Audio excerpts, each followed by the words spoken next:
the Virgin Islands, how we're comprised of many interconnected systems that are highly dependent on each other and the communities that rely on them for essential services, including power, water, healthcare, et cetera. However, the test of their resilience and robustness is often highlighted during and after major disruptions like major hurricanes that we saw here in the territory in 2017. So we spent a fair bit of time in the morning sort of sharing details specifically around the impacts from different hazards. Some are slow evolving, like droughts, while others can be rather sudden shocks like earthquakes, tsunamis, and of course, there are hurricanes that we see here. We heard from our colleagues from BITEMA and the Office of Disaster Recovery, ODR, about the many projects, primarily in the built environment, that are underway and what the rationale, criteria, and some of the challenges that affect their progress as we try to complete our recovery. We had two amazing presentations in the morning that really about successful development that reflected the sort of the tenacity, persistence, and the kind of a community awareness, both at the individual level and as well as at across communities that are needed to do good work, good projects that benefit the territory and the communities that are involved. And so one was Rich DeFeedy's Long Bay Yacht Facility on the north coast of St. Croix here, that really looked at, he has a piece of land that's being developed, but he also recognized that it was part of a watershed and realized that with government, collaborating with a public-private sector partnership, he was able to put together a project that keeps communities intact, helps them rebuild, but also creates new jobs and opportunities while also protecting the environment and letting it function. The second project was Alma Winfield's Sundial Park, which was a grassroots community effort where this neighborhood was chronically flooded, and they took the time to clean the guts, plant trees, and restore that community and created a park that everyone could share in. And yet the hurdles and challenges that they faced, some that made absolutely no sense, but nonetheless, they persisted, got through it, and now the gut is functioning, they're seeing less flooding, and yet they have a place where communities can come together to socialize, play with their children, et cetera. Really important work that captures how these communities and how these projects need to draw upon different resources in order to be effective. We also spent time looking at drivers of risk, and these are the factors that undermine our ability to mitigate hazards in advance, but also or recover quickly. So things like social and economic inequities, poverty, poor educational achievement across the territory, but things like also inadequate planning for our land use. And so putting, at the benefit of a few, putting others at risk, things like that. And this really comes down to how hazards impact our people and what we need to do to prepare them for the future, especially due to things like climate change, which will likely include more risks and uncertainties as we move forward.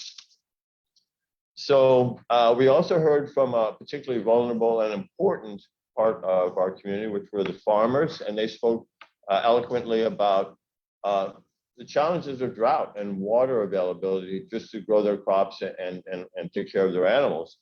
And we also spent time hearing specifically about an underappreciated system here, which is part of a system within systems, and this was solid waste, and how poor performance in this sector has all these cascading effects, putting people at health risk, impacting our tourism because of the garbage, disrupting the function of our ecosystems, going back to the analogy that when you have garbage in the guts that aren't being maintained, suddenly flooding occurs instead of letting nature run its course, pardon the pun.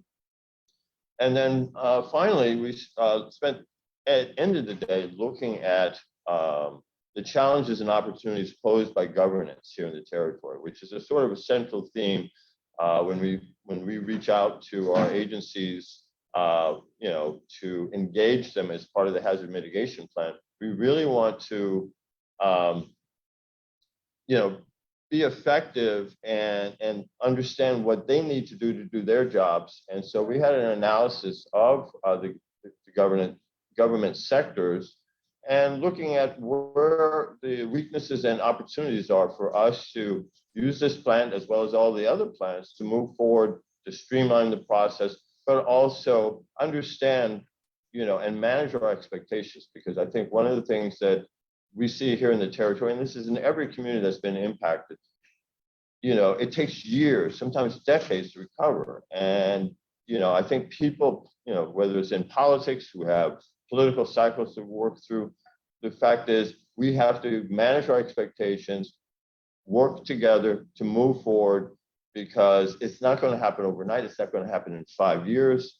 We're already at year 4 since 2017 hurricanes. We have so much more work to do. But the fact is, the examples we heard about yesterday show a path forward, but it really involves an understanding of how these systems within systems have to work together, the leadership as well as the communities coming together to support that effort. So that, I think, recaps a lot of what we covered yesterday. I'm going to turn it over to Janine to talk about what we're doing today. Janine. All right, thank you. Good morning, everyone. So we had a packed agenda yesterday. We have a packed agenda today, but what we're going to really be focusing on is the 6 resilience themes that we've heard throughout most of yesterday.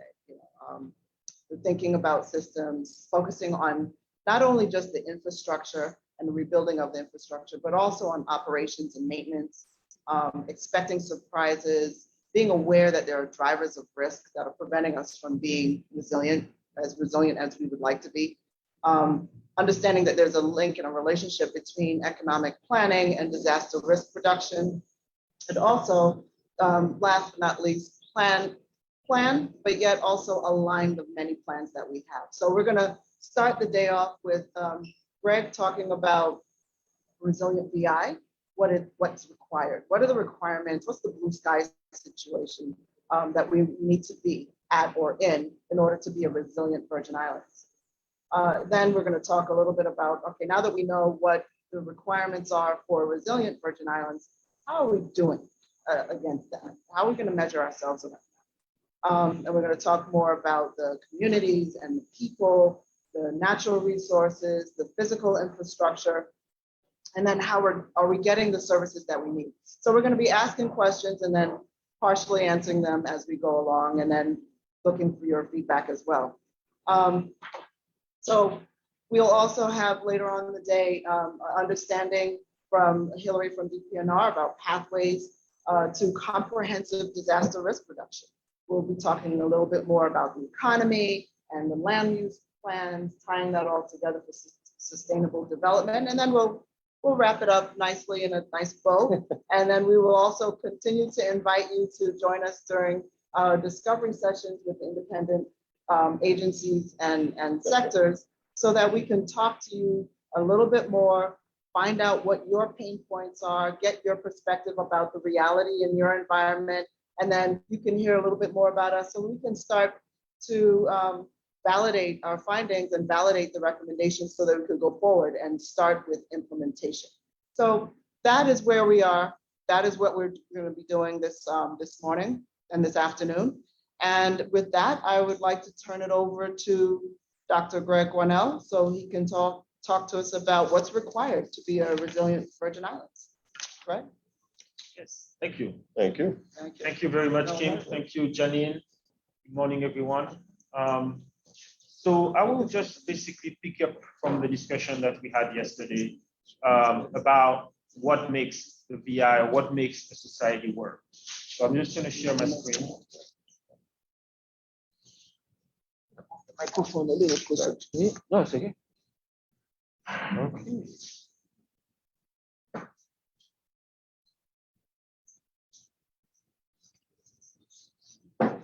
Okay.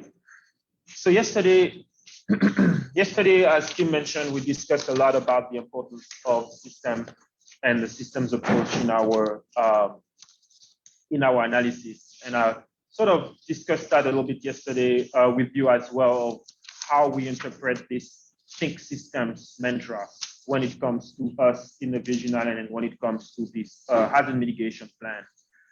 So this figure here, or this slide here, sort of represent the approach that we are taking in order for us to get to a more resilient USVI. So it's really sort of asking ourselves the question, what are the hazards? What are their impact? How do they impact us? And how can we ensure that people have the services that they need? And yesterday we talked a lot about the critical infrastructure, the energy, the transportation, the communication, etc. And we touch upon this issue of essential services, ensuring that we have fair housing, that people have access to education and health. Today, we're going to dive deeper into why that is so important. And the reason why we're doing that is because we really want to sort of make clear that in order for us to get to this more resilient USVI, we need to ensure that we have what we need to survive, but we also need to think about how do we get the people to do the work. And that requires education, that requires them to have housing, that requires them to have access to healthcare. We can see that with the impact of the pandemic. If people are sick, they can't work. If they can't work, the economy doesn't function, right? So really thinking beyond just isn't a critical infrastructure and protecting the assets to ensuring that society works. And what I'll do is I'll just gonna spend some time explaining a little bit why that is so important. So as you very well know, and the past year has been a bit crazy. Not only we had the pandemic, but there were fires, there were hurricanes hitting different parts of the country in ways that, again, caused billions of dollars in damages. There were droughts, not only in the VI, but in the west of the US, droughts followed by massive rainstorm that caused flooding. So in the past 10 years, or basically since 1980s, what you see is that not only things cost more when you have a big hurricane or a big event, because we build a lot. So the more we build, the more assets we have, the more costly it's going to be to fix. But there's just a little bit more things happening. There are just more events. What is it? Just someone's not able to hear, so I'm not sure. Are we good? I think we're good. The microphone works. So sorry, apologies for that. And I'm not paying attention to the chat. So Yeah. And the reality is that for us in the USVI, what it means is that every time we have a hazard, we sort of go back. We go back economically, we go back as a people, we go back in terms of quality of life. Every type of hazard or economic shock sets us back, and it sets us back for years. So what you see here is just hurricanes. Hurricane Hugo is a light blue, and you can see that there was a dip in employment, meaning there was a dip in our economic activity right after the storm, and it took almost a year to get back to where we were before Hugo. Same thing after Marilyn, big drop, and then it took a bit more than a year to get back to where we are. Irma Maria did a big number on us. It took almost 2 years to get to pre-event employment level. But what you will see is that things were going well before in terms of employment in Irma Maria. It was going relatively well with Marilyn, but things were not really good. Things started to slide before the event.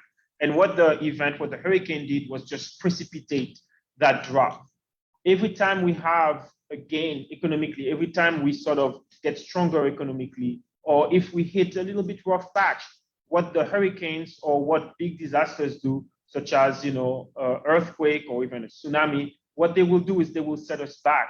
So really thinking about how do we ensure that there's good quality of life for people, which the economy is an indicator of that, just one out of many, but it's a good one.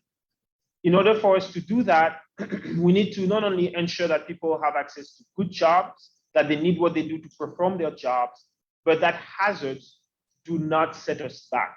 So thinking about the importance of how do you deal with hazard, how do you deal with surprises or disruption in your economic planning, in any type of planning, becomes important. And these themes of aligning plan and looking at different aspects, different themes when you think about a particular plan and ensuring that it works with others is an important thing to think about.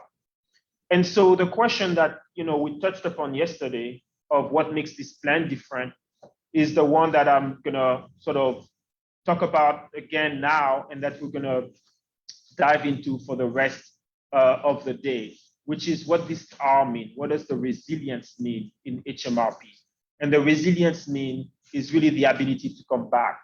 So if we're looking at resilience, and that's a little bit of a wonky talk for a little bit, for a few minutes, but resilience is, in a nutshell, this ability to bounce back after some type of disruption. So you're in a particular state, there's a natural disaster, there's an event, there's a closing of Ovenza, there is something that causes you to basically not perform as well, to go in a different state that is not ideal. And for you to get back to where you were, it's gonna cost money and it's gonna take time. And a more resilient system will bounce back faster than a less resilient system. But what you see is that the state at which you bounce back is different than the one that you started in, meaning things will change. Things will not be the same. And we need to not only accept that, but we need to play and work with that in order for us to move forward. So what it comes down to is operation, how we do things so that it doesn't cost money, it doesn't take too much time for us to go back up to where we were. And from what we've learned, we can start doing things differently so that the next natural disaster doesn't hit us as hard, right? So what you start to hear is the fact that this issue of resilience is not only a question of rebuilding stuff, but it's also a question of how we operate, how we do things, so that when we are hit by an event, it doesn't take so much time to get back up. So what it means really is that we need to think about society function. What really matters and what is it that we need for us to operate? We need a good economy. We need a good healthcare system. We need a good family life, good government life for us to have access to the services, the papers, and the document and all the procedures that we need for us to do business, et cetera, et cetera. And the telephone poles, the power plants, the wastewater treatment plant, all of these are just to help us do what we need to do. They are not the sort of sacred cow that needs to be protected at all costs. They are just means for us to achieve, a good functioning society. And I think that's what we need to sort of think about as we think about what does make us resilient. What is it that we need to do to not be set back by a disruption? The question is, how can we have access to those services for us to perform? And so what you've seen yesterday is that what it means is really sort of understanding how different systems work, understanding the solid waste system, and then figuring out how can we make sure that we don't have a crisis next time there's a hurricane. And it doesn't mean just more trucks on the road or a bigger landfill. What you heard yesterday is that maybe we need to think about consuming less. Maybe we need to think about diverting. Maybe we need to think about ensuring that things don't end up in the landfill in the first place.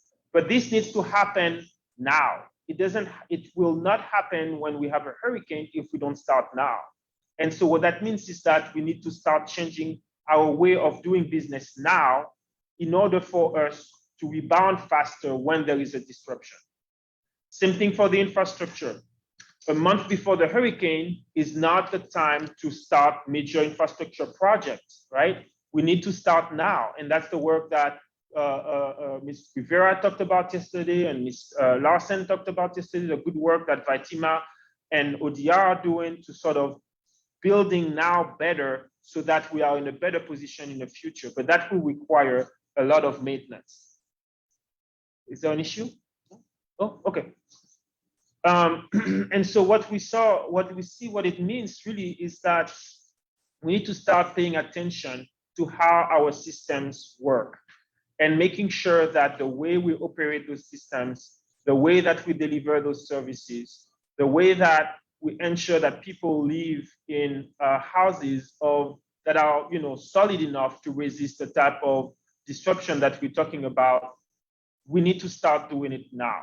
And that requires a lot of cooperation among agencies, among different sectors, but also among people to really sort of thinking about how do we ensure that vulnerable population start to be in a less, we start to be on a path to be less vulnerable. And this needs to start now. And it needs to start by starting to doing something. And so in addition to building stuff, what then it requires cooperation. We saw a lot of cooperation among people after the hurricane. You've probably seen this picture many times of St. Croix coming and helping St. Thomas after the hurricane using the ferry because the airport was down, right? So this coming together, this getting together that happens in times of crisis, it needs to also happen outside of times of crisis, because as Michael talked about yesterday, the work that the NGOs do depend on volunteers, depend on people coming together. Ms. Winfield talking about the work that she was doing on St. Croix, it's about people getting together, communities getting together, working together to improve the quality of life. Not only from an infrastructure point of view, dealing with the stormwater on St. Croix, dealing with health issue or other sort of focus that NGOs do, but also working, improving the quality of our natural resources. And we don't really realize it because we live in such a beautiful place, but the beautiful place that we live in is very fragile. And it takes really a lot of care and planning to maintain the delivery of services from those natural systems. Fresh water. This is a pond that provides fresh water for farmers, as you heard yesterday, but also fresh water for us. The campus on St. Thomas depends on an aquifer for its water, and many other people in the territory depend on aquifer for their water. Natural resources for the beaches, for the recreation, for the fresh air, et cetera, et cetera. And we're gonna start diving deeper into that today. So I'm just gonna stop real quick with this figure that you saw yesterday, that in order for us to achieve the well-being that we need, everything has to work well. Ultimately, we have to come with a balance between how we manage our built environment, our people, and our ecosystem. And as you heard yesterday, that will require thinking about the type of trade-offs that we want to sort of accept, because there will be trade-offs, right? If we increase or change the road to the airport, it will have impact on the beach. How can we create win-win so that the ecosystems, the people, and the built environment work together well, so that when there's a shock or hazard or surprise, things don't go haywire and people don't leave, because ultimately that's what it's at stake. It's our survival. People have left the territory. Nearly 20% of the population left the territory. So in order for that to not happen again, we really need to think about how to balance those three pillars and how to achieve this sort of harmony now and not wait for another disaster for us to wake up to the fact that, oh, wow, it's going to take so much time and effort for us to get back. So this is what the HMRP is all about. This is what we talked about yesterday, and this is what we're going to be diving into more today. So with that said, I'll turn out to our great MC, Mr. Kim Waddell, who is going to start the next session. All right. Well, thank you, Greg. So let's see. So I'm going to pin shift you. Yes. Just okay, good. Anyway, so we really need to put all these efforts of rebuilding and recovery into context. The basic question is, how are we doing? If we really want to appreciate or measure our progress, we really have to sort of check in, from time to time to assess the state or condition of our major sectors. And in this case, it's it's the people, it's our communities. It's also the state of our natural environment and its resources. And then also our physical or built environment. And these are the three pillars that, if all three of those are functioning well, I think we're well on our way to having collectively a resilient community, a society. And so we're going to hear from speakers who will address this. But we'll also discuss what I call a real critical metric of how we're doing by looking at our ability to get the services, essential services, to the people in order to maintain a modern society or economy. So our first speaker, thank you. It's Janine. I knew it was nearby, but I didn't know it was physically nearby. So I'll turn it over to Janine. Thank you. Move the computer a little bit for Janine. Are we putting up the? Go ahead, do your thing. The slides. Where's my Yeah, slide? it's at the bottom. Okay. Wait, hold on. Here with us. And don't forget to share your screen. Hold on. Hold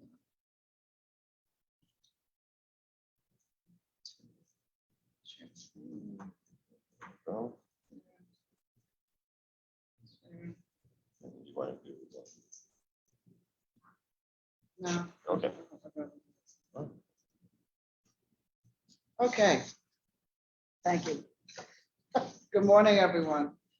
All right, so today I'm gonna talk a little bit about the communities, the Virgin Island communities in the city. Get as close as possible. What you've heard from Greg is that resilience is the ability to bounce back. But what we've been learning over the past day and couple hours is that resilience is also leveraging what we know, acquiring new knowledge, and then using that to anticipate, adapt, and learn in order to take action.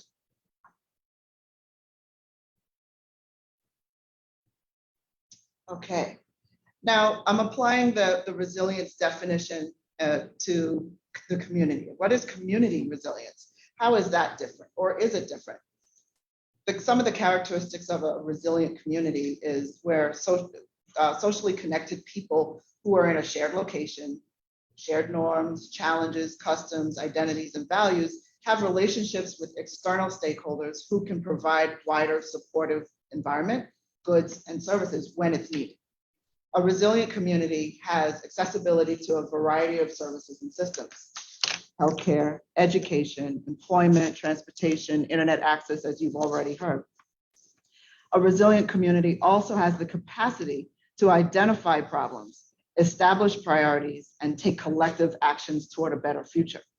And also has well-developed resources and networks that work together to reduce impacts on a day-to-day basis, as well in extreme challenges. So you start to hear the same, we have certain buzzwords that we've been hearing for the past couple of days, coordination, collaboration, challenges, capacity. These are the themes that keep us going here. Our research we've done over the past 3 years, we've done quite a bit of research that states that there are some independent factors that make up resilience. And that's the ability to see things as they are, realistically. Got to put that realism hat on, because really if we can't sugarcoat things, we can't make it up. We have to understand where we really are in the greater scheme of things. So the ability to see ourselves as we are in the current state, and be able to understand and see a better future, we then can take some very concrete steps toward that future, despite the challenges that we happen to be in currently.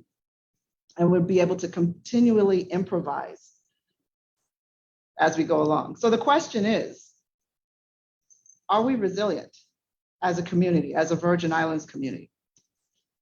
And the truth of the matter is, the answer is that it depends. It's a good news and bad news story. Our preliminary findings have mentioned or have shown us that the good news is that our people in this community are strong. Hence why we say VI strong, right? We are survivors. We have come quite a long way, hundreds of years of overcoming challenges. So we have elements of what it takes for us to be resilient as individuals. We have risen, after 4 years, we've risen from the 2 Category 5 hurricanes. We've had multiple droughts. We've had economic downturns. We've survived financial crises. And here we are here we are in a pandemic. Why not add insult to injury? So we are surviving. We are experienced survivors. But the bad news, and yes, there is bad news. The bad news is that as a community, we have not pulled all of these individual elements together cohesively to understand our system and to make the transition from survival to thriving, or from recovery to resilience. And in addition to that, there are many risk factors that are present within our community that are preventing us from being as resilient as we would like to be. So again, our preliminary findings for the community is that we've conducted, the methodology that we use, we've conducted quite a few interviews with stakeholders. We've done observations, we've done field work. We're analyzing actually the census data, because since that just came out. We've had public meetings and presentations. We've reviewed quite a few community plans that are out there. As I said yesterday, we are professional planners. We can plan everything and anything. We've looked at quite a bit of literature from the experts. We've had many discussions with the experts. And then this has allowed us to have unique data sets by sector, by island, by agency, by people. So we were able to understand, we're starting to put all the pieces together, connect the dots, and understand that there's a common thread across all of these areas. So just show you a little bit about, I'll give you a glimpse of the profile for our community. We are a community of a decreasing population according to our most recent census. Past couple of years, we were at 106,000 residents in the community. We're now at 87 according to the last census. And that could be a result of, the hurricanes, fallout, economic fallout, or even pandemic fallout. We have 4 major islands. I think someone mentioned 3 yesterday. Just want to correct that. It's 4 within the Virgin Islands. It's St. Croix, St. John, St. Thomas, and Water Island. We have also a handful of smaller unpopulated islands that come together that call Virgin Islands, and this is our home. Within our home, our VI home, we have diverse people, very diverse. We are a true melting pot, direct reflection of the United States. We're racially, ethnically, culturally, socially, religiously, economically, plus several other things, diverse. I chose to highlight just a few of the main groupings that make up the Virgin Islands, the people of the Virgin Islands. We have ancestral Virgin Islanders, which I happen to be one of them.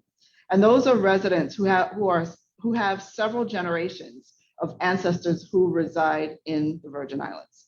It could go anywhere from 2 generations up to 8. I happen to be in the 5 range. We have Black West Indians, and those are residents in the Virgin Islands who come from other Caribbean islands. They come from BVI, they come from, everywhere else. St. Kitts, Dominica, and then we have mainlanders. And those residents are the US mainland born and raised residents who came to the island for, usually they're categorized as Caucasian, according to the US Census. And they came here, loved it here, and resided here, and called this home as well. We have a variety of immigrants, which I did not go into breaking that down, but it ranges anywhere from the South Asian, Pacific Asian, all the way down to everybody else in the globe who has come here, fell in love with these islands, and are also calling this home. So we are a very diverse people. And it being a diverse people, what I found interesting is that we communicate in a very interesting way. We have what I call exclusive internal networks. I completely blanked out on that one. We communicate by exclusive internal networks. And that is a good and bad news story as well. I mean, we have a saying here, it's who you know, and that's how you get stuff done. You get it done through get your personal stuff done, personal work. Professionally, you have to go through these internal networks. It's great to get information and share information fast, quick. Social media has helped that along quite a bit. But the negative side of that is that it also is creating inequity in our community. Because if you happen to not be in the in crowd or the who you know crowd or know anybody you will find yourself not hearing, not knowing, and obviously not doing. So things like that we need to be cautious and aware of. Other findings in our community that are relating to our profile is that we found that we are entrepreneurs. We are naturally entrepreneurial. We are creators of micro businesses. We have many micro businesses that make up the Virgin Islands, and a micro business is anywhere, a business that has maybe 1 or 2 people working in it. But at the same time, we also have a tremendous amount of tax shelters and incentives that those micro businesses may not qualify for or may not be able to get. So that puts them in a vulnerable population and at a disadvantage. We found that we are also highly dependent on tourism. It's our main industry. But from a local perspective, our native Virgin Islanders participate, their role in this main industry usually happens to be in customer service. And that's not a bad thing. But when you're in customer service, what's really critical is that you get trained properly in customer service and hospitality. And we find that that's not the case as well. And then on top of that, the pay may not be as high or may not be as good. So putting us at a disadvantage again. In our community, we're an aging population. Over the past couple of years, it looks like it shows that we are actually growing older as we Better than the alternative. That's true, better than the alternative. We're growing older, but we're also highly dependent on government services and operations. And as you've heard in Jeff's governance presentation yesterday, and probably scattered throughout most of yesterday, and what you'll probably hear today, is that there, in the government operations and services, there is a lack of efficiency. There's a lack of coordination, collaboration between those agencies across the services and operations, which makes it difficult for our population to maneuver unless they are part of that exclusive internal network. From a workforce perspective in our community, we lack capacity. In the past 2 years of moving back home, I have heard from probably everybody in different levels, in different ways, that we lack capacity. In that lack of capacity, there is we're missing a talent pipeline that will take us into the next century. We don't have our talent bench isn't deep enough.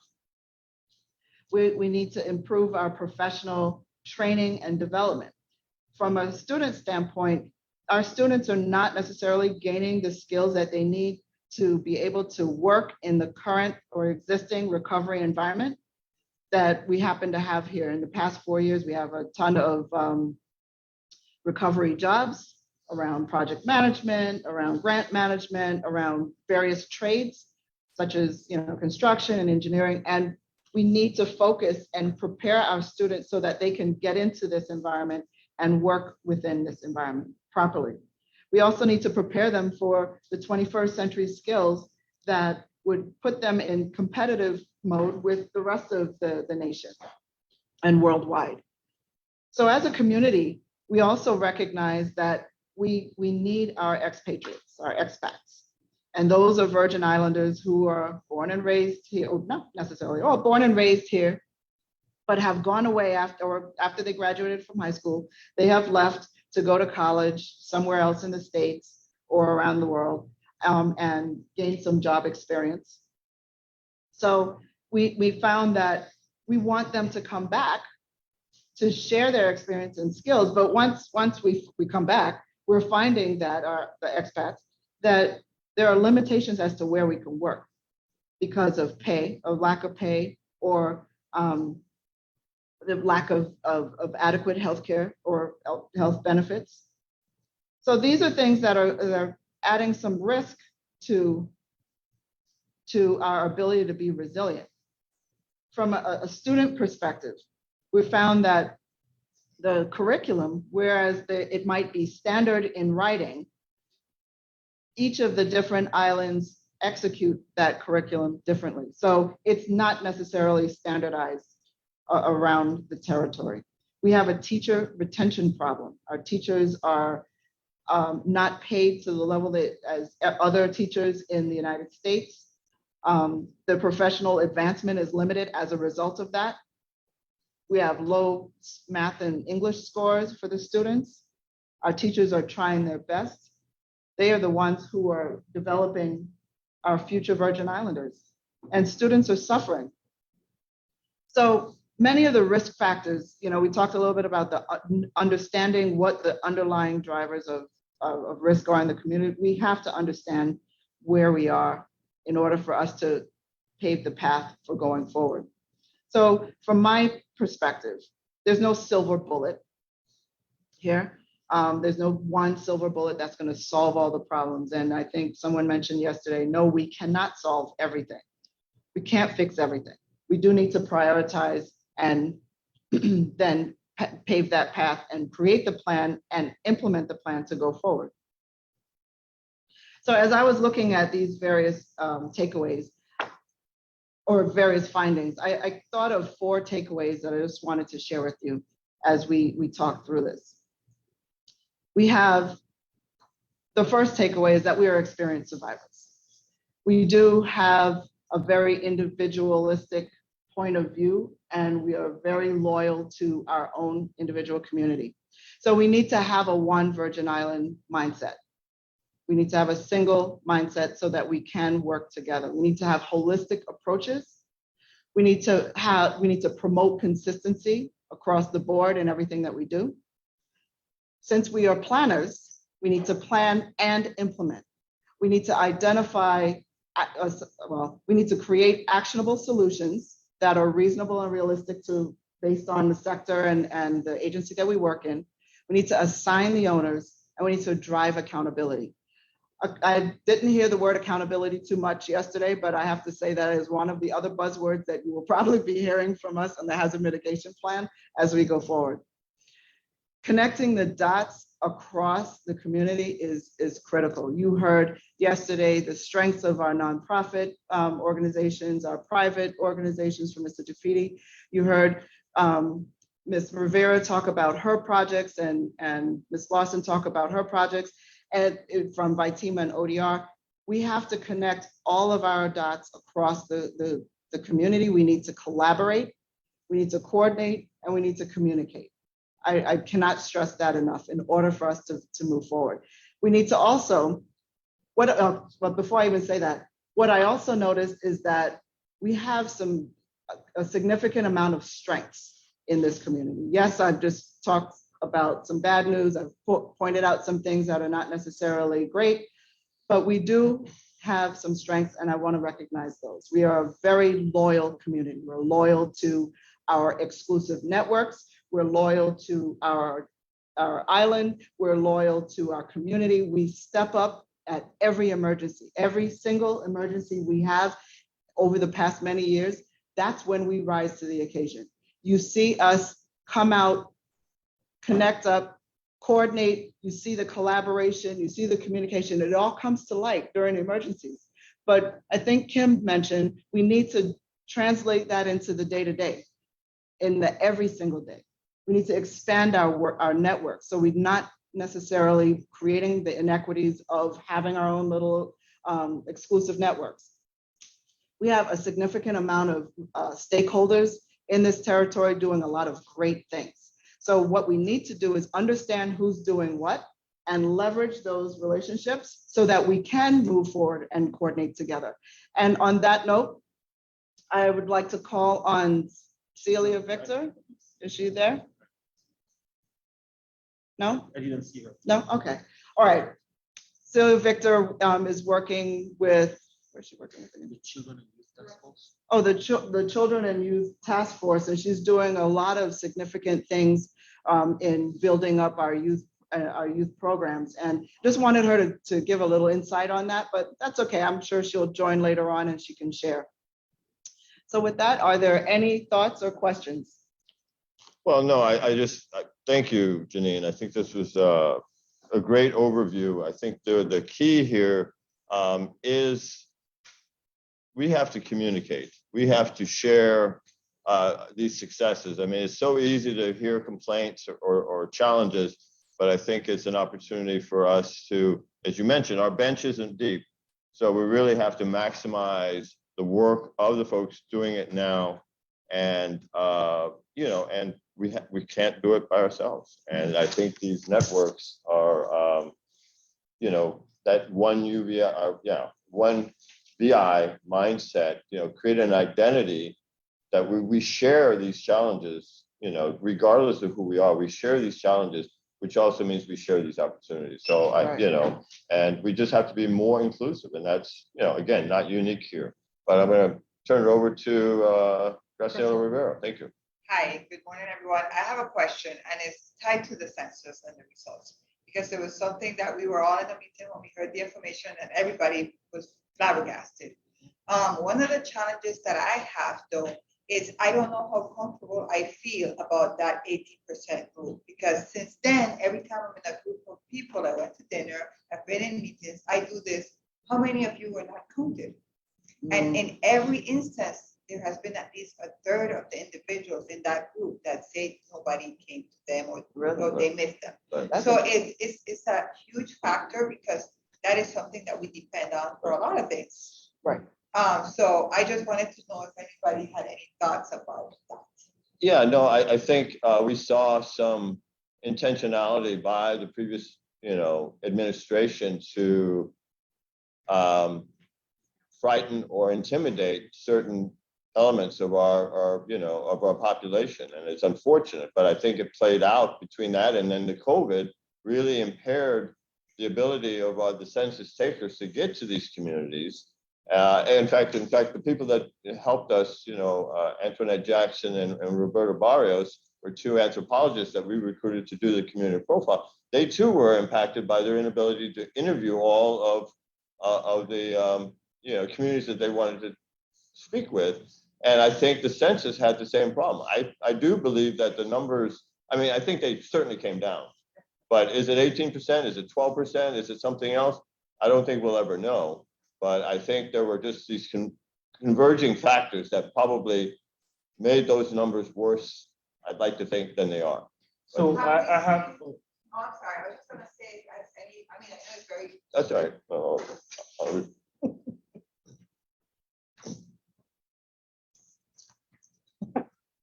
Just probably stay here. Yes. No, so I know it's recent information, but have we seen any kind of feedback showing that decline and that concern is something consistently? Because COVID didn't just affect us, it affected the entire. That's where you were going? That's where I was going. Okay. Yes. So I have two thoughts about that, because I heard the same thing, right? Oh, I didn't get counted or whatever. And those are similar arguments. So I have two thoughts. Number one, whether it's 20%, 18%, 15%, it's still a big number. Yes. And so people are leaving. I think that's the main message.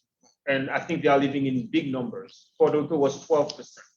So we can say the same about Puerto Rico. Maybe it's 12%, 15%, 8%. But people are leaving, and we know that it's true, because I know many people who left. Right.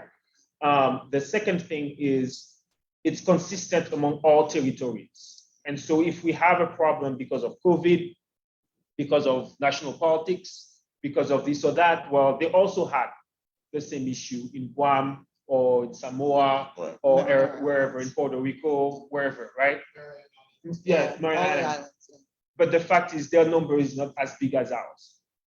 And so I feel like, yes, maybe we don't know the exact number, but I do feel that the main take-home message is not 18 or 20, but the fact that people left. And I think we can get a sense of that if they do because they do regular survey where they count. So there's the 2010 official census, but there were other little surveys in between. And the last one was 2015 that put us at maybe a 2%, 3% drop. And then the 2020. So hopefully they will conduct another, I think it's a community survey. Right. So maybe they're going to do another community survey in a year or 2 years, and we get, another number. But I feel like between the fact that, all territories shows decrease, we showed a big decrease. We had a hurricane. Well, I think that one of the things that we need to consider, because you mentioned trying to bring expats, but we also need to stop the bleed. Right. Yeah. Yeah, It's You're a right. big problem. it is a But, big but problem. that's to stop the bleed, I guess is what we're saying is we need to start changing how we operate now. We need to understand why they're leaving, right? Well, and I mean, it gets to all these services. I mean, Denise mentioned it in her presentation just now. The fact is, if people, whether they come back to take care of their parents or whatever brings them back, they're empty nesters.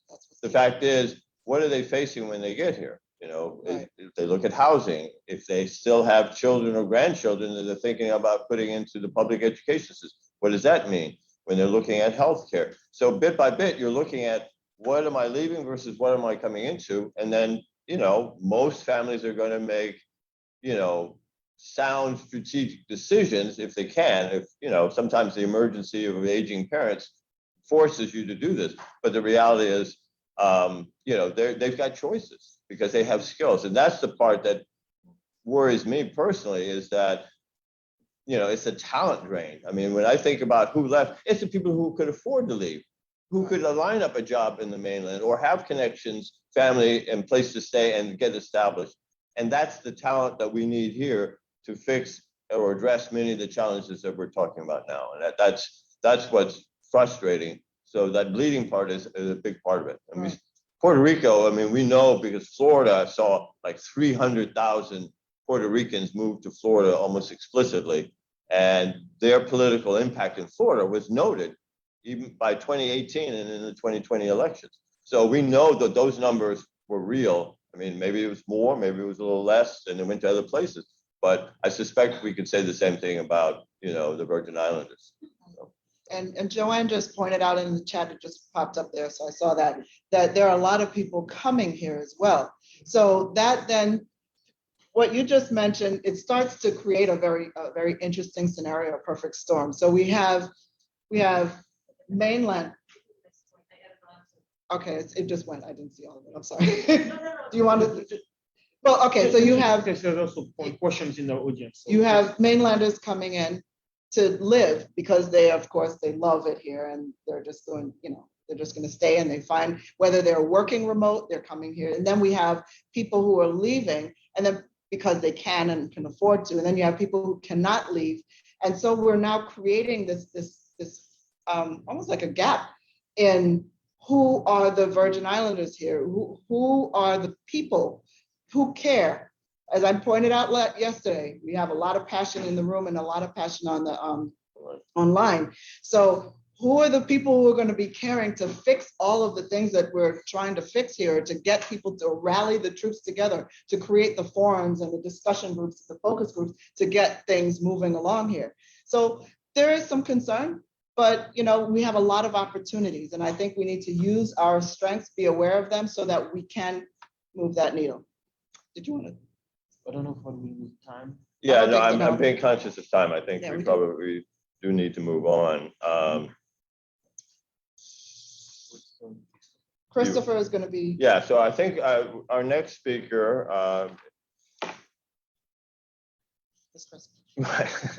is Christopher. He's going to be speaking about that. We just heard about our communities. Now we're going to hear about our natural systems. But I think he's going to focus primarily on what I call the managed natural systems, like agriculture and fisheries. Because later today we'll hear from our colleagues from Texas A&M, who will speak more about ecosystem services and the unmanaged natural systems in the territory. So I think, yes. Yeah.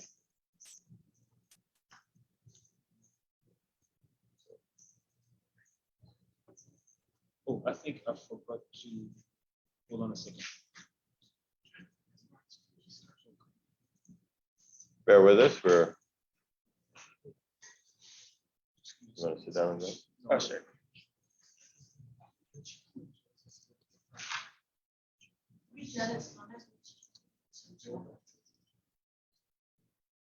There we go. Yeah. Go ahead. So Christopher McDonald, take it away. Hi, good morning, everyone. My name is Christopher McDonald, and today I'll be presenting on the benefits of the Virgin Islands natural ecosystems, specifically those from agriculture and fisheries, I am also looking at the challenges facing the farmers and fisheries that makes them vulnerable to disasters. Sorry. Before I get into farms and fisheries, I want to first remind everyone that there are many ecosystems, including forests, grasslands, deserts, and both freshwater and marine ecosystems. Here in the VI, I'll focus on terrestrial ecosystems and coastal marine ecosystems, and the benefits of people can derive from those systems. One of society's greatest challenges is to maintain natural ecosystems while promoting economic growth and a quality of life. The world's ecosystems provide many benefits, but they are often lumped into 4 types. These types consist of provision services, regulating services, supporting services, and culture services. To give an idea of each, provision services include all the products obtained from ecosystems, including food, fresh water, fiber, fuel, and genetic resources. In regards to regulating services, these are the benefits obtained from regulating the roles of the ecosystems. Example of these include coastal protection coastal protection from the environment protection. In reference to supporting services, this provides ecosystem services the opportunity to regulate, as well as like nutrient cycling and primary production. And then cultural services relates to the material functions of the ecosystems, such as providing for recreation, tourism, and most importantly, inspiration. So to give you an idea, this is examples of agriculture here in the US Virgin Islands. Agriculture serves as a powerful theme in Caribbean identity. It began with the early inhabitants of the Caribbean through plantations, as well as the slave era. This just gives you an idea of from the changes from back then to where we are today. Today, agriculture has been a role in the US Virgin Islands economy. It has been a strong symbolic of culture in the hearts and minds of our people. Some individuals, definitely when it comes to farmers, they sell at the farmers market and different parts of the island to show what they have grown over the course of months. One of the main functions is that it provides Virgin Islanders the opportunity to grow crops and raise livestock for local consumption and cuisine. So as stated before, the history of agriculture goes back to the early inhabitants, and it grew over the years. So the Caribbean islands were ideal for sugarcane cultivation because of the warm days and average rainfalls. They were also the idea for sugarcane because of the fertile, rich soil. When it comes to sugarcane production, it was dependent on climate change, and profits were market driven. So in other words, the transition from an agriculture, well, over the years, the transition from agriculture changed. So this change was due to the production of the industrial economy with the building of the Hess Oil Refinery, as well as the Harvey Aluminum Corporation, which was the first plant on St. Croix in 1962. The images on the right gives you an example of the sugar factories that were on St. Croix. And to give you an idea as well, the decisions changed from a sugar economy to industrial after Governor Polanski wanted to modernize the VI economy and increase revenues in St. Croix. So around the same time, the closure of Cuba, as well as the Caribbean vacation destination, sparked a major growth in developing the USVI as a tourist destination. So information when it comes to agriculture definitely this information when it comes to agriculture came from the USDA 2018 census. So to give you an idea of the agriculture, we have, according to the USDA census report, the USVI had a market cap of 3,334,652. And this is consistent of vegetables and livestock. Like many parts of the country, farmers are getting old, and the average age of farmers is it's between 45 to 64. And if you notice, majority of the farms are less than 3 acres, and the number of farms, according to the 2018 census, was 565. One advantage of agriculture in the U.S. Virgin Islands is the opportunity to lease farm from the BI government. This helps farmers get started when it comes to growing, as well as this helps farmers because one of the reasons too is the lack of equity that comes from not owning land specifically. So this helps benefit farmers in reference to getting their business started. And the diagram to your right gives you an example of the leased properties here in the U.S. Virgin Islands. The areas in yellow highlights those areas that are leased from the Department of Agriculture, and it gives you the idea of St. Thomas. Well, it gives you an idea where the leased properties are in St. Thomas, St. John, and St. Croix. But one of the things that we notice when it comes to agriculture is that over the course of time, we noticed that areas that were identified as prime agriculture land has decreased over time.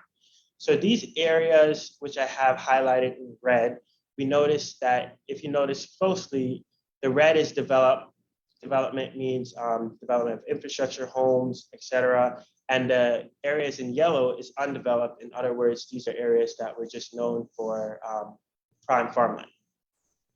To give you an idea, the image to my right, is data from a 2018. And we noticed that the same areas where the arrows are pointing, we noticed that those specific areas are developed.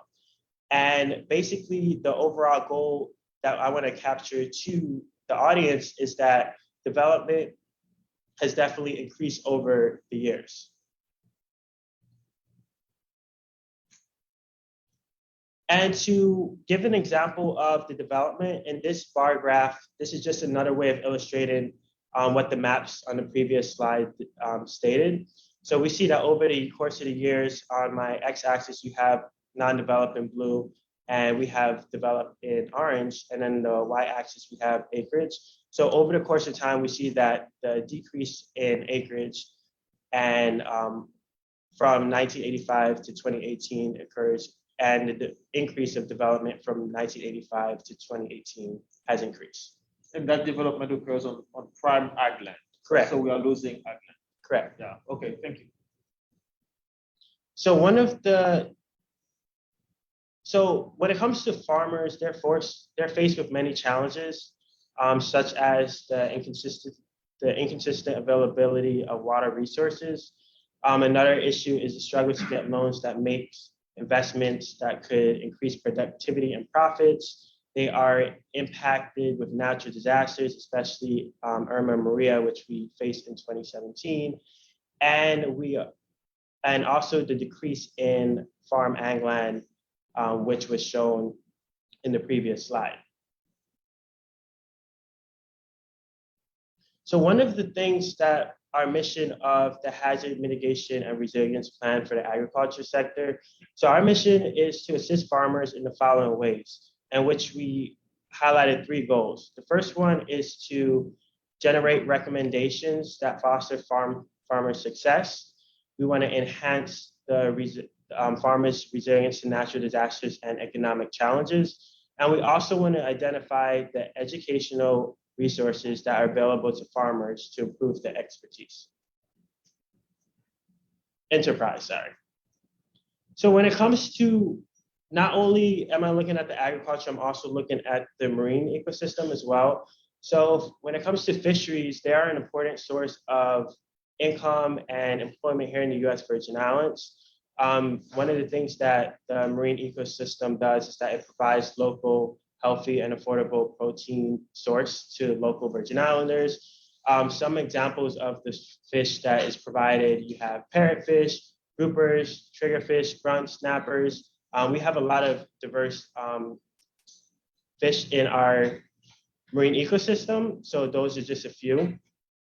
Most fishers engage in different methods of catching fish to capture this. So you have line fishing, trap fishing, net fishing, free diving, scuba diving, and then you also have charter fishing as well.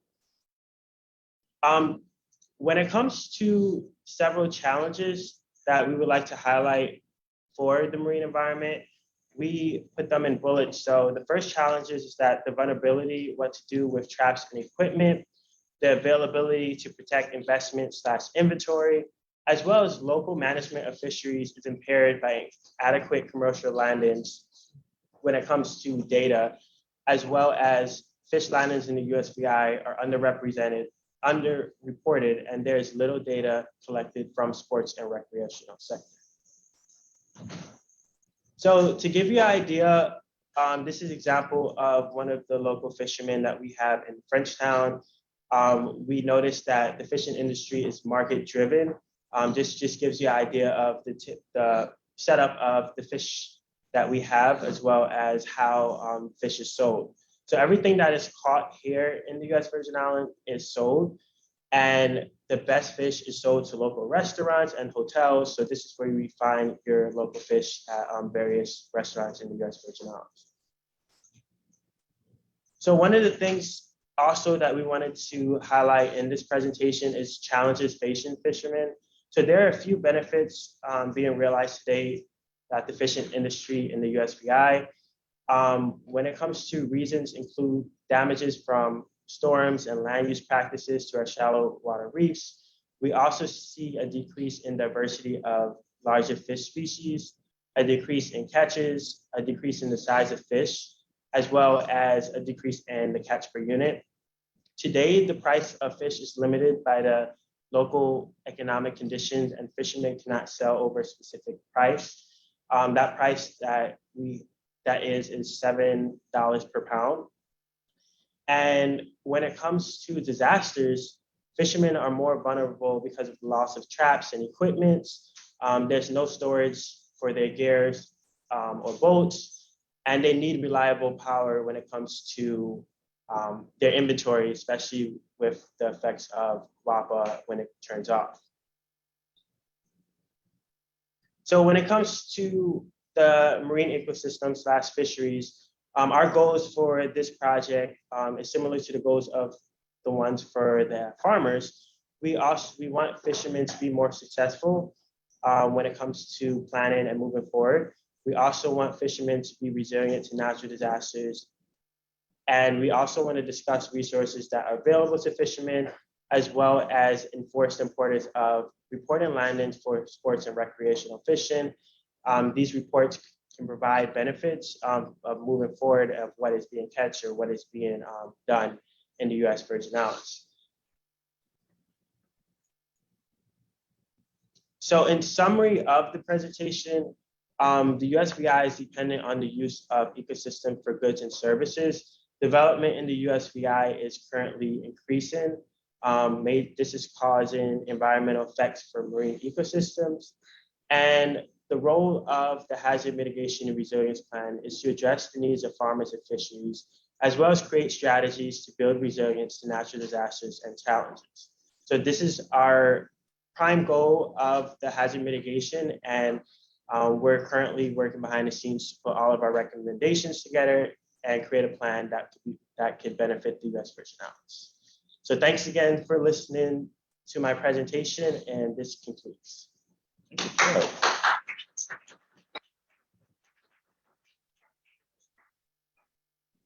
All right. Sure. All right, well, thank you, Christopher.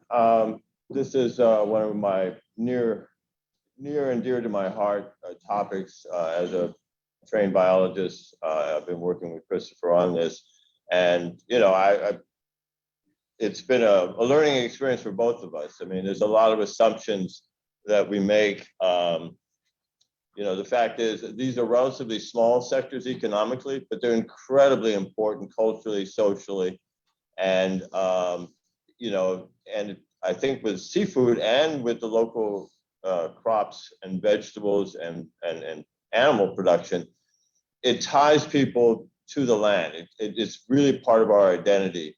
And so I feel like we really need to do a lot of work, but the reality is, as Christopher pointed out, you know, the environment is degrading. We are overusing it. And, you know, for example, that CPUE, the, you know, cash per unit effort is a metric that the fisheries folks at NOAA and at state and national levels, they use to assess what does it take to, you know, to make money, to bring in, you know, a harvest.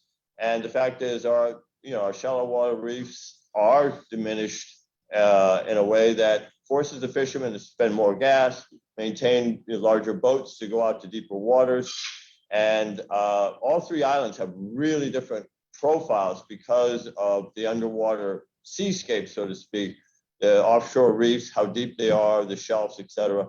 And so it's created really different dynamics for fishers in particular, but also for agriculture. The topography of the land on St. Thomas and St. John really creates different challenges for farmers than having predominantly flatter, easier to maintain and grow crops on flat land. And the history of the three islands, or three dominant islands in these two sectors really creates a difference in the services that are provided by government or by the fishermen and farmers. And so we have to, when we think about addressing this, as much as we want that one VI approach, the Fisheries Management Council, for example, has finally split the three islands into three separate places for management, because the rules that work for St. Croix aren't relevant for St. Thomas or St. John, and vice versa. So as we move forward, you know, I think we're going to have to help farmers and fishers, you know, make a reasonable living and a living that they can pass on to future generations. And that requires better data. The farmers have to understand the importance of providing information, as do the fishermen. And they're relatively good, but we also need the Department of Ag and the Fish and Wildlife folks to do their part to get this information and integrate it into planning for the future. So I'll stop there, and then we're going to hear from, is it Jeff? No, it's Janine. Janine again. I'm sorry. Question, I'm sorry. come here for Yeah, question. come up. You have to step up. For those of you in the room, we've took us all day to figure out our sound system. So now we have a spot. While we where, do the question, do you mind Kim coming here? Because Oh. Janine and I can set up. Yeah. Hi. I sense you. So hold on, I'm gonna spotlight you. You're fine. I would Okay. say it's the sound system. Oh, behind it? No, behind it, yeah. Oh, got it. Good morning. Thanks for the great presentation. Thank you. One of the things I was wondering, when you were speaking about the fish, and Kim, you know, from your biology perspective, as this relates to the broader ecology, one of the things I've heard a lot referenced in articles, they say if we lose the reefs, we lose the planet. Right. Meaning that the coral reefs are very integral for everything. And then I noted that parrotfish are still listed on the list of fish we're consuming. And the parrotfish are, of course, essential to keeping the reefs healthy. So, you know, in the same ways that sometimes farmers get paid not to produce certain crops, I wondered, you know, maybe we can start thinking about solutions where fishermen could get a subsidy for not fishing parrotfish. Because, you know, we need the parrotfish. Right. So we have to find ways to sort of get them off the menu. No, it's an important point. I mean, the fishermen are well aware of, you know, these issues. A lot of it has to do with how they catch their fish. So if you have if you use traps, the fact is you don't know what's going to get into your trap until you pull it up. And, you know, if the fish are still alive, then obviously they can release them, and many do. But I have seen parrotfish in you know, in the backs of trucks and in the marketplace, because it's you know, it has value, and there's also local demand for them. And so it requires some education, both for the public, as well as, you know, the fishermen, and then the enforcement. But there are no take zones, marine protected areas. There are seasons for certain of our, especially our seafood. There's seasonalities where, whether it's lobster or conch, there's times of the year where it's closed. So there's a lot that is underway, but again, it requires, we're getting to a point where, for example, the coral reefs are, so damaged in the shallow waters, and it's a mix of things. It's the land use, it's, pollution, it is the storms that have battered the reefs. All these elements contribute to the deterioration of the shallow water reefs. And then the algae that has replaced a lot of those reefs is more competitive in these disturbed environments. And so it's a really difficult thing. We were not likely to turn that, we're not going to restore reefs, because reefs are incredibly important, to your point, to the, their architecture, the habitat that they provide for small fish, et cetera, is absolutely essential. And we have, fortunately here at UVI, we have some great researchers doing work here and monitoring the corals across the territory. But as you know, corals are under stress from climate change, for sea surface temperatures and a variety of other diseases.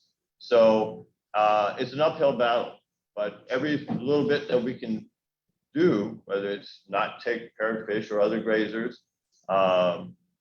as well as monitor, and collect the data to understand the state of these populations. Those are things that we can do locally that will help these ecosystems in the future. So, any other questions, comments on anything online? I haven't been. Well, online, do you have any question online? Michael, you see any questions? All Yeah, right. this is Kimiko. I was wondering, hello? Hello? Hello? Can you hear me? Yeah, we can. Yes, we Yes, can hear we you. can hear you, sorry. Yeah, this is Kimiko. I was wondering, Kimiko, go ahead. sorry, I was wondering if the coral spawning yeah, I was wondering if there's any coral spawning research that's going on at the UVI. I think it's being monitored. I mean, I think we have several researchers that are well aware of the spawning cycles and patterns. It's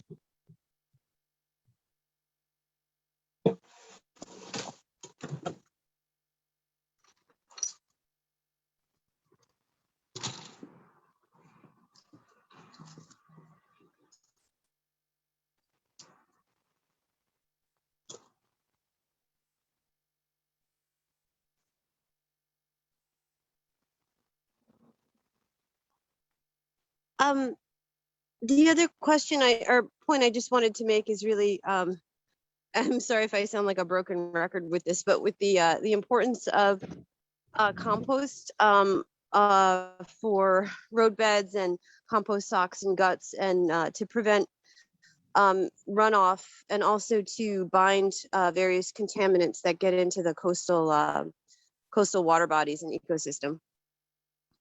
No, I think we can hear. No, I think again, all those little steps, what people do at the individual level, the community level, island level, or territory-wide level, I think are key pieces of a larger effort to manage the inputs that come in from land or waters into the marine ecosystem. And so, yeah, there's so much more we can do, to your point, Kimiko. Okay. All right. Is Dan, are you there? Dan is here. I saw a thumbs up. I see. I just want to hear him. Dan, are you there? I'm talking. Dan, You can't hear me? we cannot hear you, Dan. Uh-oh. He's The We can hear audience him? can hear him. Okay, hold on. Let me see what's Folks going on. online can hear me, so. My microphone is on. We're good. all right. I am live. You are live. Live. Yes, So yes, are yes. we. So are we. All right. I'm not as esteemed though, The colleague and presenters are all right in front of me. Yeah, yes, well, you are esteemed in our hearts. That's right. All right, so add you to the spotlight. Okay. Well, good morning. Good morning, everyone. Good morning again. Dan, do you mind introducing yourself? Sure. My name is Dr. Daniel Eisenberg. I am the Deputy Director for the Center for Infrastructure Defense at the U.S. Naval Postgraduate School. I'm actually in Monterey, California on the West Coast right now. So my love of the Virgin Islands means I wake up at 4:30 in the morning to have these conversations. And I guess I was one of the only 13% of people who really like infrastructure that voted yesterday. Yeah, Greg's the other half of that 13%. I'm also a research assistant professor in operations research. So generally speaking, all of my work revolves around modeling infrastructure systems to try and understand its vulnerabilities, improve resilience. And we've been doing work with Greg's team and Kim's team, and Janine's team for the last 3 years to look at all the different lifeline systems, as well as supporting FEMA in the recovery efforts for primarily electric power, water, transportation, and telecommunication systems. Thank you.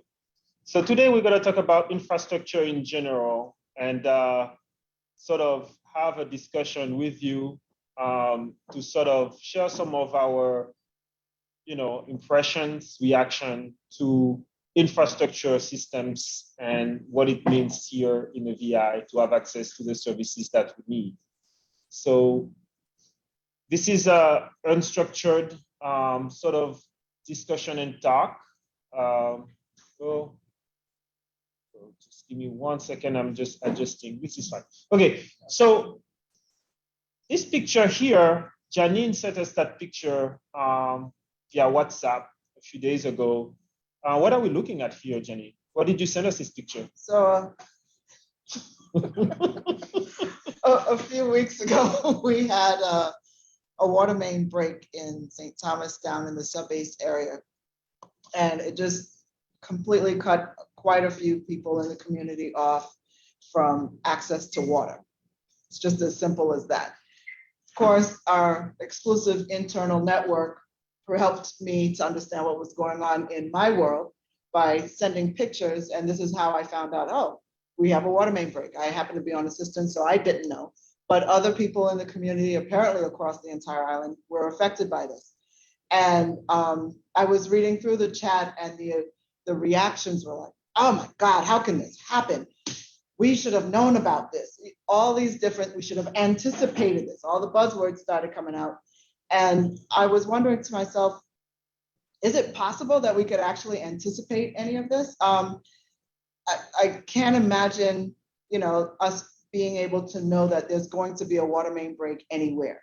So I just thought it was interesting and I wanted to share it with the infrastructure team and Dan and his team so we could get some insights on, how can this be be part of the resilient conversation? How can we become a little bit more resilient in this particular surprise and shock that kind of hit us out of nowhere?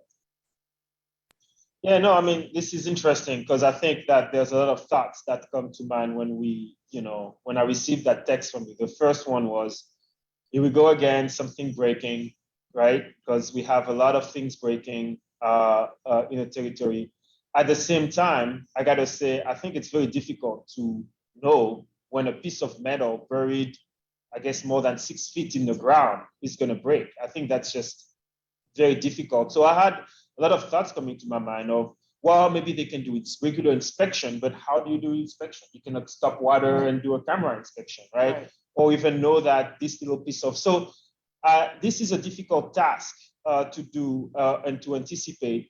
And so I guess the two main thoughts that, I was left with was, why do we have metal pipes and why aren't they all plastic by now because they break less? But also, wow, they were able to send a crew at whatever time and they worked all night. So they had apparently all the tools and all the manpower necessary to fix what they had. So from a infrastructure sort of point of view, yeah, I had different thoughts in my mind. What about you, Dan?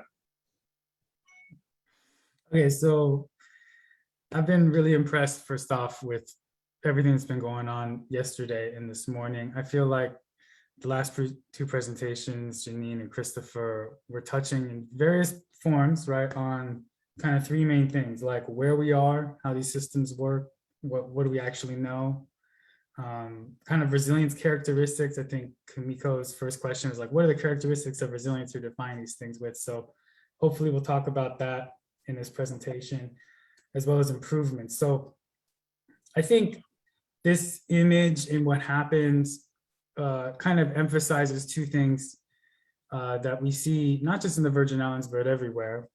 And that is, first off, is we have tons of infrastructure buried underground, often for many, many years. And it's extremely difficult to know just what condition it might be and which one might break. But it's not that difficult to know that breaks will happen, right? So one of the key 6 topics, right, is that surprise is going to happen. And this, for the community, was maybe a surprise. Maybe for WAPA, wasn't necessarily a surprise in a sense that they knew that pipes could break, but having such a large main at that time was something that they probably couldn't have predicted explicitly, right? So the goal for resilience on the infrastructure side is really to prepare for surprises, because surprises tend to have common characteristics that we see all the time, right? I mean, one basic thing is when a surprise occurs, we tend to feel surprised. But if we just prepare for those events that we know could happen, those bad things that could take out parts of our system, then we're able to fix them in a relatively quick and effective manner, which is potentially the best option that you have for something like these buried underground pipes or pipe mains. So I just wanted to emphasize that in terms of the where we are, in terms of some of the analysis that's been going on, and one reason we're focusing on water is because out of, the electric power system, for example, was just ripped out of the ground after the storms, and electric power reliability has been a major issue. Water is a lot more complicated in the Virgin Islands because folks have all these other access to cisterns and other water sources. And in general, like a lot of the infrastructure on the WAPA water side survived the storms pretty well. They filled the tanks. They weren't necessarily destroyed. A lot of the pumping and other things that was, vulnerable to electric power outages were taken out, but we didn't necessarily see immediate impacts. But what we're starting to see now is kind of like the long-term knock-on effects of all the movement underground and everything getting washed out. And at least folks that I've been working with at O'Brien's and WAPA have been trying to track this, and the number of pipe breaks that they're starting to see are increasing beyond what they saw before the storms. So they're trying to understand where failures might happen, but like the failure rate is just increasing faster than what they would expect normally by normal degradation, even with these kinds of materials and these kinds of pipes. So it's an surprise now. Yeah. But what does it mean really, I guess, to have expected surprise? What does it mean for, because the people in town were surprised. They were surprised. And they were not expected surprised. Not at all. And not happy. No, they were not happy. But many people started immediately throwing solutions out, like, how come we didn't have, or they didn't say it that way, but how come we didn't have water trucks on standby? It was a surprise, so there's no way to do that. But how come we didn't have water trucks on supply or on the side, immediately deployed out to particular areas that are impacted? I saw, well, isn't there a process in place to quickly respond?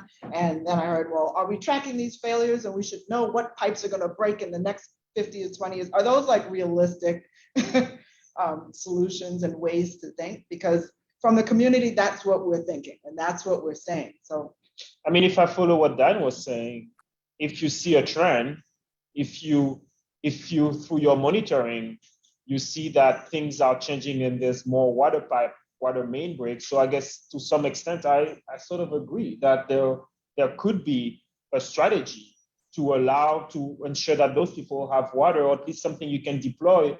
The idea of the water trucks, or the idea of, or just telling people, hey, expect a surprise, maybe can also be useful. I mean, that's my reaction to what you just said. Yeah. What do you think, Dan? Yeah. So I mean, I think maybe going to the next slide makes sense, in a sense that one thing that is special. So I do work with folks all over the United States, and maybe it's not obvious to folks living in the Virgin Islands. Maybe it's only obvious when you're like working with the water utility directly, but the water system in the Virgin Islands in terms of how people get water and where it goes and how they use it might be one of the most complicated ones in the United States, or maybe even the entire world in a sense, because normally you have a lot of people with cisterns not connected to a water pipeline, or you have a water pipeline, but you don't have both, and you don't have water trucks, you don't have this competition, you don't access bottled water from nearby islands. You know, the interactions and complexity of the water system in the Virgin Islands has kind of grown to meet the difficulties and the issues that people experience on a day-to-day in terms of trying to ensure that they have potable water. That being said, I think going to one of Janine's points earlier in terms of the community resilience side of things, like there are strong social networks, but they're like maybe tight knit. And if you're outside the network, you're not necessarily coordinated. We have like this extremely complicated water system that everything is kind of working on its own, and we're not actually have some kind of integrated, effective way of managing this. So as you just suggested, it's not necessarily something that WAPA can do right now to say like, oh, a pipe breaks, let's have the government pay for a bunch of water trucks to try and pick up the slack.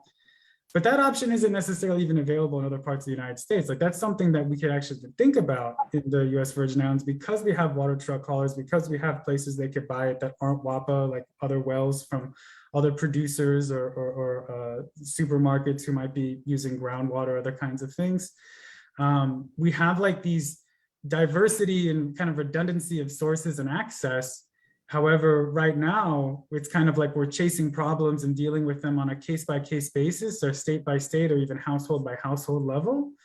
When if there was an opportunity to try and see like, oh, these problems lead to water outages in Frederickstead, or these problems lead to water outages for the west coast of St. John, maybe we can put in very particular plans in place to make sure that water is available, because we have an idea of where the main pipes might be, or which communities would lose water first when a pump goes down or a pipe goes down. Then another point to make is a lot of this work on how the system really makes sense and how it works together is kind of new, right? So really since the storms have we been developing both the data and models to try and understand how our system operates. It was in terms of the technical capacity and capabilities that were mentioned yesterday and at the end of the day, as well as this morning, in terms of like how many people are there, what data is available, who has access to it. It was actually very difficult for the utilities, whether it's WAPA or other ones, to have models and information for how their systems actually work. You'd be surprised how much of a day-to-day from an engineering side is just running the system without actually being able to predict what's going to happen.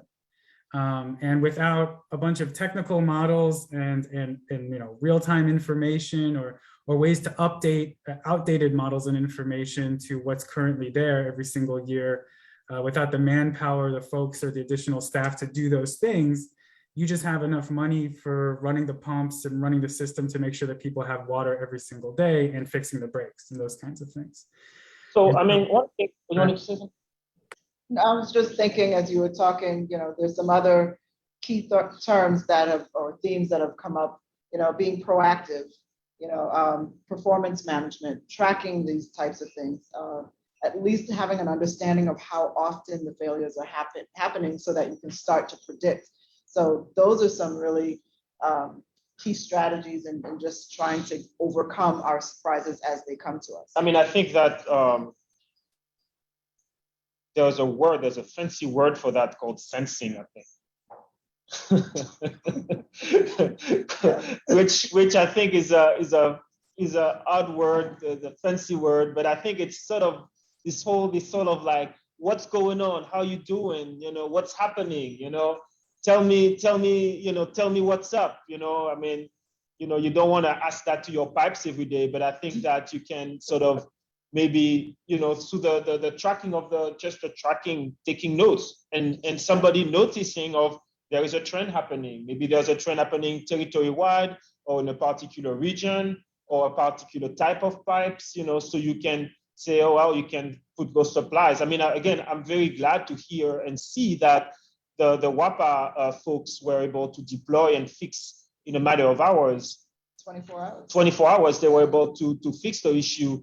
But I think that, this question going back, this question going back to better understanding the type of system and sensing what's happening, I think help us anticipate. And so this surprise that we know is going to happen maybe becomes less a surprise. But I was sort of wondering, what does it mean though when you are the consumer of the water? I mean, is there anything you can do to also not be surprised? Because I mean, as you were saying on this slide, Dan, we have a wealth of sources. So maybe the consumer needs to also expect surprise. Right. Going back to the fact yesterday, and this morning of like, we tend to expect the utilities to take care of us all the time. Exactly. But maybe we also need to think about how can we take care of ourselves? Right. Because things break. Mm-hmm. All the time. Yeah, there's an accountability that I think we need to have, as opposed to, as I mentioned before, we rely heavily on the government for answers to everything. So at some point, we need to step up and take care of what we need to do. We need to have what do you call those tubs that you could buy at Home Depot and fill them with water as backup in the event that something like this happens. Or maybe you need to build a cistern or fix your cistern or whatever the situation is. Yeah, so you need to create your own source of, let's just say the word resilience. Redundancy, robustness of your system. Yeah. And so, I mean, we see it on the power side where people sort of start to invest in, I think you have a nice little generator at your house. Yes, I do. You are robust. Yes, we're trying to build robustness at our house. And Yeah. my mother even knows about resilience, and she can tell you about it. Can you tell me about how is it going? How's it going with this generator? It's fantastic. So when the power goes off, we have the generator that automatically clicks on in the house. It takes maybe 3 seconds, and you hear the vroom vroom, and then it comes on, and then the lights come back on. I'm not sure you're telling the truth though, because I remember you coming on Monday and telling me about some issues about something and a repairman. Yes, it's not 100%, Greg. Thank you very much for pointing that out. If you don't maintain your generator, you don't have your monthly checkups, you don't have the change of the diesel oil and all this other stuff.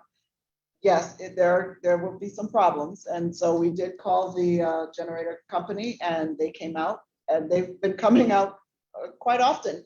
But we did find that just letting them know that we want monthly maintenance. So we pay a price, but it happens and it works.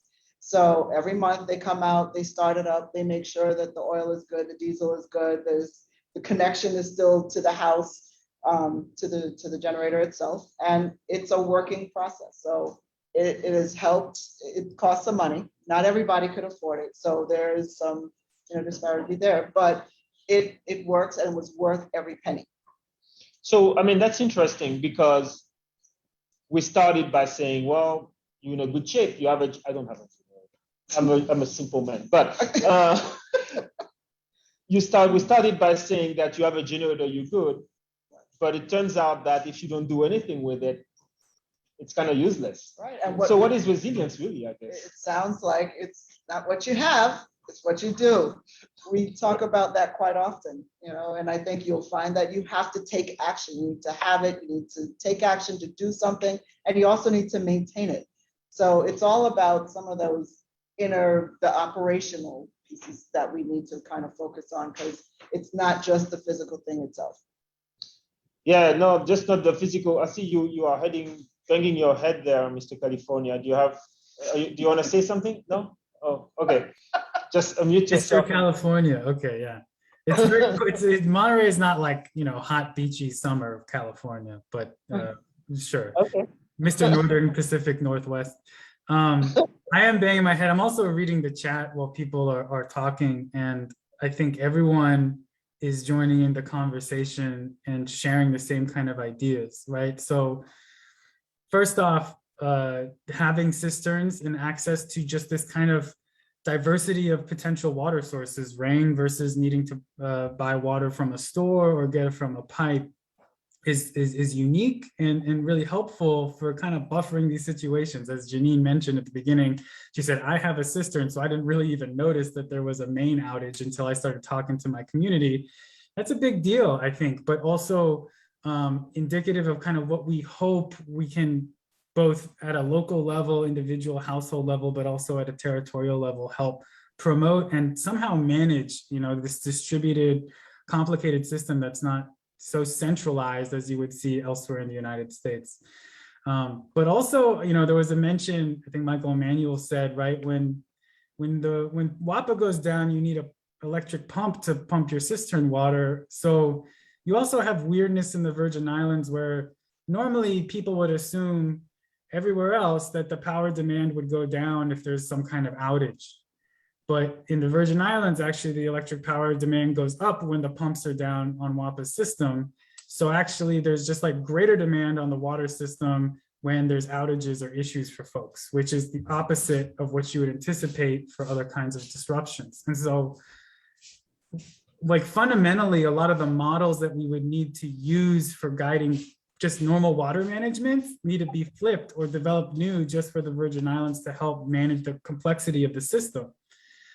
Which is kind of a unique challenge that is part of why it's taking so long just to make good recommendations, but also fundamental to getting a sense of where we are today and what we're trying to do, right? And really figure out where is it best to use water trucks? Where is it best to use WAPA or water pipes? When is it best to use your cistern? When is it best to use bottled water? When are those things going to become unavailable? How can multiple houses or communities coordinate or work together? How can the government or more centralized, utilities support those kinds of activities? A lot of the questions that you're asking are actually far more complicated and difficult to manage than what you would see anywhere else. And there's like this great resource built into this complexity of the system. There's so much diversity of options that we think that, resilience from kind of a water services perspective or electric power, as you were just mentioning, is more capable, more possible. It's just trying to figure out how those things interact to try and guide it is a remarkably difficult question. So, go ahead. There is an interesting point there, and there's two interesting points, I think. The one that you made and one that Janine made. The point that you made me think of the fact that, if the VI water system is so different from what you find in, I don't know, Detroit, Michigan, or Las Vegas, Nevada, it's very important then for the operators of a system to know exactly how their system works.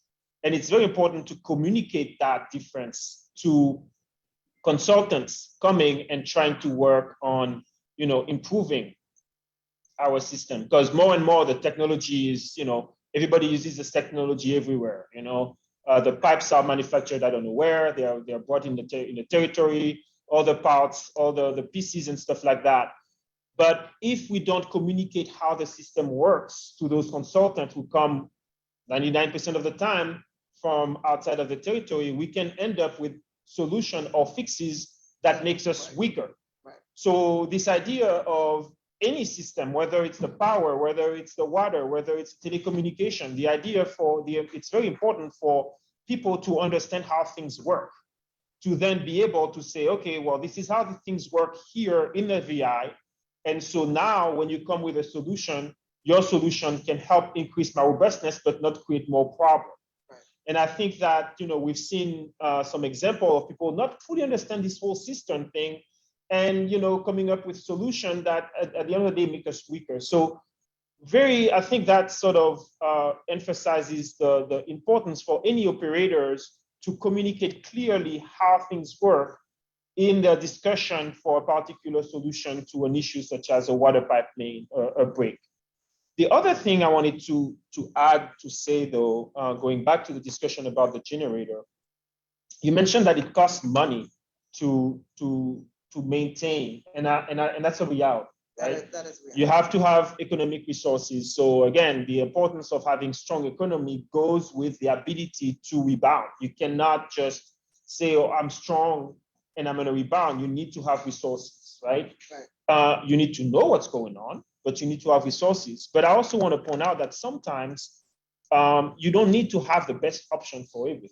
I was gonna say that. Well, they say that. You're right. You do not need to spend the money on a house that, a generator that automatically lights up the whole house and clicks over as soon as it goes on.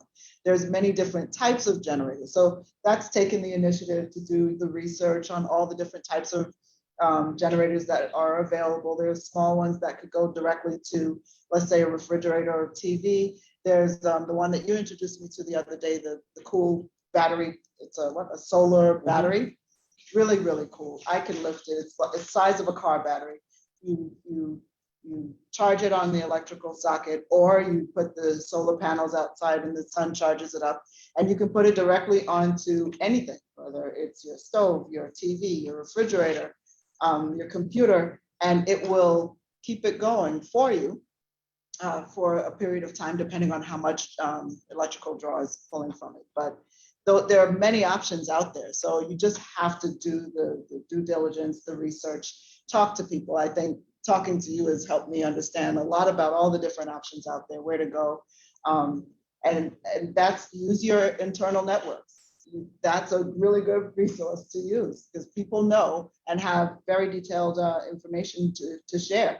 So I thought, just doing your due diligence, just to wrap that piece up, understand that there's more options. There are many options to choose from, just so that you can help yourself be resilient and build a redundancy in your own home.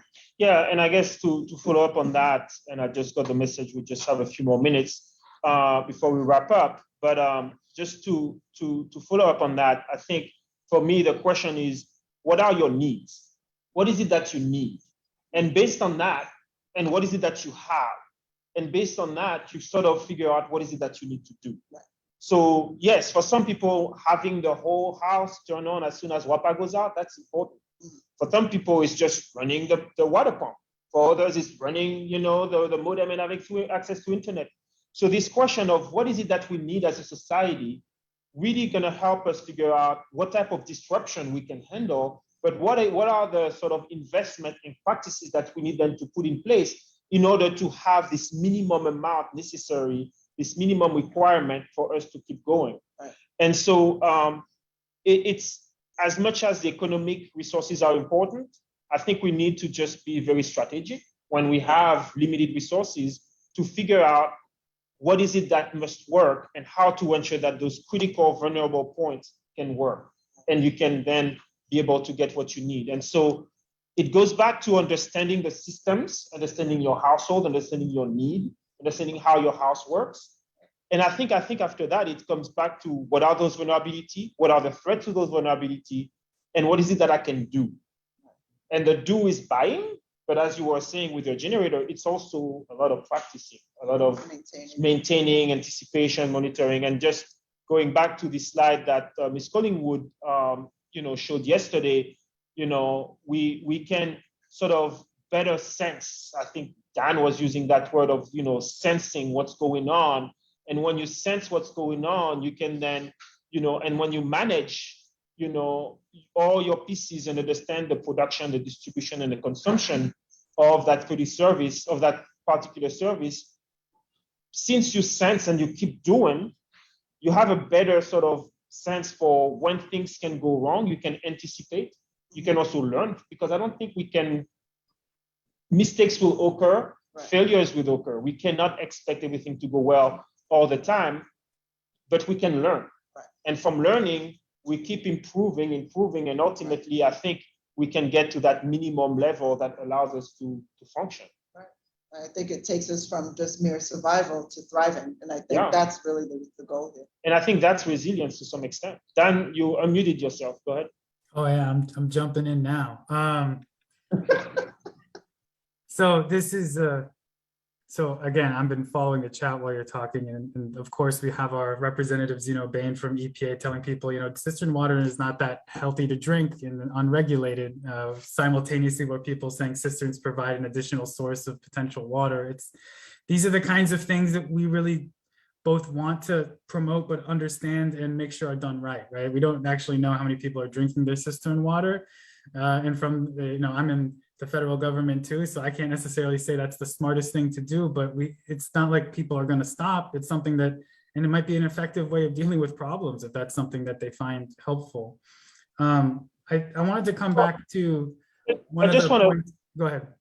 So sorry, I need to interrupt to interject though, because that for me is part of the sensing piece. Okay, you drink the water, exactly. Somebody tells you, oh, it's not that healthy because you've done the testing. You can change how you manage that resources to make it healthy. There are ways to filter, treat.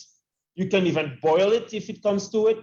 But there are ways for you to then adapt, because this is what it's all about. You have these resources or this resource. You need to then figure out how to make it work through the learning. So cistern water can be and is a healthy source of water. You just have to manage it well.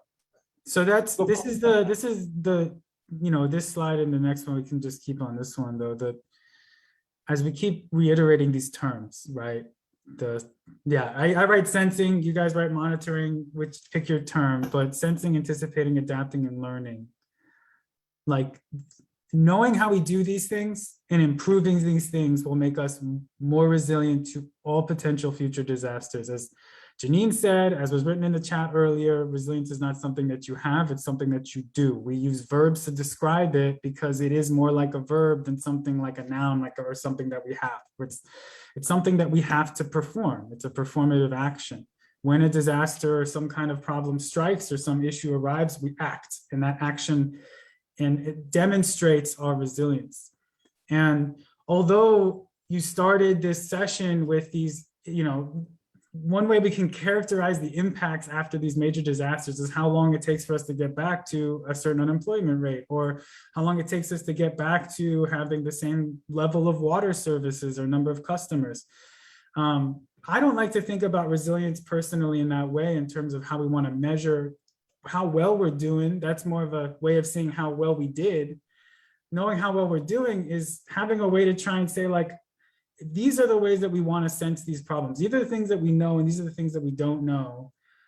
Are we improving our sensing, or are we stagnating? Are we just, do we know how big all the cisterns are at people's houses, or do we not know? Do we know how many people are drinking their water, or do we not know? And if we have mechanisms in place to help improve these things, we are moving into a world where we can make better decisions with the systems that we have. Similarly, if we have, as I believe you were talking about in terms of power, right? In terms of adapting, there might be a slew of different options you have: a solar panel on your roof, a single battery you can carry around, a diesel generator, any kind. There's like so many different options you might have for your household. Having an understanding of those options, what's available, and as was written in the chat before, what is repairable and maintainable and usable given what's available on the islands, whether, it could be what's useful in St. Thomas is not so useful in St. John in terms of context.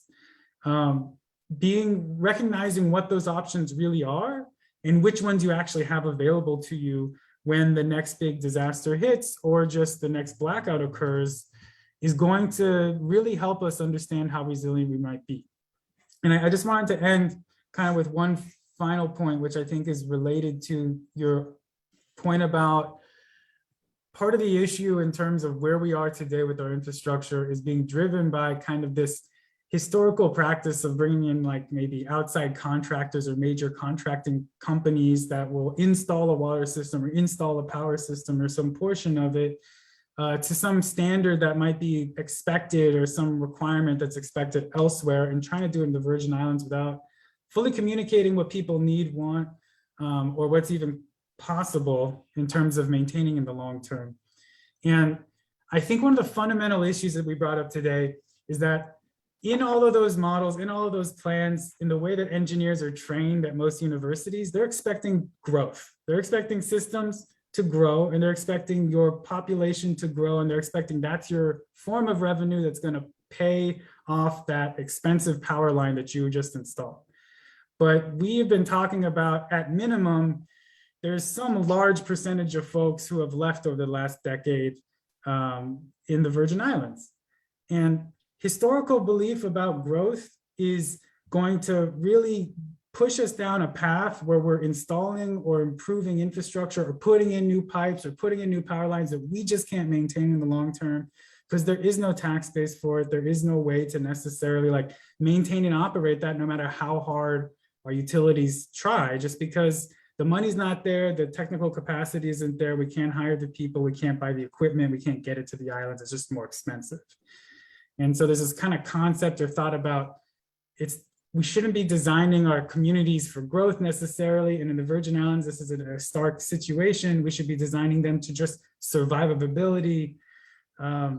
There's a book, Strong Towns, that I like to promote that was recommended by Jack Heidi, who is FEMA Region 2, has been supporting a lot of the work with Greg and the HMRP team.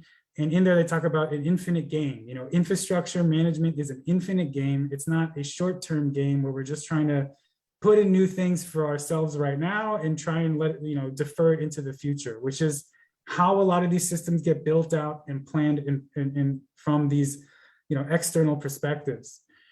If we're going to try and make the Virgin Islands more resilient and more survivable in the long term, we got to reconfigure what we think these systems are supposed to provide, how big they should be, what we can really expect out of them, right? And I think you brought it up as an important point, is people at the household level have an opportunity to really interact here, where that's not necessarily the same option. My apartment doesn't have a cistern here in Monterey, California. I don't have my own power source or generator on my apartment, kind of thing. And so, well, I'm in an apartment, so I don't know if I can install one on my own, but at the same time, I would love to. That being said, I think the opportunities for kind of community engagement and coordination with kind of these centralized utilities is huge, and maybe underutilized in the sense that WAPA is seen as WAPA and kind of only really interacted with when the pipe breaks or when water doesn't show up or when you have a bill, versus thinking about how water is this kind of integrated system across each island and the entire territory, and how every day there's negotiation between pipes and rain and trucks and bottles that is unique and really provides a source of diversity and redundancy and resilience to potential disruptions that we're currently utilizing, but potentially could be utilizing more effectively. No, I think you are making a lot of good point, and we are pretty much out of time. And I'm just gonna, I guess, summarize, my thoughts based on the discussion so far. And the thought is, resilience is what you do for you to access the services that you need, and with what you have. But it's not just what you have. And so this sensing, anticipating, and adapting, or this adapting really, followed by learning, is really key for this resilience to happen. Another thing that you were saying, Dan, which I think was somewhat discussed yesterday in the discussion with the farmers and the Department of Agriculture, was that let's try to see what we have and what we currently have and making sure that it works before making more addition or changes, because anytime you do that, it just becomes more complicated and it's more things that you're going to have to manage, right? Now you have to, kind of like your story with your generator. You are more robust, but it's one more thing to do, right? And so we need to be clear about that as we make addition to our system. And then the last thing is that, it's not just the utility providers, it's also us. And I would say, Dan, you can, as an apartment owner, actually start investing in a small solar battery that you can put on your porch, on your window, or whatever, so that, when the power goes out in California, you have access to your Netflix and watch, TV all night. So there are actually solutions, really. Actually, I think we are in a time of the world with technology now where you can have a lot of solutions for power, water, I would say even telecommunication, that you can sort of figure out how to make it work for you and start to create your own robustness, because surprises will happen, things will break. And at some point or another, you cannot just rely on the utility provider. So this is, I think, a big takeaway for me. Kim is saying, Yeah, we're at time stop now. it. So I will just let Janine finish with her thoughts. No additional thoughts. I think we have some really great takeaways here. We do need to go on break. And we are going to take 15 minutes. It is now 11, and we'll be back at 11:15. All right. I believe there will be a survey that's going to pop up. So as you have time in the 15 minutes, please feel free to take the survey and learn a little bit about what we're doing. Thank you, everybody. Thank you. Thank you. See you in a bit.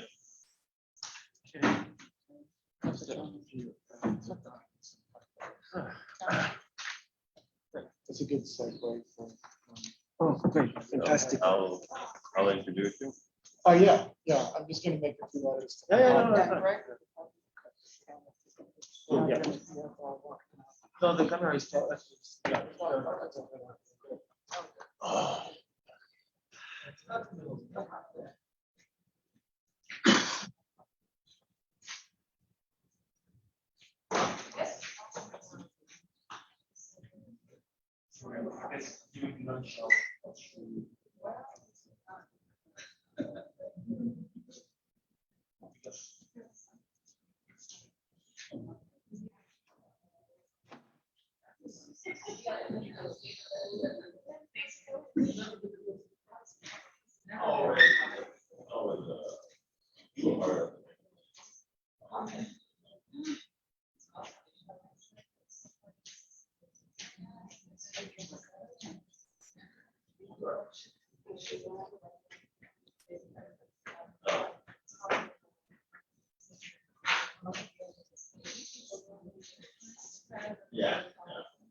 I see where I'm at. I'm trying to see, because why is I'm not seeing anything? When I was there, but I'm not seeing anything.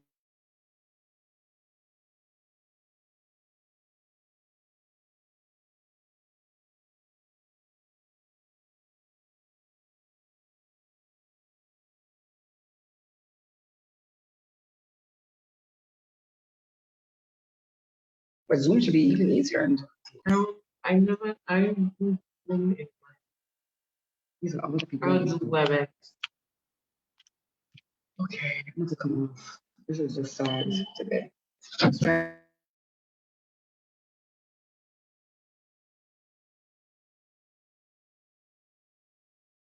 Okay, so That's fine. you are, Right.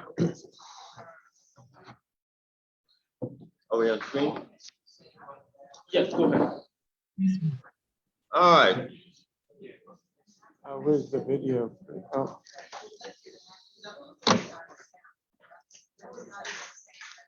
All right, good morning. We are back from our break, and I want to welcome all of those in the room as well as joining us online. Again, I'm Kim Waddell, one of the project leads here. I'm sitting next to Jeff Uwima, who's also a project co-lead. And Some people are not muted. all right, we're just making sure everyone's muted here. Anyway, I want to just go over the survey. We had a long discussion that's almost completed on infrastructure and talking about operations and management. And so leading into this to see what the questions are. So what type of infrastructure can function under limited capacity after disaster? And so we had a number of options. And so 41% thought that the electrical distribution system could function.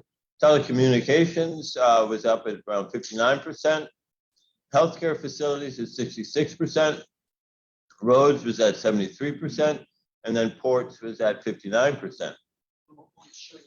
So you could share results Oh, there we go. so people can. Yeah, sorry about that.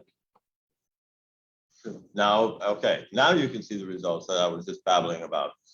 Anyway, and this, when I think back to right after the hurricanes, I said, you know, some of these are accurate. I think the electrical system and the telecommunications came back relatively quickly. It was a hit and a miss. The roads, I think within a few days, we were able to open up our roads, our ports, probably, you know, within a week or so. We had to get fairly creative with the airport and getting shipments in. The military helped with that. But I think the electrical was probably the most challenged of all the systems. Yeah. All right. Well, on that theme. There's a second question. Oh, there we go. All right, second question. What type of infrastructure, when damaged by disaster, costs the most to restore? And looks like our big winner is electrical distribution at 59%. Telecommunications got a relatively low number, which I'm a little surprised by, but at 9%, healthcare facilities at 16%, roads at also 16%, and no one voted for ports. which, again, I guess that's based on people's experience or Yeah, perception. Yeah, yeah. I mean, the cost of the electrical distribution after Irma and Maria was quite high, but there's quite significant costs for road restoration as well. So, All right. So, Tim, one of our guests this morning, Ms. Victor. Oh, Dr. Victor? Dr. Sia Victor, she's on now. Do you want to give her like just a few minutes to talk about? Sure. No. Okay. So, Dr. Victor, are you there? Hi, I'm here. Good morning, everyone. Good morning. Yeah, we were expecting you this morning to talk a little bit about your work working with different agencies on different issues with the community to try to address some of the vulnerability in the territory. Would you mind expanding a little bit for maybe just a few minutes because about some of the work that you're doing with the children and youth task force and the different agencies, local and federal, that you're working on to try to address some of the vulnerabilities of the territory? Yeah, sure. Yeah, quickly. Thank you, everyone. Thank you for taking the time to have me to share. I'm Dr. Sia Victor. Actually, I am one of the co-chairpersons for the USVI Children and Youth Task Force. My co-chair is Dr. Greg Winnell at University of the Virgin Islands. And that particular task force, we address the issue of health and wellness, community engagement, human trafficking, education, and spirituality. The task force was created right after Hurricanes Irma and Maria under Health and Human Services. And the Human Services is where the umbrella of the task force resides, current with the University of the Virgin Islands.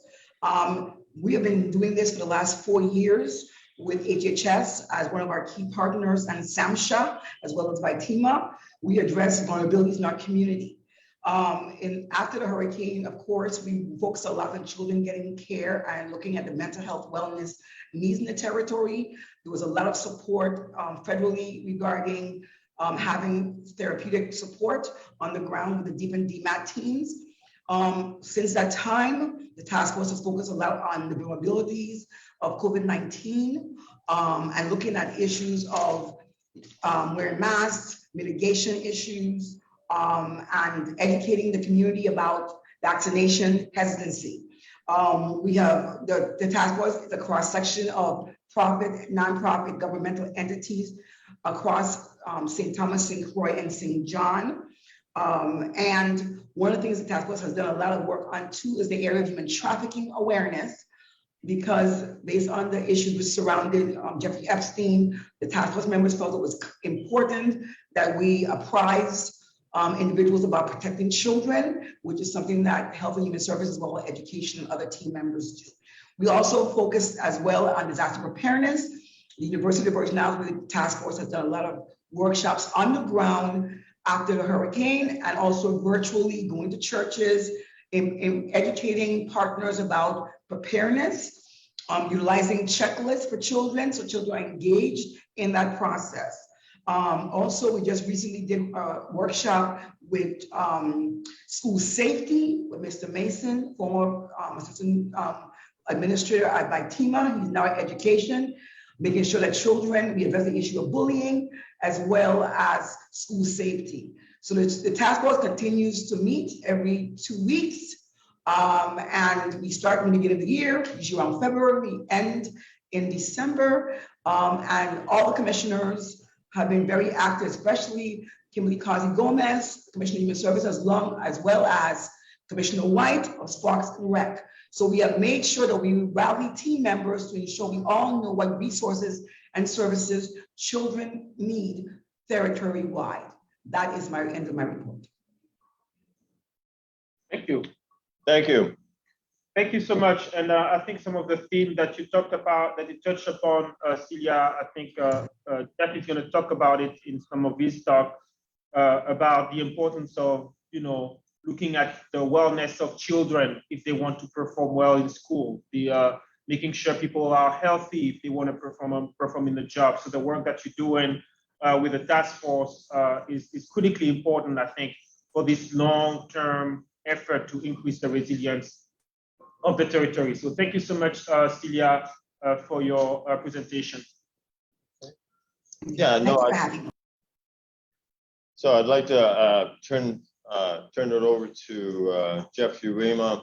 I think, as I mentioned earlier in my opening remarks, you know, how are we doing? And, you know, that the metric of understanding of what we need to do or where we've been really begins with, you know, the services that we get. And you've heard it, especially in the infrastructure discussion earlier.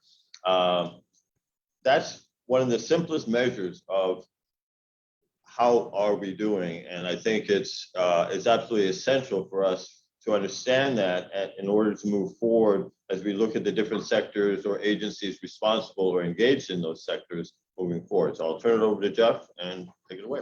Okay, thanks, Kim. Good morning, everybody. Going to find the cursor and share.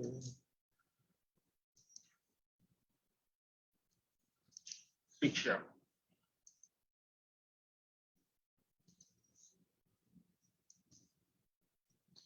Okay, so you know, we heard this morning from my colleagues about the human side of the equation, the natural side of the equation, and the infrastructural side of the equation. And you know, one of the things that really popped out at me is that, you know, from the human side, we have a lot of capital that's exists, but it's kind of untapped. And the biggest challenge that we have is probably the fragmented nature of the communities that we live in. And we heard from Chris that the natural systems, we depend on them, but they're under pressure for a variety of different reasons.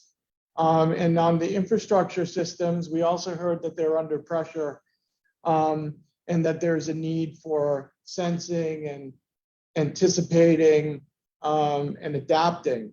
And one of the real interesting terms that was thrown out today was survivability. And when we look at where we are as a community versus building new, which is the kind of the appealing and politically appealing solution to rebuild quick and build new,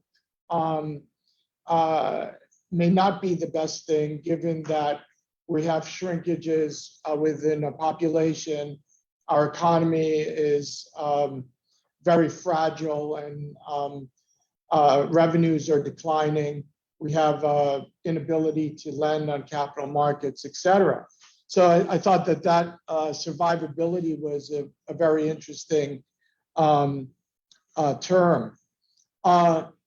When we look at the systems that we depend on in our community, we have to think about the assets that we have and the human capital, the social capital, the cultural capital, political capital, financial resources, natural capital, built environment, and how these all work together.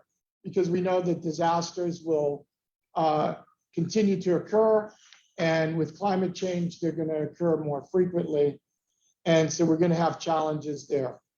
So with the shocks, though, we have to look at, you know, what is causing not the hazard, but what is causing the shock to be longer, deeper, more protracted, and impact our society for a longer time. And so I'll talk a little bit today about addressing some of the root causes of systems and show how some of the systems are interconnected.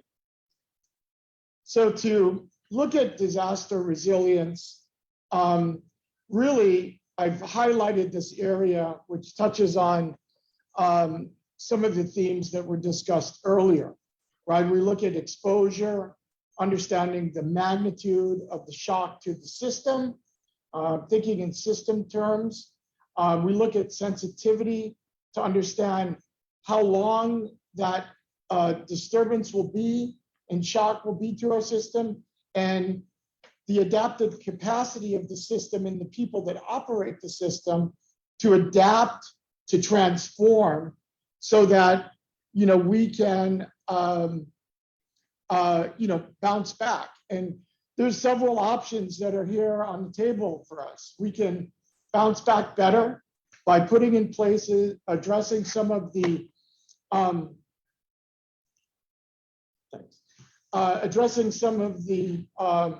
root causes and strengthen them. We could bounce back to the level that we were before. You saw that in Greg's presentation. We could recover, but we could be worse off. We also saw that in Greg's presentation where he showed the employment factors after Marilyn, Hugo, and Maria coming back to the existing level, but then trickling back down to a lower level. So that might be the new starting point, or we could have complete collapse and failure of systems. And under the catastrophic events of 2017, that's what we experienced. And so how can we, together as a community, looking at our human capital, our natural capital, political capital, build back better? Oops. I'm a mouse guy, shows my age. So when we look at system resilience, really we are looking at rebounding, robustness, extensibility, that's that sensing, and our adaptability. And when we look at it in a sector perspective, we look at government function as providing a critical or essential service like healthcare or infrastructure, housing, and then we look at how society consumes that service, and the ability of society to function and consume that service really brings the benefit to society and builds resilience as a whole. And so what we've generally found, as I pointed out yesterday, is that we have fundamental gaps in how different systems operate, and the interconnectivity of systems really has a cascading effect on how things operate. So I'm going to use this kind of flow chart in the next couple of slides to talk about two case studies and talk a little bit about the system function and areas of weakness that we can pay attention to look at fixing in order to build robustness and strengthen the system so that generally our recovery and response is shortened and is quicker, and our society comes back where we started off, or perhaps even using the opportunities of disaster to implement some of the recommendations to build us back to a better position. So first case study is education. So we have government. Government is providing a public sector function, right? But there's also outside sector influences on education. The quality of our infrastructure, the buildings, the education buildings themselves, the roads for commuting, the quality of health and mental health care, and also the quality of housing that's available for our students. All of these outside sector influences influence how schools function. Are students happy and safe? Is there adequate curriculum and certification for the personnel, which affects the quality of education, and society consumes that function, and what we have is a literate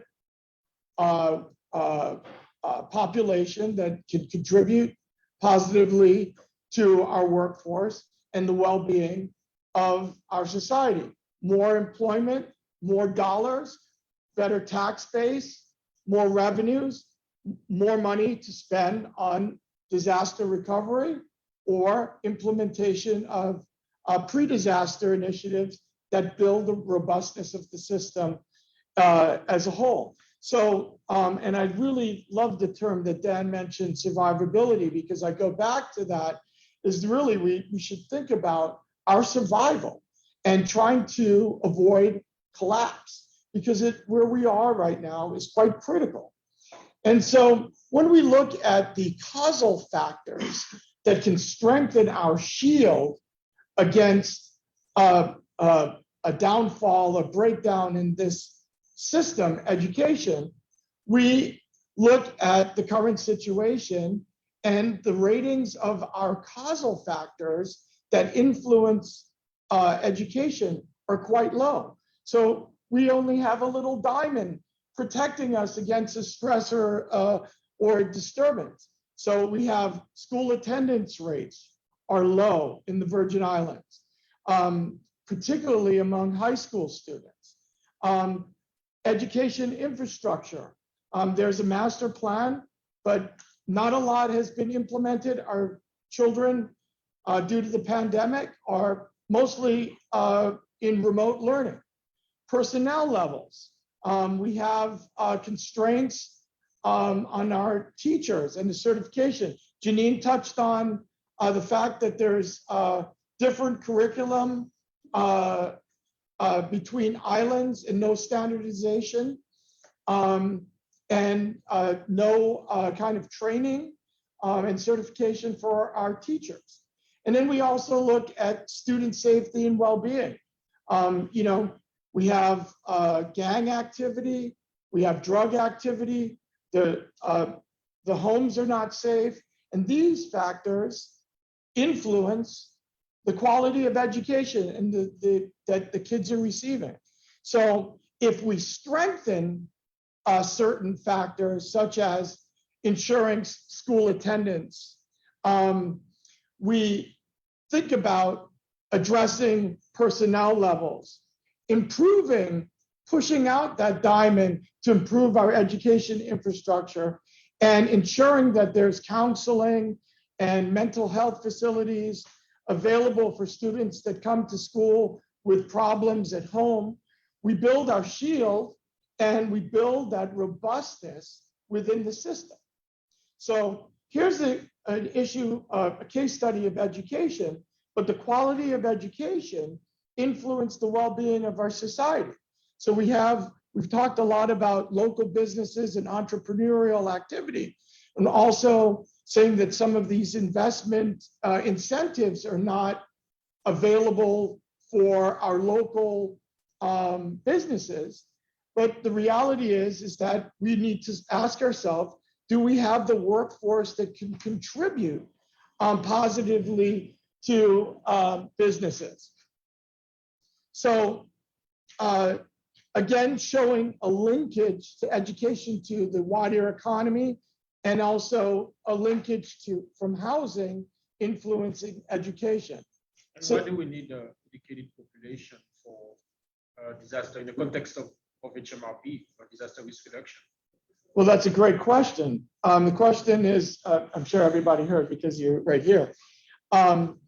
It's important because when you think of it just from the economic perspective, if you have more people that are participating in the economy, one, household income increases. So there's a bigger coping capacity at the household level to withstand the shock. And that means whether it's a generator need or getting water from outside, there's more financial resources at the household level.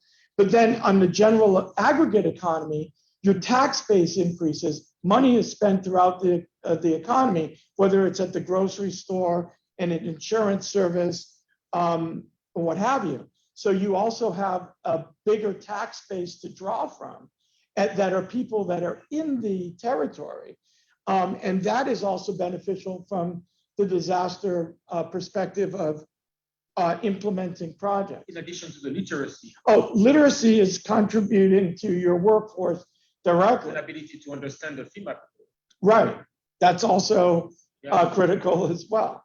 And I would also just add that, I mean, if we had a more diverse and competent workforce around for example, like project management. I mean, some of those dollars that are being spent leave the territory if they could stay here because we're paying our people, for these jobs that are critical after and post-disaster. That's another big opportunity Yeah. to keep that money internally. Into the economy. Right. So there's not that trickle externality outside.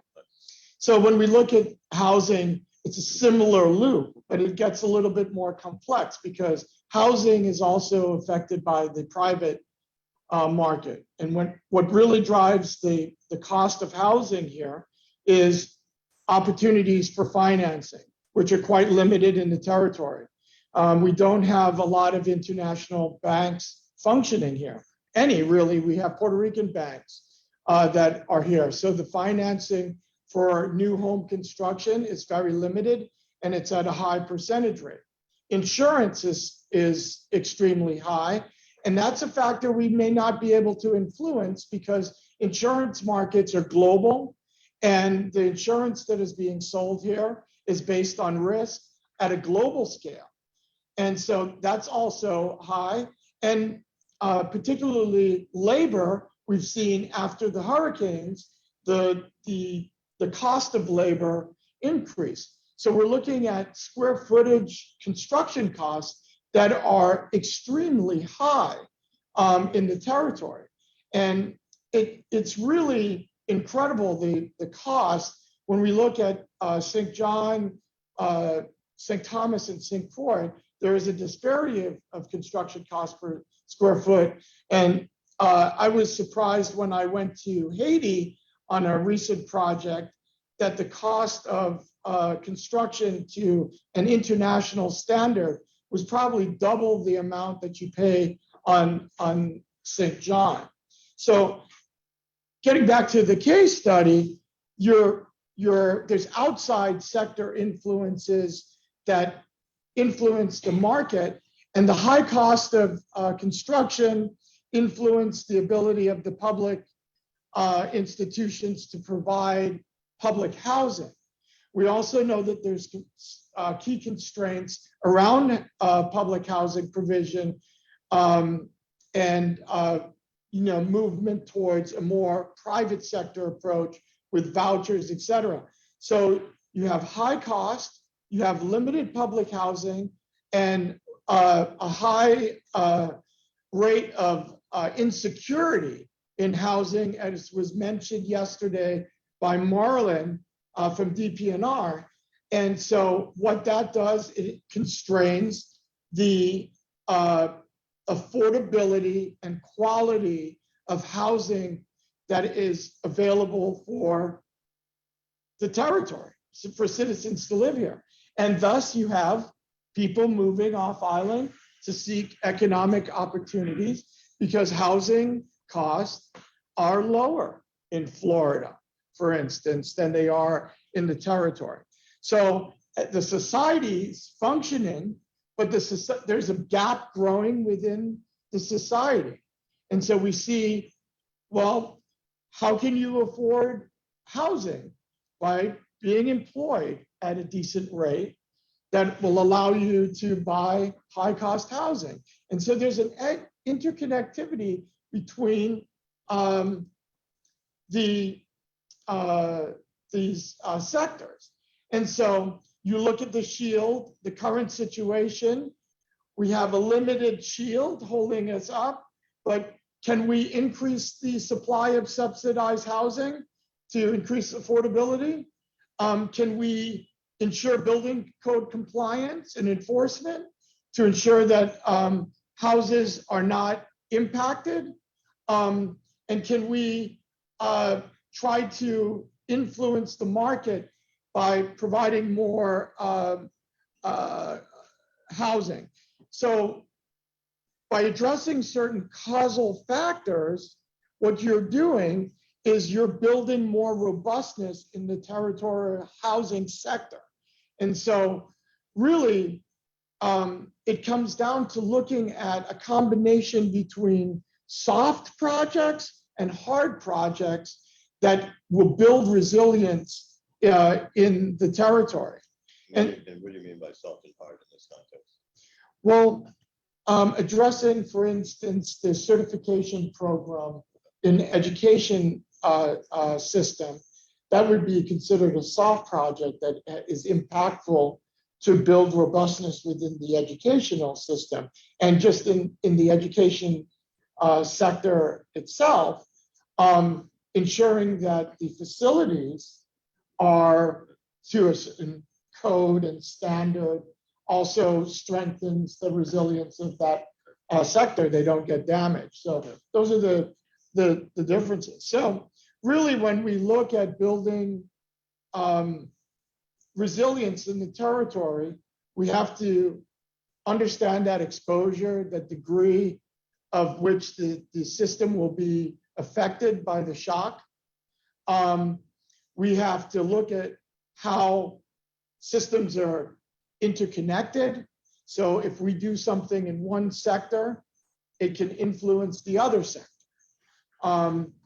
We can look at trying to build political will and improving capacity of the agencies and our leaders in order to manage, adapt, and adjust and sense, as Greg talked about.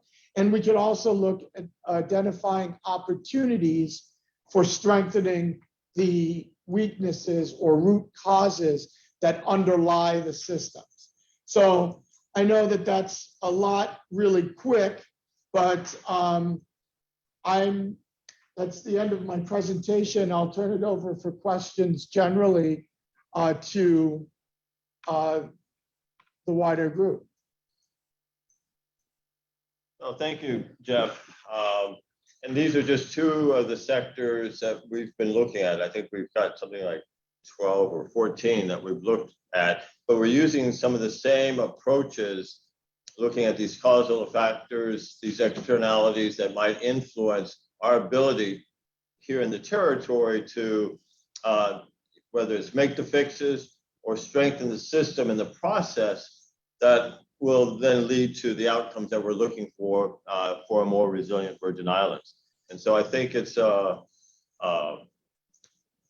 challenge because, again, there's interconnectedness that you mentioned earlier. But I'd like to open it up to questions. I don't know if I haven't been following the chat. Are we getting questions or comments there? Or I just want to add a quick comment though, which is, and let me turn on the camera on myself so you can look at me. Oh, no. You sure? No, so thanks, Jeff, for your presentation. I just wanted to add the fact that, the reason why we did this is because we wanted to understand, like you said, what are the different sectors and how are they, that we depend on as a society, what they are dependent on, how they really work, if you will, to try to understand what is it that we need to do from an infrastructure sort of point of view, which is the traditional HMGP sort of approach, where we place the school, ensure that the police station doesn't fly away, ensure that the earthquake doesn't destroy the legislature building or the or people's houses. But I think what we did is we went a little bit beyond that and asked ourselves, why do we need it in the first place? And what is it? Why is it that we need to have those services in the context of hazards and natural disasters? And the consequence is just that we need them to be able to function. I mean, we can have a school that can withstand a Category 5 hurricane, but if the school doesn't create the workforce that we need, then and I think that's what you sort of mean by some of your soft. It's like we need to ensure that the school building exists, but we also need to make sure that the services that they provide are available. And some of them are available now, but some of them take a long time, such as education. Right, exactly. And some of them are low-hanging fruit where you see a visible imprint, and then some of them are generational issues that have not been addressed that need to be addressed so that we can get ourselves back on track to be functioning. If not, then we face that collapse in some of the systems, and then we're on our own, right? And I think that's where the plan sometimes gets complicated in our head, because it's almost like a constant feedback between, we need the workforce now to be able to rebuild. Oh, wait, in order to get the workforce, we should have done all of this stuff that, but at the same time, we know that, oh, we need to fix the schools now because some of them were damaged. So I guess the point that we are at, though, with this HMRP is we identify the hazard. We know the hazard impact. We know we have a sense of all the strategies to limit the impact of those hazards on the built environment for us to function. But we are also saying, what are the other things that we must attend to on a regular basis so that we can function no matter what, but we can also have access to those resources when things break down. Correct. It's a larger message. Go ahead, let me turn on the camera to you. Okay. Hold on. Okay, I just wanted to make a quick comment, and this is for awareness. I kind of mentioned it yesterday when I did my presentation, when I talk about challenges. I said one of the challenges hazard mitigation had was the fact that there were a lot of changes that actually boded well for the territory, but they did have an impact. So I just want to touch on this because I saw the WAPA information, and but I will tell you this, I was in a summit with all these people, and I was there when I saw WAPA responded to the break. I just want to reiterate that there's a lot of very smart, hardworking, passionate individuals within the government. One of the challenges, and I know that everyone is so frustrated, the hurricanes were in 2017, here we are, 2021, approaching 2022, and we want to see progress. But some of the things is, just quick reference, public assistance. If this building got damaged, public assistance under FEMA would have been able to come here, fix it to where it was prior to the storm. It would have been just damages. Because of the changes that were instituted, you can now do this and bring in new industry standards, make it better, bigger. So it's not just a simple fix, it's actual improvement. So I hear the frustrations. You mentioned the master plan. That's not gonna happen overnight, but they do have some very good things that are going to happen. But first, you have to build a building, and then they do have curriculum changes. So I just want to make sure that there's that awareness out there. So as we have these discussions, we also talk about what is actually happening in these different sectors, because there's a lot of good progress. Dr. Henderson said something. She said, sometimes we don't do a very good job. We're so busy doing the day-to-day that we don't tell our narrative. So people don't know what's happening. And I think us as agencies do need to make sure that our partners in the nonprofit world and the community do get that information so that, at least they get some sense of activity before we actually see the groundbreaking. But I just needed to throw that because I've seen I want to build a little bit on that, if I may, because I think this is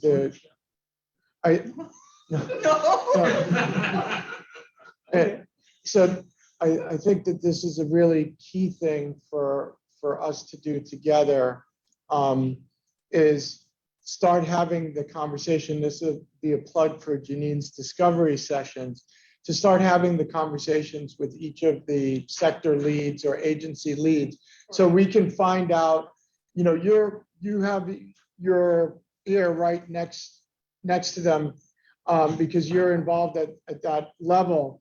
But when we are meeting with these agencies together, I think the idea is to say, learn what's being implemented, learn what can be reinforced or strengthened, and take it to the next level through the discovery.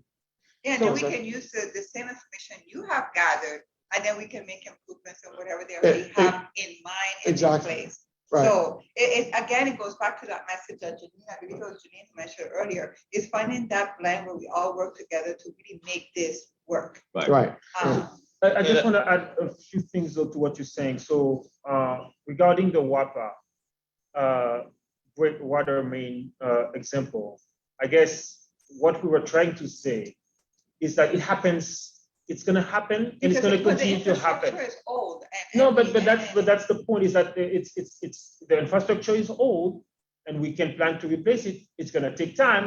It's going to cost a lot of money. In the meantime, there are water main breaking, and that's not a big deal, if you will. And even when And it's new, very difficult, and even when it's new, and that's a It could discussion we happen. had with Lauren earlier during the break, which is, it's not because you invest in a brand new thing that no It's not going problem to will break, occur. correct. There will always be problems. Especially as Dan was saying, it- when after a storm, you have that shift of the ground, and that could create its own challenges. So just to be clear, that was what the example with the water main was, just an example, and we could have taken anything anywhere in the world, and it would be the same dialogue around the fact that things happen. Correct. Right. And what we need to do is just anticipate and adapt. Yeah, but and I come up want with a to solution. chime in, because like I said, Yeah. when Dr. Henderson talked about, we don't do a good job of saying the narrative, so Right. people are Yeah. aware of what's happening. It's very factual. And I just wanted, in this forum, I wanted to make sure that we knew that. Yeah, and I just wanted to also make clear that, I'm aware of all the good work that WAPA is doing. And this was just an incident that allows to kind of show that it's very difficult to manage any system. Right. And there is, the system needs to be managed and operated, but also at the consumer level, we also need to find our own way to become more resilient, meaning is starting to invest in cistern. And there was a comment about the water not being drinkable from cistern sometime, and there are things you can do on your own. So it really takes a community, if you will, of people, together trying to make sure we have access to what we need. And when we talk about resiliency, one of the conversations that DPNR had on cisterns is the fact that now you have to incorporate thoughts of seismic activity. That's right. Right. That's right. So, I just dealt with that personally this year. Hey, you had a crack. Yeah, I had a crack in my cistern. And so, and I spent a lot of money on water this year and repairing my cistern. And which you is wanted to be on WAPA And I wanted to be on WAPA, but I'm too high up the hill. to have So- that redundancy. So, yeah, so, yes. But the other thing, sorry, Kim, go ahead. No, I think, creating the narrative and, recognizing, to your point, the work and progress that's been made to date, I think is part of this larger challenge, especially, it's not a problem in this room because we work and think about this all the time, but it's with the public and really communicating the progress and the challenges. They need to understand that it's just like, well, why hasn't this happened? Well, if you're talking about a workforce or education, it's, that's a decadal or generational phenomenon. We can fix the schools, but as Jeff just articulated. So we need to create a more comprehensive narrative, but share that with some regularity with the public so that they can, and I've been beating this drum since everyone's known me, managing these expectations. People want answers yesterday for problems that happen tomorrow, kind of thing. It's just instant gratification. The problem with it is it takes too long. It's Right. just, and people need to understand these things take time. And that's why bringing in narratives from other places, they're still recovering from Katrina in Louisiana. They're still recovering from Sandy. And we have to recognize that, hopefully that it don't happen every 5 to 10 years, but we have some time. But here, because of all the other externalities, we are almost always in a position of recovering or adapting or adjusting to some new external, because we're small and we're isolated and what have you. So we really have to help people understand that. I think people know it because they live it, but we have to talk about it and help them understand. And then in that process, help them prioritize. What is it that you really want to see change as quickly as possible? Maybe it's not what the experts like ourselves are thinking about. Maybe it's something else. Then let's do that. and we have to be realistic too. What you will Exactly. see as it pertains to, testing and equipment and reliability and things you can do in a very big city that has millions of dollars Right. in business taxes and ventures coming in. It's not something that you're going to see materialize in the USVI unless, even if we were to make everything that we have, that we see identifies the issue happen. Right. It's just, economy of scale. Right. So I just wanted to address the other point though about the education and the curriculum, and I'm really glad to hear what you're saying about that. And I think about the fact that things are changing. The point though is that Jeff was trying to make is that the diagram that he showed is how to get to quality education. And what we did is we took a snapshot in time of saying, how's it going, at this time? And so we took all those scores, and this is where we were. And it's good to hear that things are moving in the right direction. And hopefully when we take another snapshot, we can then measure progress. Right. So I just want to make sure that, and that's in part the difficulty of plan and using data to justify action is because things keep changing, but at some point or another, we need to take that snapshot and say, this is how we do it. And so just wanted to And be honest about it, because we might not have progress in a certain sector. We might actually be regressing. And we need to say, hey, and a lot of people tend to not get the information. And so they build false expectations and, Well, not only that, perceptions but about I got things. it because, people also need to know that there's stuff happening because you Yeah. need that glimmer of hope. It's Oh, been yeah. around Yeah, a few yeah. years and you need to know that something is happening in the background. Right. That, we're not just going deeper into the hole. No. We're actually clawing our way out. Yeah, we're trying. Yeah. So I want to open it up to Thank you. thank you, Yeah. Sheila. I haven't been following the chat. Is there things popping up in the chat, questions or comments that are worth? No? Because we're actually right at a perfect, we're not at a perfect stop. Okay. Yeah. We are scheduled for lunch and Are there questions, comments? yeah. Impressions from here outside?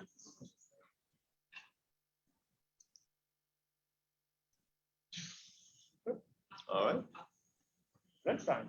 So we're going to break for an hour. It is 12, let's reconvene at 1 p.m. local time, noon at Eastern, and what does that make that out? 9 a.m.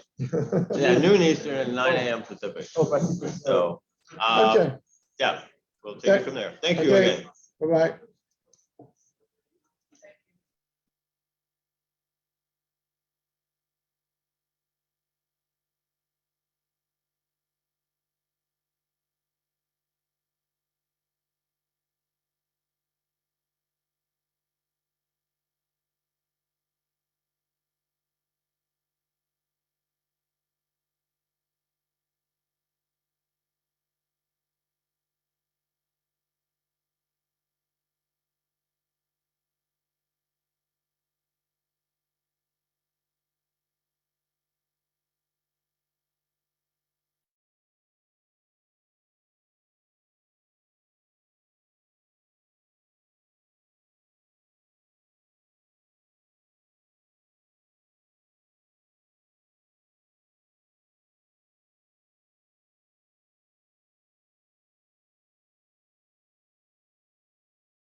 hot summer. All right. Acclimate. Okay, this seems like Give it a wide berth to not be Give touched. give me just a few minutes. Okay.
Don't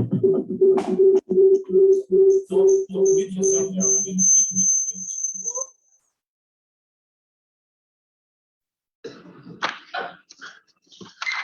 All right. Oh, can you hear me?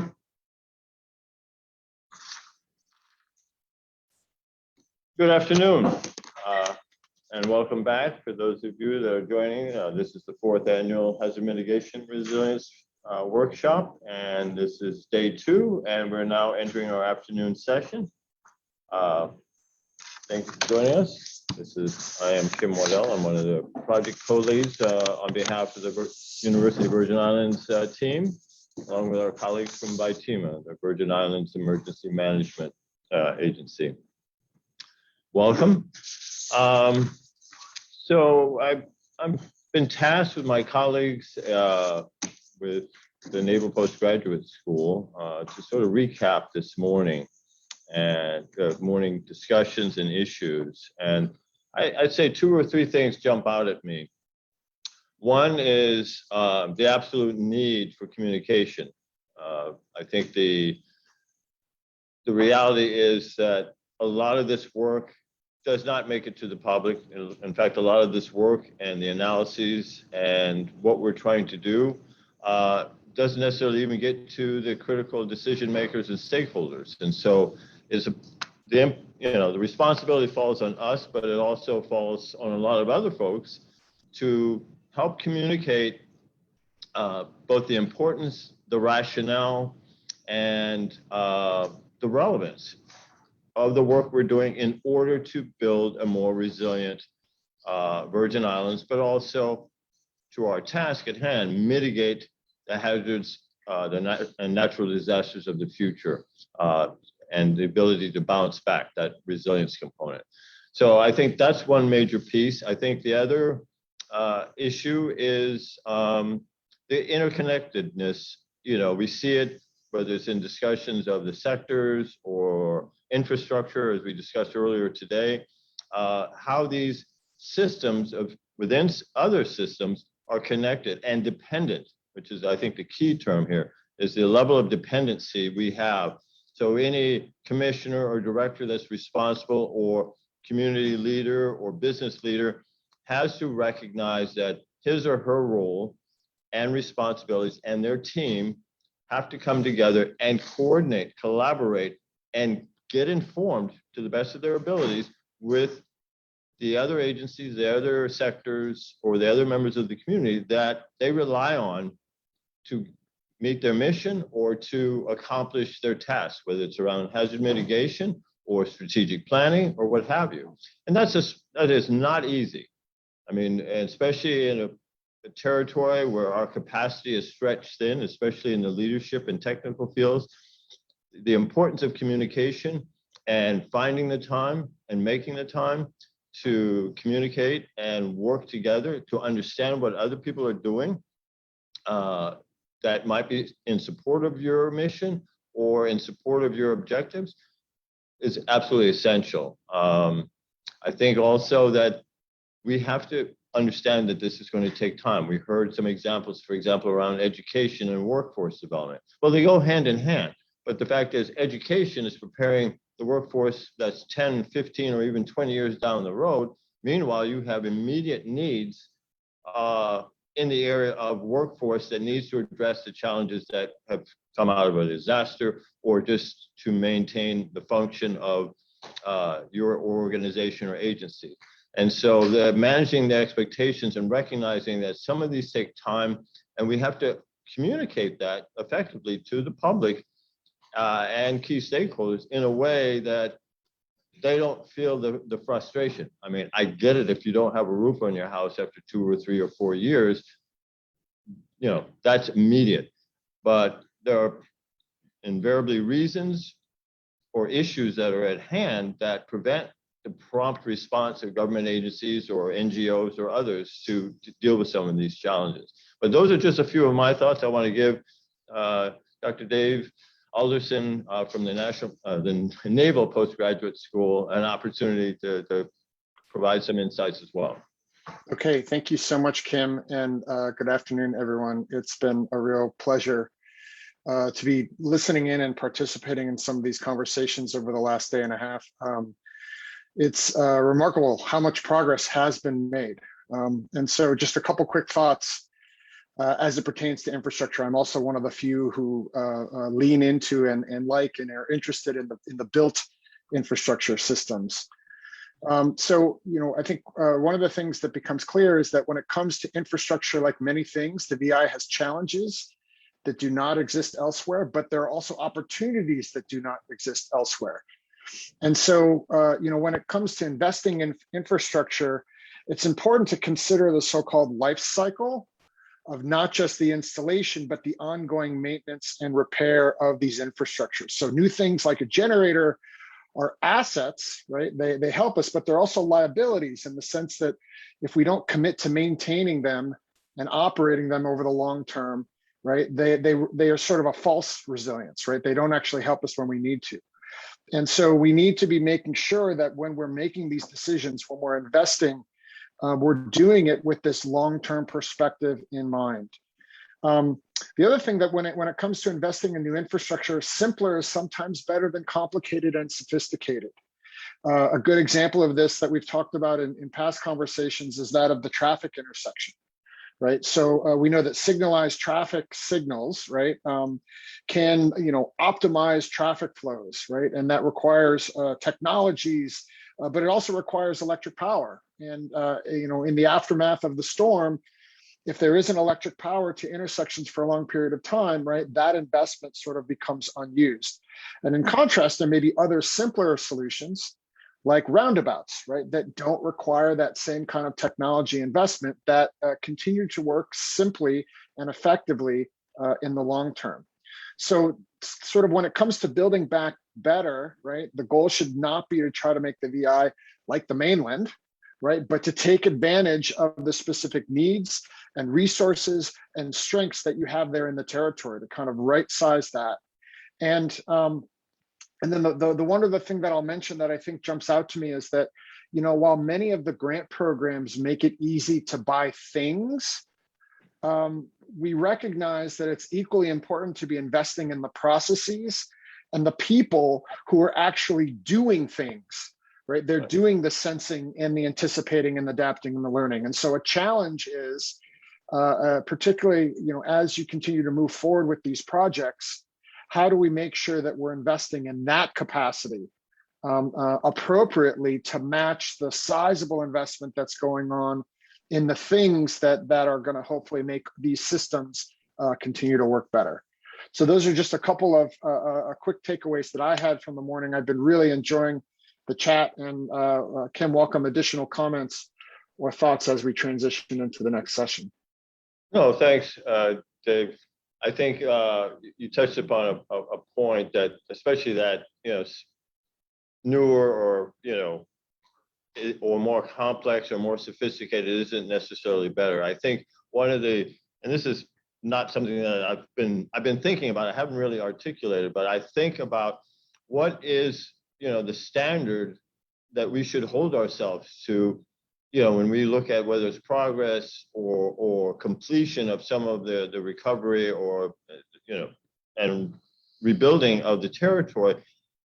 What is it that we really want to have? Do we want to be a miniaturized America, or do we want to be a prominent and successful Caribbean nation, as far as the conditions and the, reflecting the diversity, reflecting where we are regionally? What are those metrics? Because I think, to your point, we can't just be what they do on the mainland.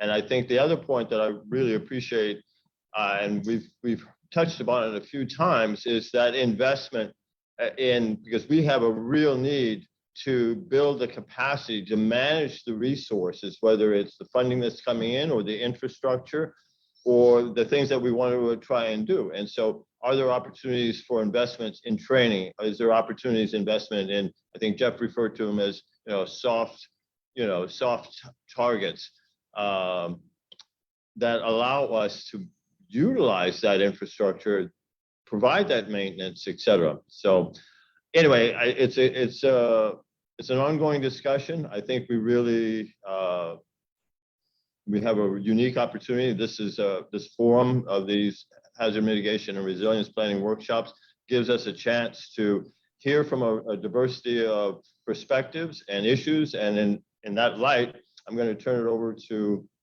my colleague, Hillary Lohman, who works for the Department of Planning and Natural Resources, who's going to lead this next session, looking at, I just lost my notes. What are we talking about? Pathways. That's right. Pathways to Resilience. to resilience. Sorry, I just looked down and it was not there.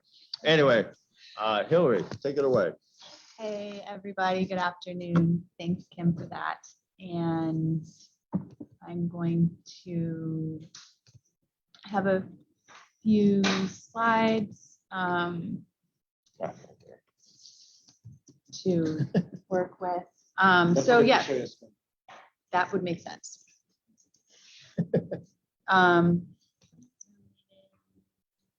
Share screen. So good afternoon, everybody. My name is Hillary Lohman. I am the Coastal Resilience Coordinator with the Department of Planning and Natural Resources Division of Coastal Zone Management.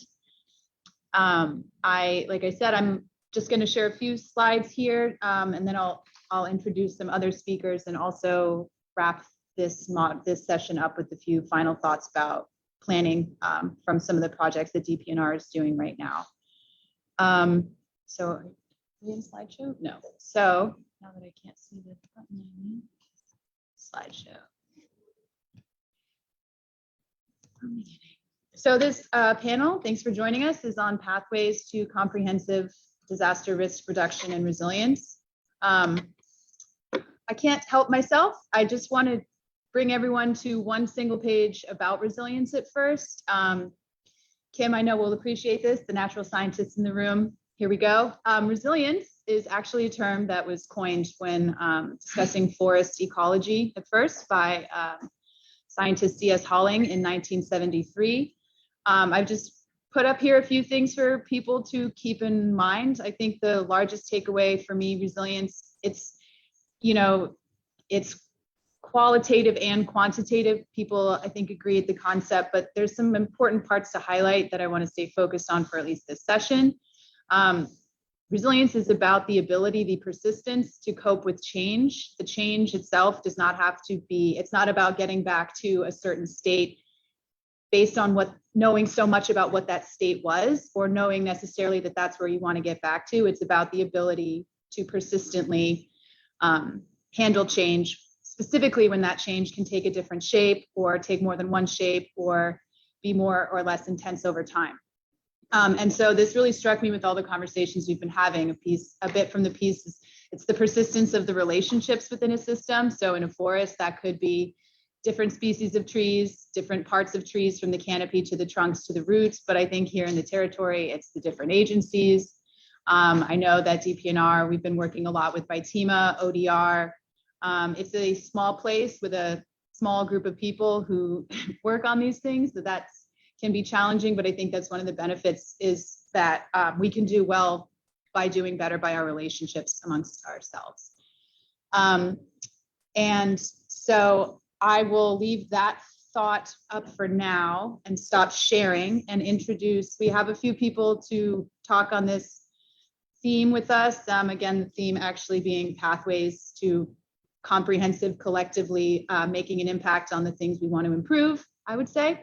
So first, I'd like to introduce and invite Dr. Mark Wenner, a professor of economy at UVI. He's going to speak a bit about the economics of what it would take.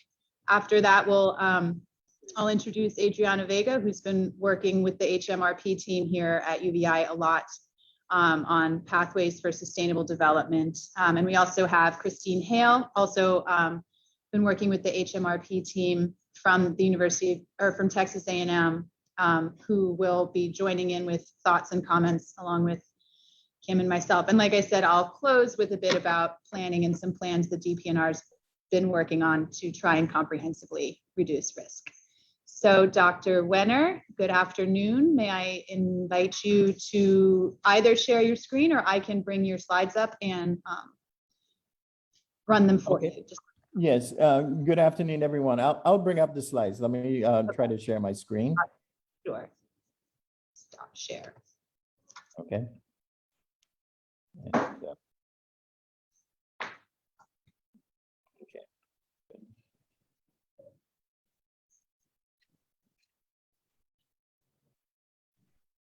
Okay, can hope everyone can see? Yes. Okay, well, good afternoon, everyone. I thoroughly enjoyed this morning's session and I learned a lot, some very, very good presentations. My task this afternoon is basically to kind of think more, I guess a lot of focus was on the hard objects, the infrastructure, actually getting recovery going.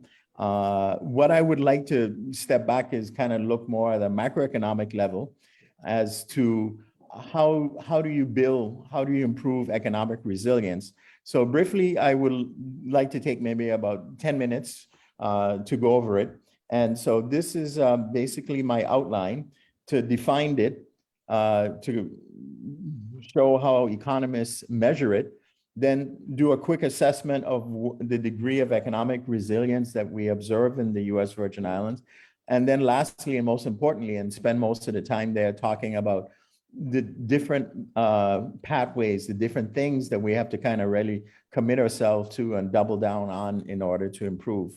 So I'm sure people have seen the definition of resilience many times. The general definition is, its ability to cope with some sort of external shock, to recover from it as quickly as possible and reconstruct. And so it has those dimensions. In the case of economic resilience, basically what economists have done is they've kind of formalized it in mathematical language. And basically in this graph is kind of a graphical example of it, is that you kind of trucking along and all of a sudden you have a disaster. And the important variable that happens is that you have damages to physical assets, loss of human lives. And so economists kind of encapsulize and summarize all of this as a loss of consumption. Aggregate consumption drops. And then you go down to some lower point, and then you begin a process of recovery. And so basically you come up with this kind of mathematical equation that's based on a Cobb-Douglas function that has the crinkle in it is that you have capital stock, but some capital stock is easy to destroy and others is not more difficult to destroy. And so you have these two types of capital and you're working at half capacity or less than half capacity. And I won't bore you with all the technical details, but the big idea, the intuitive idea is that you're on this blue line, you drop, and then you begin a process of coming back. And so economic resilience really has two aspects, a kind of a instantaneous ability to cope with the situation. And then a longer, a more dynamic component, which is like N. N is the amount of time it takes you to get back to your initial position. And so everything on this second half deals with macroeconomic resilience. How do you try to shorten this N, this time that it needs to get back to your initial condition? It should also be noted from theoretically that you may never get back to your initial condition because a lot of it has to deal with the structure of the economy. And that is where the devil lives. And so, so just to, give you high level, kind of definitions of some concepts, these two types of resilience can be measured at two levels, and they're very closely related, macroeconomic and microeconomic. So you have a sort of inherent resilient macroeconomic capacity, which is in short words, is like how much money you got, how fat are you, how many budget surpluses do you have, how much government savings do you have, how much emergency funds that you have that you can call upon, your ability to go into debt on short notice. Can you easily obtain a loan, issue a bond? Whether or not you have contingent lines of credit already negotiated with a bank, so you can immediately begin a drawdown after your disaster, onset of your disaster. And then more sophisticated things, parametric insurance. Parametric insurance, for example, is becoming widely spread. There's a Caribbean risk management facility, but it's popular in Mexico and in India. And basically is that you sell insurance based on whether or not a certain level, a certain trigger occurs. So in the case of hurricanes, if it's the winds are above a certain level, and regardless of whether there was damage done or no damage done, there's a payout. So this is a very cheap and easy type of insurance to have. Catastrophic bonds is another one. So countries such as Mexico, for example, have huge catastrophic bonds to deal with possible earthquake damage. As soon as they have an earthquake of a certain magnitude, they get money. And then the more standard ones that, the Virgin Islands have been using for a long time is access to external financial assistance. In our case is Uncle Sam, FEMA.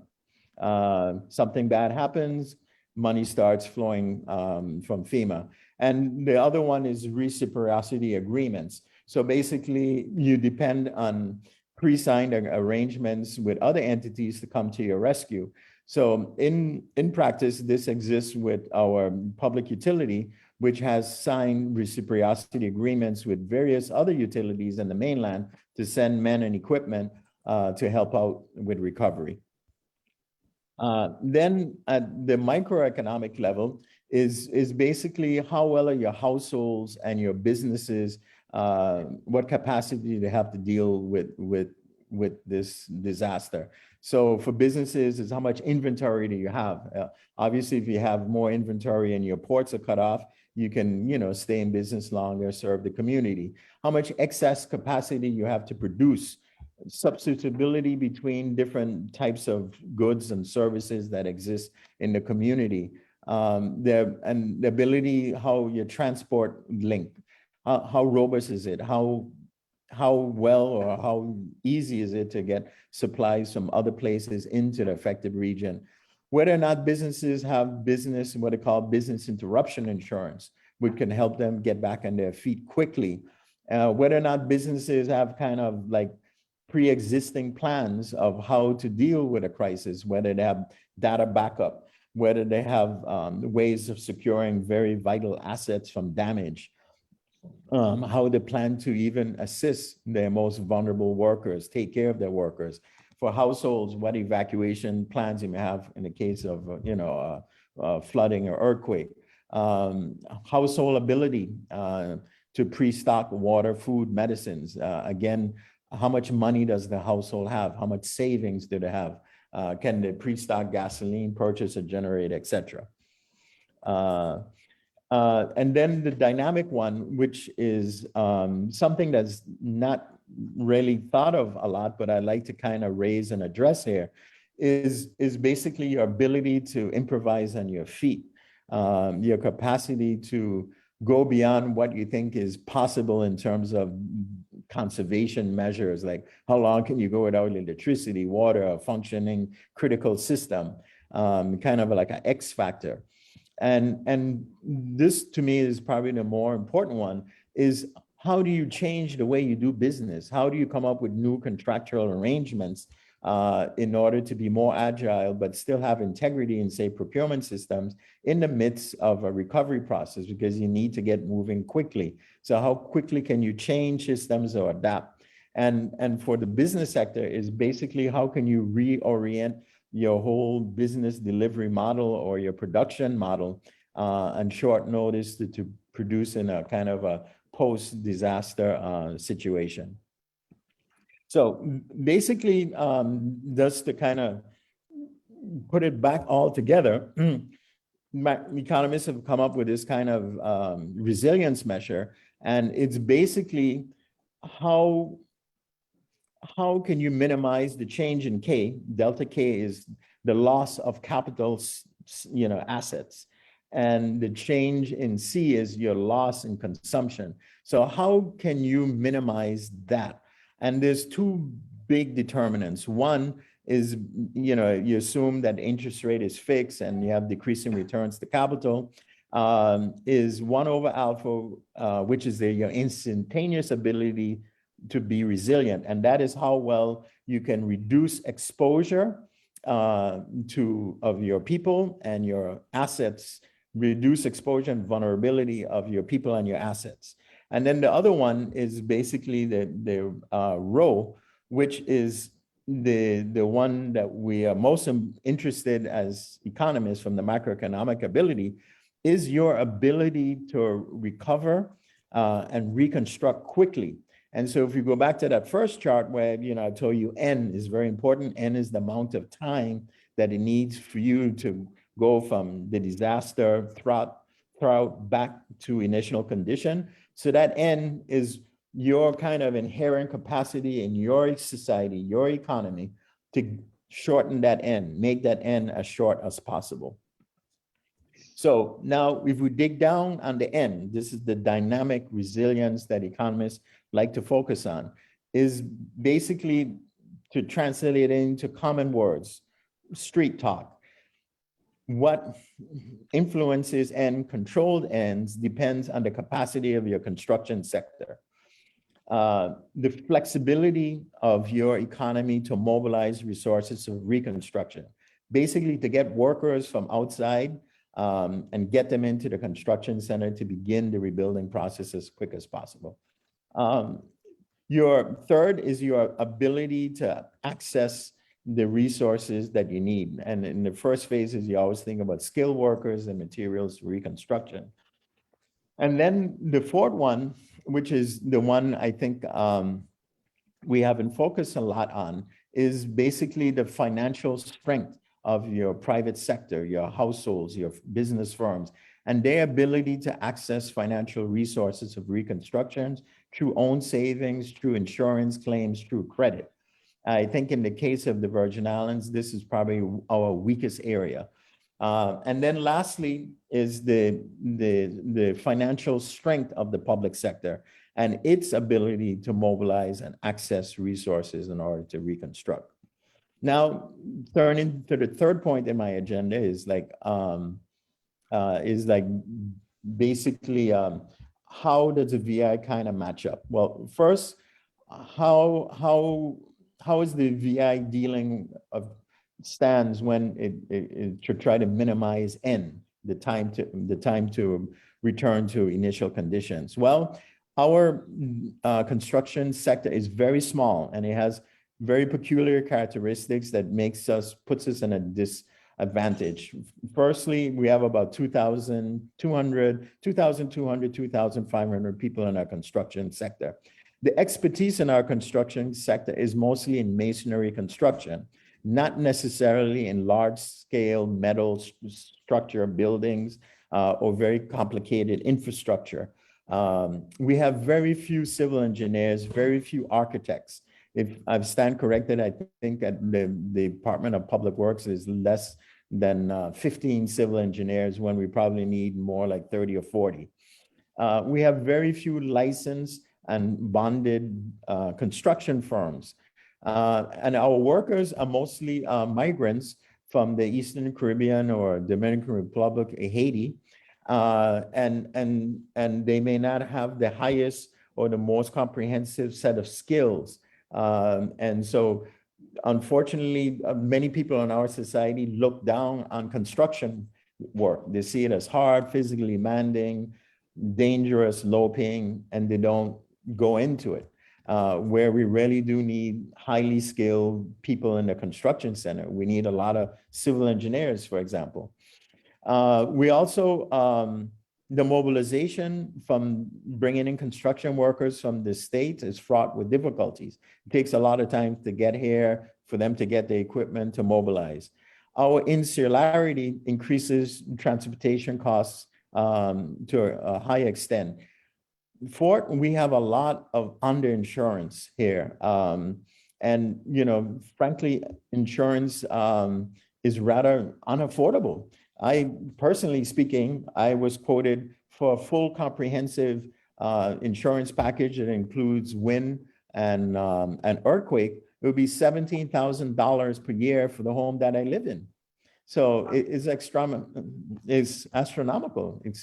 And so a lot of people don't get insurance.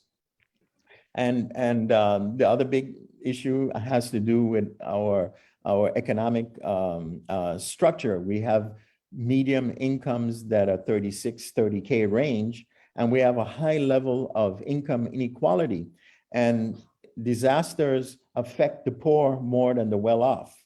And it affects you, this disparity in our income distribution, as well as the lack of access to modern risk management instruments such as insurance, makes the end longer than it should be. And then lastly, you know, we all know that the financial capacity of our public sector is very, very low. We are highly indebted, $1.6 billion in debt. We have a poor credit rating, so we do not have access to commercial financial markets. We can't issue bonds.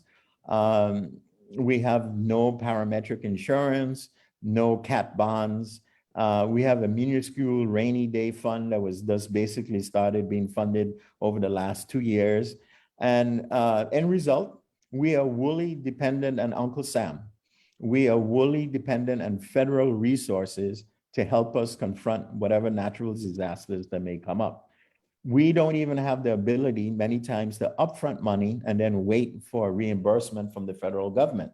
So this again makes the end much longer. In this regard, have to ask for waivers or you know, deal with delays. So yeah, I lost my place. Okay, so next slide is this one.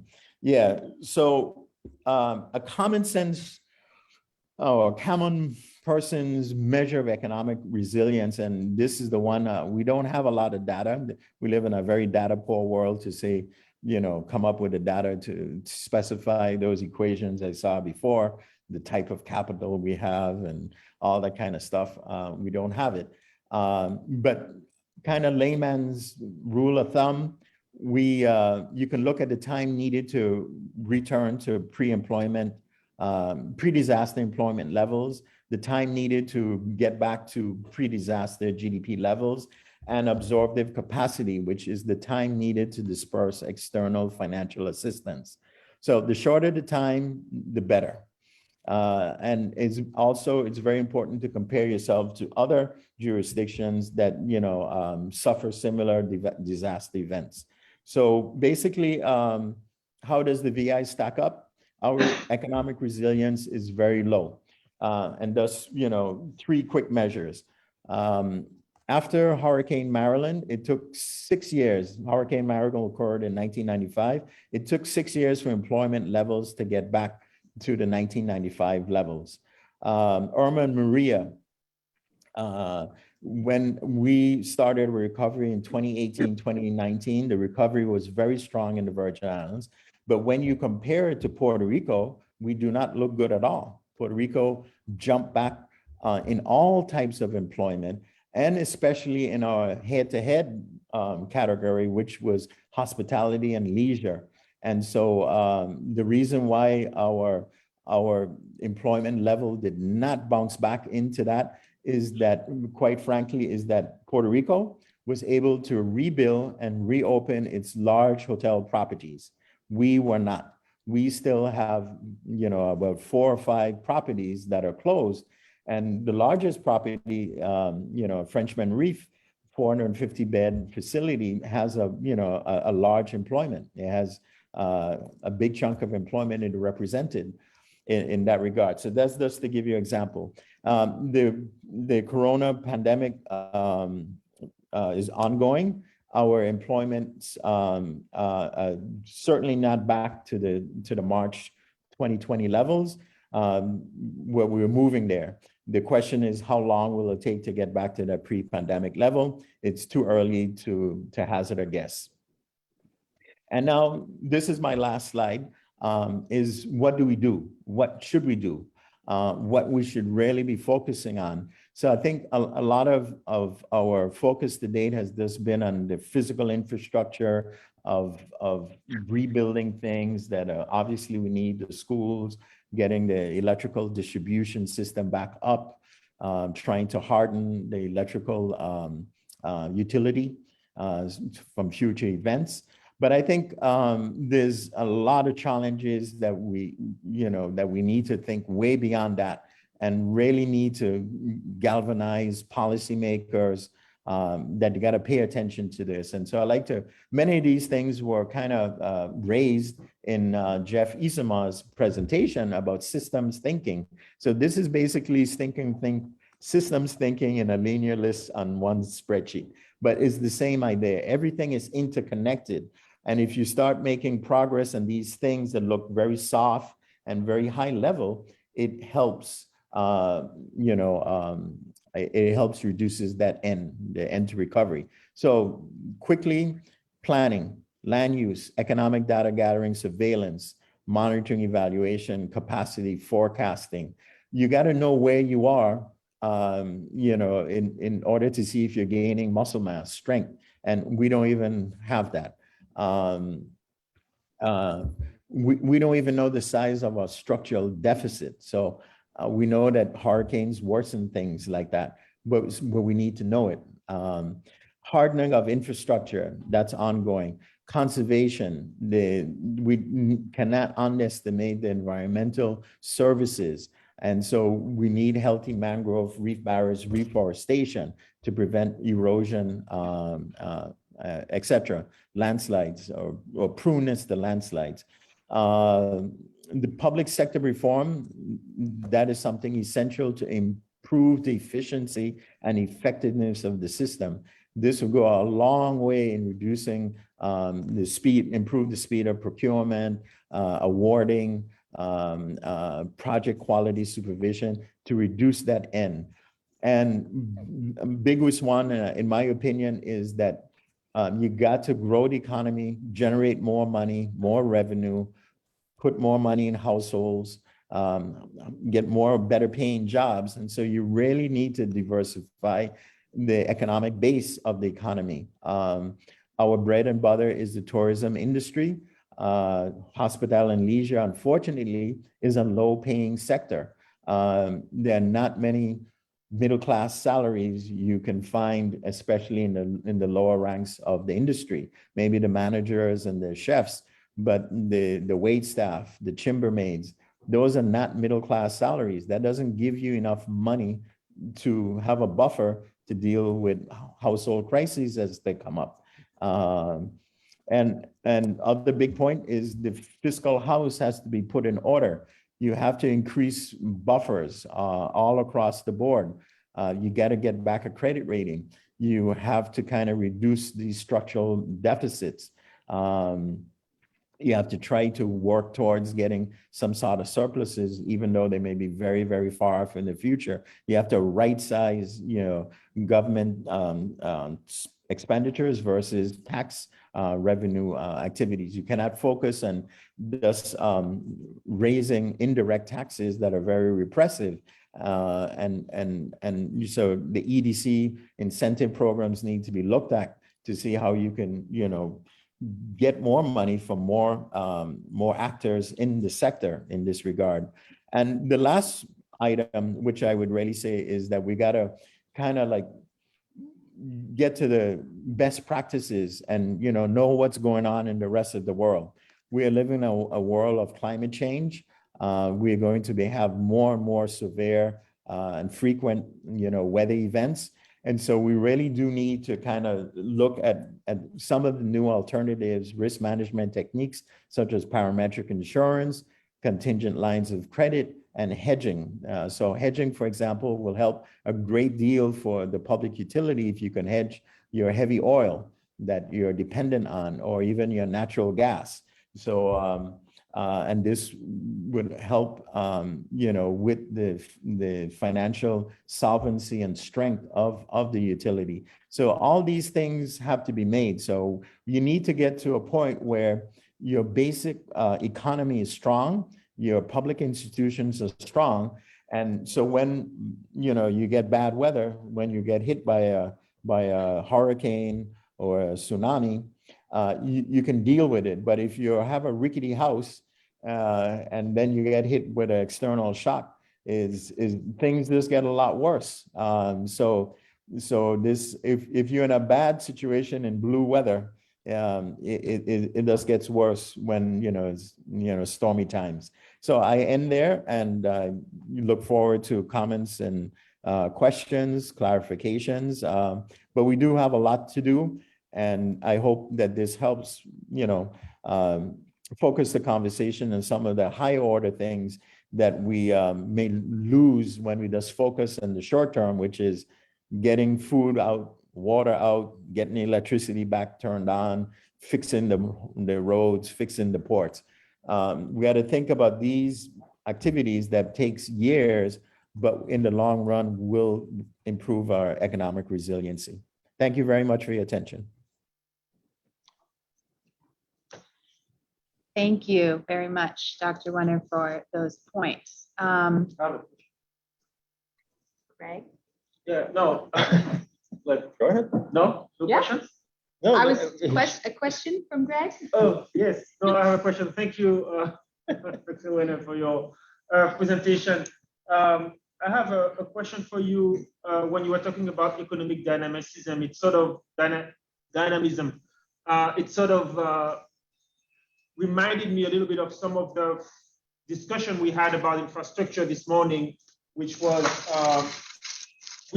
some of the discussion we had this morning about understanding the system to be able to monitoring sensing in order to better anticipate and adapt. And it seems to me that this economic dynamism that you talked about is possible if there is sensing, if there is constant monitoring, understanding. Yes. We cannot be passive participants if we want to be able to do some of the contractual changes, the improvisation, all the thing that needs to be done in the spot during a crisis. So just wanted to sort of hear if you can expand upon that, because I think that really gets to this heart of what resilience is all about. So. No, I think we're singing from the same page in the same hymn book. I think you said it eloquently. I can't really add more to it.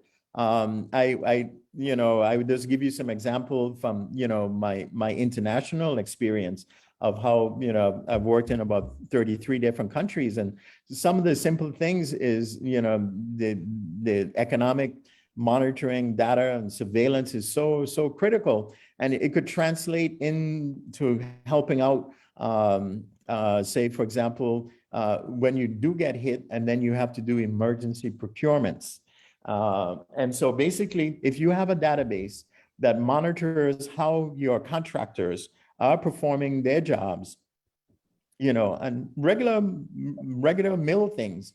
When emergency comes, you already can classify your list of contracting firms and say, okay, these people are A level, B level, C level. The A levels, we're gonna do, a very expedited procurement contract with them because we know they have a good reputation. Okay, but the people who did not perform well on a previous government contract, then they don't get that easy contract. They're more doubtful, and that helps a tremendous amount with simple things that you can give. You can give, say, a truck driving company, a contract to move water cases from the airport to a government distribution center. Simple as that. Just word them out. Honor, this person. They're good. No, thank you. Other questions? Are there other questions for Dr. Wenner right now? Who did? Okay. Kimiko? Kimiko? Yes. Thank you. Oh yeah, hi. I was wondering if you could speak to microeconomies, local currency and sharing economy. Excuse me, can you repeat the question? To deal with microeconomic resilience? Is that what you'd like me to address? Oh, well, I was thinking of very hyper local economies, like, almost like neighborhood economies or on island economies, just keeping it super local in terms of building resistance, and also the sharing economy and local currency. Okay. Yeah, no, I think it's a very good question. And, this is something I didn't really address, but it's a whole new level of sort of like microeconomic community level resistance that we could go into. So obviously, after hurricanes, I think it brings out the best in Virgin Islanders. There's an incredible sense of brotherhood and sharing and camaraderie.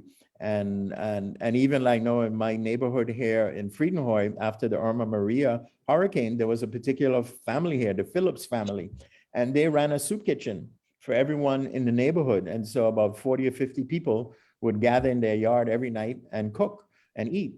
And so that's an example of, of social capital and sharing and bonding, and people would contribute to the common pot, whatever they had.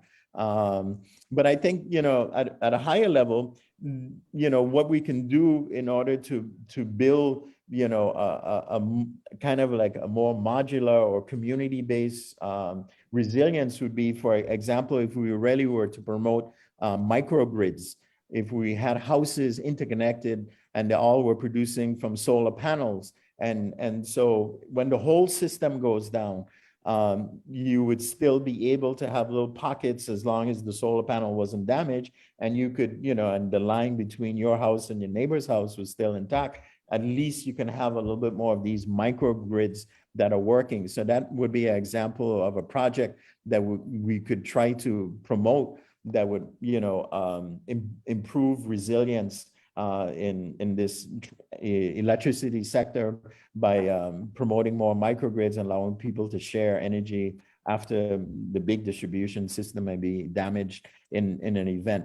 I didn't quite understand the question about local currency because we're U.S. territory, our currency is the U.S. dollar in that regard. But in terms of the shared economy, yes, there's many things that we can do. Some of it happens spontaneously, but I think there's other things we can try to promote to improve this community level or microeconomic type resilience. Especially, I think is more important to focus on poorer households. As I mentioned before, natural disasters have a much heavier cost and burden for the lower income and poorer households. They have few alternatives, and so some thought is needed to kind of cushion the blow for these, lower income, more resource constrained households. Thank you. Thank you. Yes, hi there. Speaking of microgrids, it was a great comment and very timely. A member of the WAPA board was just on the radio talking about how 5 large hotels are sort of pulling their resources off grid to basically create their own microgrids and not doing a shared system, but basically taking it totally private. And one of the representatives from the WAPA board indicated that I guess a potential solution to that would be WAPA developing microgrids so that power generation was closer to power consumption. But my question specifically regarding microgrids is, I know there have been many efforts by private residents to sort of form their own microgrids, and basically it has been deemed illegal. I mean, Yes. one way that private citizens have in the past sought to become more resilient is to form neighborhood microgrids. So are you advocating for public microgrids or public and private microgrids? Yeah, I would, my preference would be for private microgrids. You know, I think that, you know, WAPA in many ways, you know, is a hindrance. You know, for example, the net metering program is just not functioning. And so there's a lot of governance issues. So I think in this regard, if you have one entity that is very troubled, don't put it in charge of more things. If it's not doing what it can do, supposed to do well, and is very troubled, no, don't give it more work. And so I would be a very, very strong advocate of having private microgrids, and, you know, and allow the community to innovate, you know, I can see, you know, where you may have a role for, say, big independent private generator, IPAs, independent power agreements, where somebody has a solar farm or a windmill farm, and then they sell to the utility, and then the utility distributes that energy. So I could see that's very logical, but I think microgrids should be privately led. Got it.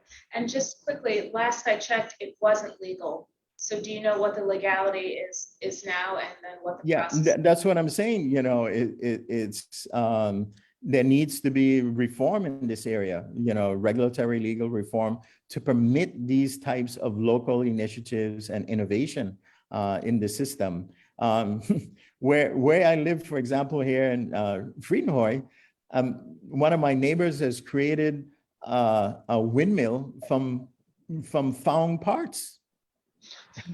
The guy is a mechanical genius. Why can't people have small mini windmills? You know, this is the type of innovation that we need. You know, we got 2 windmills at Tutu Mall. They haven't spun for many years. Why? Good afternoon, Professor. You were talking about microgrid economies, but I was wondering about inter-island economies and their resilience.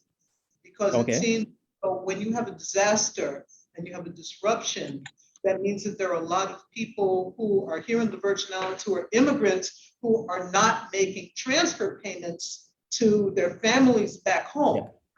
And at the same time, when short-term temporary work comes in, where they're looking for people to populate the workforce in order to get small-term recovery projects going, you see a surge in immigration from people coming into the territory so that they can take advantage of those opportunities. So how does that fit into the resilience picture?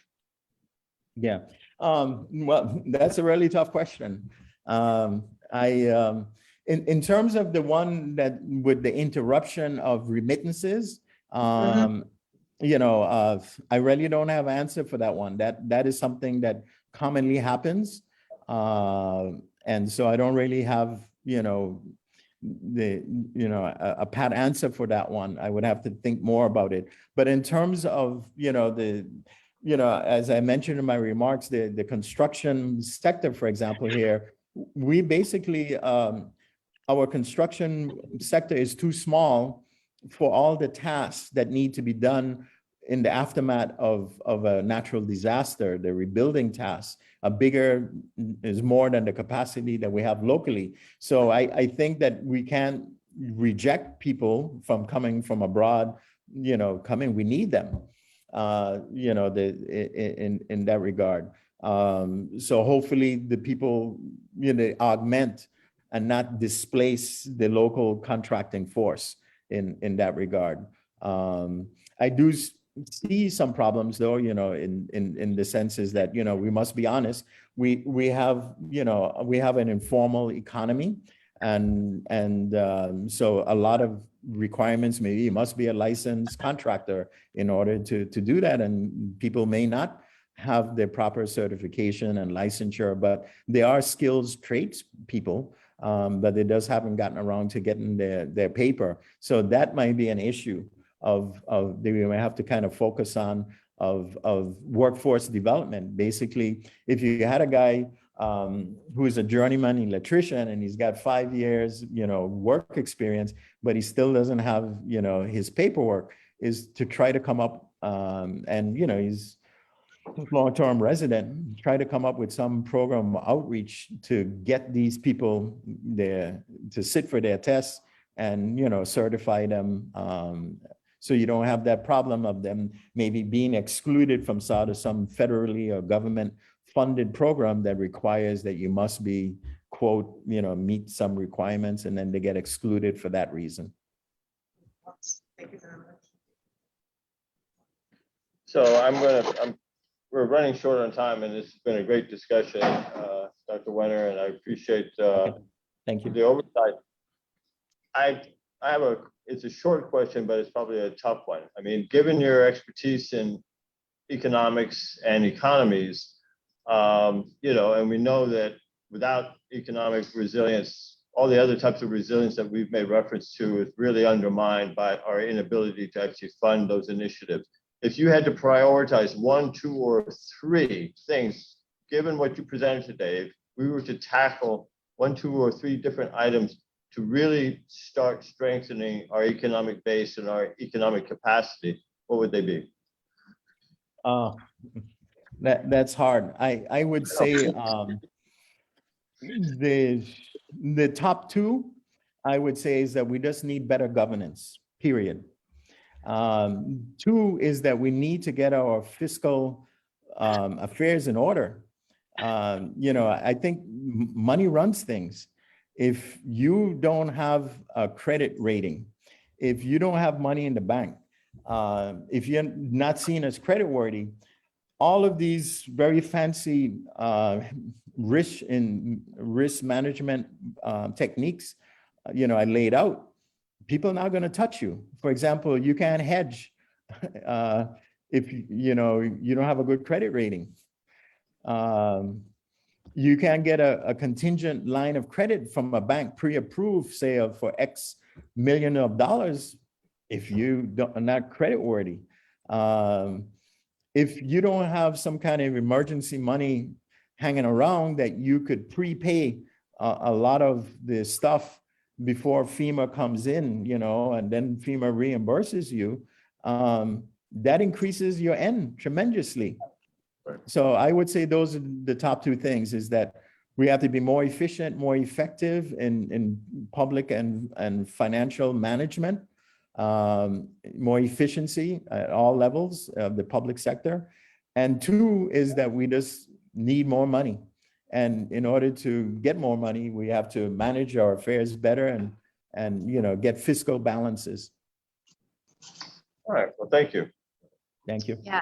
Thank you very much, Dr. Wenner. You've fielded a lot there after presenting a lot. So thank you for that. No problem. Thank you.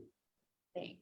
We are now going to hear from Adriana Vega, who is a planner based in Bogota, who's going to discuss work overall and specific to the Virgin Islands and pathways for sustainable development. So thank you for joining us, and I will pass it over to you now. I believe you have your own slides. Great, thanks. Yes, I do. Here we are. So good to see some of you on the screen. I wish I would see you in person like we did a couple of years ago. But here we are with the pandemics. Still a pleasure to be presenting the findings of the work we've been doing for the USVI. So I'm going to share my whole screen so you have as much the whole screen. So let me know if you can see it and if it's clear. Yes, yes, yes. Okay, thank you. So what we've been working on, we've been working in two phases for the sustainability analysis for the USVI. The first phase was a historical land use analysis.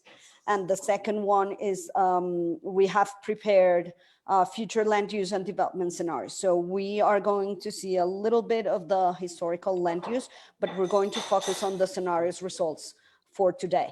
So what is the methodology and the model that we have developed for the USVI so far? We have three different stages. We have finished the second one and we're working on the third one. The first one is a preparation phase for creating the future scenarios.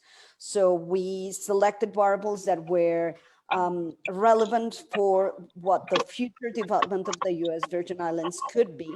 These variables were grouped into factors, and these factors were grouped into two different submodels, the attractiveness submodel and the restrictions submodels. This is very important because the results we're going to see today are not related to the variables or the factors and the DDBD details of what we've worked so far. Those were contextualized for the US Virgin Islands, but we're going to focus on what the attractiveness results and restrictions are. And when we combine this in the whole model that we have produced for the three main islands in the USVI, what we have is three different future scenarios that apply, that are tailored for the different islands. And we have three different scenarios: the current trends, the ideal or smart growth scenario, and then something that we consider a feasible development scenario. We're going to show you a little bit of the impact analysis, in particular on what these scenarios mean for land use change. We're going to see the example of St. Croix in particular, but then we're going to show what the implications of these models for planning and for the future development of the USVI. I also wanted to tell you that we're also worked on economic and investment costs, because depending on which one of these scenarios happen and the path that the USVI in its policy and land use planning takes, and also all the individual decisions that citizens make in the territory, will have implications on how much it will cost in terms of infrastructure, social facilities, and housing, but it will also have an impact, and it will be important on how we manage future risk or benefits. So it may imply different types of losses or different savings on when disasters occur. So the last two will be in the reports. We're not going to show those today, but just to show you the implications that these scenarios could take. So to start, I'm going to show you the results of the first phase, which was the historical land use. So you see the big map on the left should be moving, and the land use should change as the years pass by. We did a remote sensing analysis to analyze what was going on between 85 and 2018 in land use, and we saw different land cover classes that were evolving through time. These led us to different conclusions, but it also leads us to create the current trend scenarios, because in the current trend scenarios, what we're doing is we are projecting these trends into the future to 2050 and see what that could look like. And if we're going, and if we keep going the same way, what would be the implication of keep doing the things that we're doing and the paradigm that we have, the development paradigm we have right now in the future. So what did we find from this first phase? We found that the USVI was urbanizing very fast, in particular St. Thomas, but also St. Croix and UC St. John development is not as important, but it has transformed the island. But in general terms, what happened is that the USVI was growing in a very low density, and that was consuming a lot of land and was creating a scenario in which the islands could be occupied, and that have occupied a lot of a high percentage of the total territory, which could be scary, if may I call it that, for sustainability, because it has replaced other land uses like forests, like shrubs, like grasses, and others related to wetlands and mangroves and seaside ecosystems and even water bodies. So growing in really low intensity, in really low densities is one of the main characteristics of your development, and not necessarily the best one. Well, what are the good news though on the results? That even though you were growing mostly in low densities, and using the land in a very low intensity, but creating lots of impacts. Medium intensity and medium densities have grown faster. So you have started to pick up with a different paradigm, and you have started a different way of occupying the territory that leads us to a stronger or more solid growth of medium intensities. This is the net land use change. So is everything that has changed from 85 to 2010 in total. The not so good news is that the high intensity development has really gone super slow. So while you're consuming a lot of land and occupying a lot of land and removing lots of natural land cover, then your urban development is not really compact, it's not really dense. And that should change in a paradigm if you want to become more sustainable. So starting from the second phase, what we've created from what I told you before in the methodology part is a summary of all the attractiveness factors together, shown in the heat map on the left in the different shades of red, and then a restriction factors submodel, which we're showing on the right in the different shades of green. What we're showing here is the darker the green, the more likely that an area will be developed. And the first thing that you will notice looking at these maps is that these correspond with the areas that are already occupied with urban development, because what this is trying to measure is the way person or a firm or a household makes decision on how to locate in the territory. So usually that decision has to do with locating in places that are already developed, that already have infrastructure, that already have an agglomeration factor. So these areas, that's why most cities grow in rings around existing areas. So what we're trying to reproduce and simulate that phenomenon on the left. Then on the right, and because we're looking at the current trend scenario, we have very few restrictions. So we are making the assumption that in a current trend scenario, there's no enforcement of resilience and environmental protection of environmental assets, not a lot of protection of cultural heritage assets, not a lot of restrictions associated with facility contamination or polluting facilities that should be isolated from the general urban growth and general development. So what we're seeing here is a very little green on the map, very light green, and only the natural parks and the protected areas that are completely defined as natural areas are considered as a completely restricted phenomenon.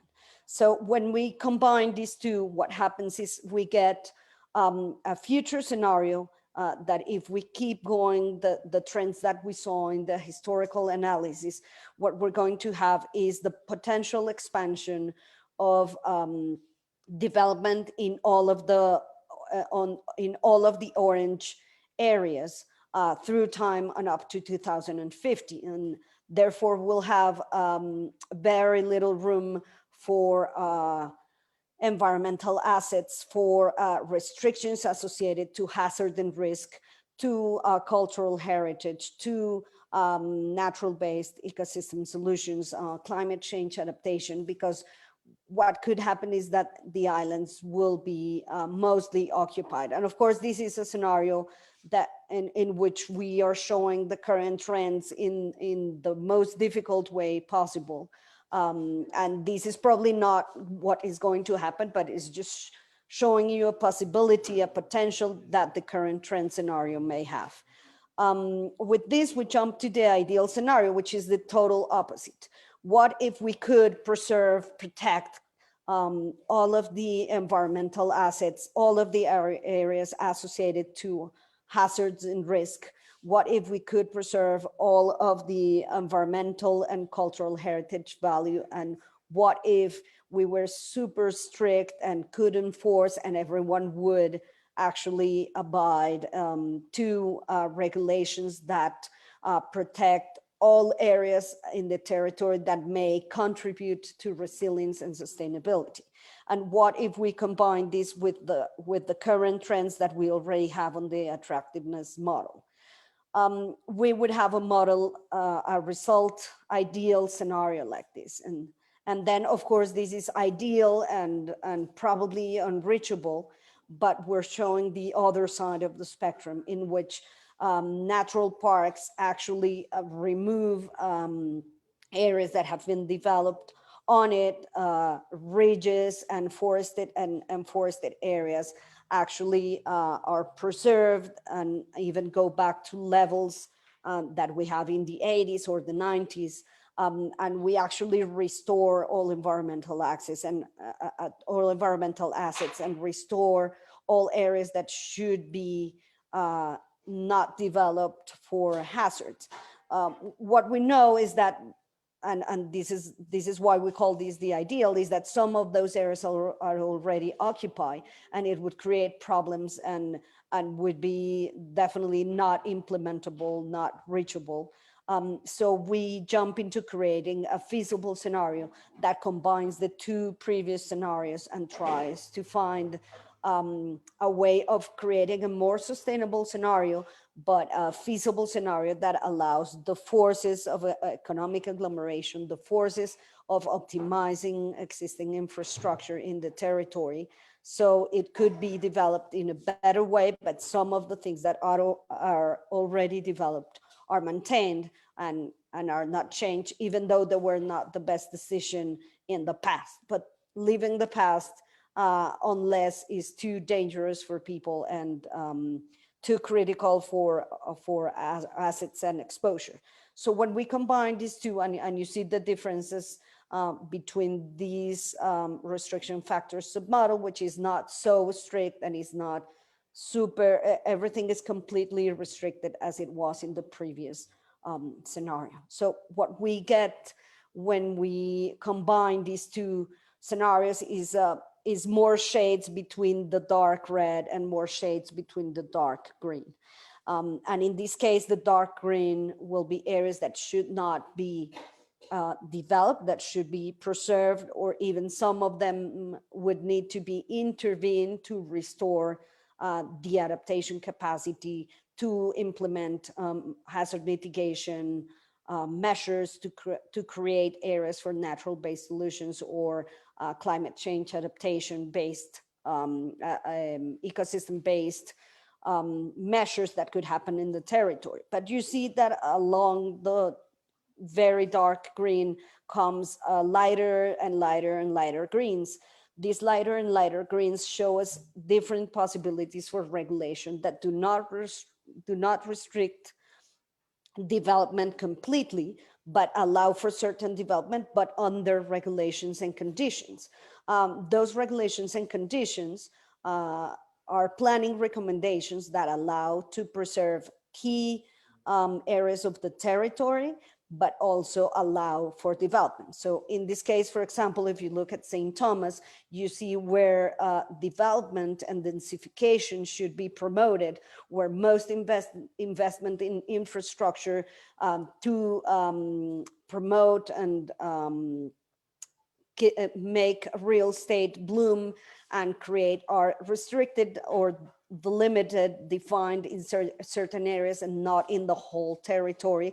There are some exceptions in some areas, but there are also some restrictions that should keep development not as fast as in other areas, and they're not as intense as in other areas, or probably with more restrictions with the use of water, energy, natural resources, restoring land cover, allowing for guts and seaside areas to be protected, flooding plains, ridges, etc., etc. So you see, for example, in St. Croix, we're seeing areas that have the darkest oranges that are already developed, but some of them could really be densified and could have a different pattern, or keep going with the most recent patterns of agglomeration that we've seen in higher densities. And just a note on this, higher intensity has grown in St. Croix in the last few years. So it is demonstrating that within current conditions and within the existing market, that type of development is possible. And then for St. John, what we have is not like a monolithic natural park in which it's like a no-go, no-touch area, but that definitely has areas with different types of restrictions that allow for certain development, but not a different set of rules, a different portfolio of land use rules that would allow for strategic intervention and strategic investments, but not all types of investments. So it's a matter of balancing the attractiveness of your territory and balancing the restrictions, but making the best use of the restricted areas for sustainable development. And that leads us to the future land use analysis, which is the first part of the impact analysis that I showed you on the methodology slide. We're going to show you just one example of St. Croix. We did this little dashboard for the three main islands, but we're going to focus on what could happen in St. Croix. So what we have in the columns is the current trend scenario, the ideal scenario, and the feasible scenario. And what we have in the rows is the historic and projected land use, just as we saw for the historical land use piece, but that one went up to 2018, which is when we did the last and the best image that we had when we did the remote sensing process. But then we're projecting these in 2050 and showing what happens if we just project those trends into the future. In the second one, we're changing the trends and thinking, what if we create policy that changes those trends and things happen in a different way? And then in the feasible, we are trying to find a middle ground in between what has happened in the past, but what would be the ideal and what we think could be possible within the institutional capacity and what we see already being developed in the islands. The next one you saw is the net land use, but this is from 85 to 2050. And then we see the urban footprint and the urban land classes, how they will evolve. So if we look, for example, at forests and the behavior of forests in St. Croix through time, what we see is definitely a trend that is showing us that St. Croix is losing forest really, really fast.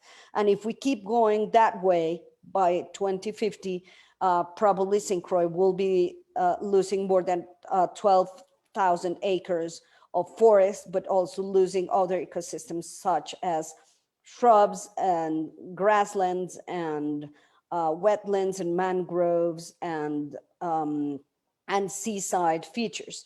This, of course, has a strong impact on development, and this is happening so fast in part of the tendency in which it is growing. It's not as critical as St. Thomas or St. John, for example, because it's growing in medium intensity, and the growth in low intensity is slower.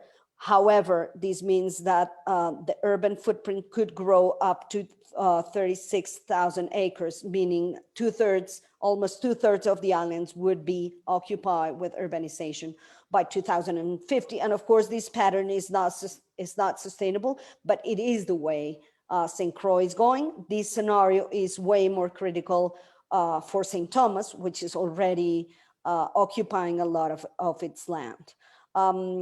If we contrast this situation with the ideal scenario, what we see is, well, what if we implement policy to recover forests and we improve forest in about 8,000 acres from 85 to 2050? And you see, this is not that difficult. Because you already have halfway in 2004, which allows us to say maybe in the feasible we're just a little above the point we had in 2004. Of course, this has to do with humidity levels and different things on the remote sensing analysis. But in general, one of the recommendations will be increase forest cover. So in this scenario, you see, well, in an ideal scenario, we'll grow this much forest, but then in a feasible scenario, we'll only grow 1/3 of what we're saying for the ideal scenario. However, shrubland and grasses get reduced in part to allow for forest, in part to allow for more open space, but in part to allow for the growth of agriculture. Cultivated lands currently in St. Croix, very few, are about 250 acres. But if you increase that by 10 times, you increase your food security resilience very importantly, but you also diversifies your economic base. Dr. Werner was talking about that just a few minutes ago. So that is super important to tackle. Also, we are reverting the tendency in urban intensities. So what we are proposing is that you create policy and incentives for real estate to really go in higher intensity, while medium intensity and low intensity decrease. And this has another advantage, and it is that if the land is already developed in low intensity, then the same areas that already are served with infrastructure could grow several times, keeping the same footprint or even reducing the footprint, which will allow for more open space and more resilience, less imperviousness, and lots of advantages from the sustainability and hazard mitigation and climate change adaptation point of view. And then what we do for the feasible scenario is saying, okay, probably the market is not ready. Probably people in the islands are not as used to live in dense areas as people from bigger cities around the world. So let's say we create a balance between high intensity and medium intensity. This means the urban footprint grows more than in the ideal scenario. So we're still occupying more land, but we are optimizing the existing urban footprint. These creates different sets of recommendations for land use planning that definitely create a more sustainable scenario and allows for forest growth and agricultural growth, in contrast with the current trends. So I think there's an opportunity for the islands to create policy, to enforce policy that allows for better planning. So what would be the preliminary findings, considering that we still have, sorry, you were going to say something? I was just gonna. One more slide. Great. Got one more slide. Never mind, I'm sorry for the interruption. Yeah, we only have actually, I think, one more slide. So I'm about to finish. So what are, so I will speak faster, sorry, if I can. Key lessons from the scenarios. If we keep going the way we're going in the current trends, minimizing environmental constraints while maximizing development increases exposure and risk. So this is definitely not good news for the US Virgin Islands, and definitely not good news in increasing disasters, increasing intensity of disasters, increasing frequency of disasters. Unsustainable development worsens adaptation capacity, causing disasters in general, which we already covered. But in contrast, maximizing restrictions would restore key ecosystems and improve your adaptation capacity. This means densification and clustering could remove exposed elements and reduce risk and infrastructure costs and losses. And then from the feasible scenario, it's all about balance between development and environmental protection.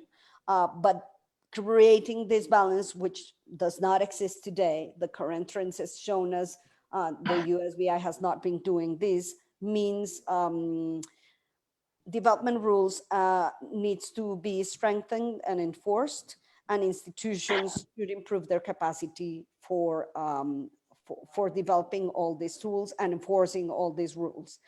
And in general, more intensive use of land in urban development and in impervious areas will reduce the negative impacts and optimize existing infrastructure. So this is all for today, and I think we can go to questions right now.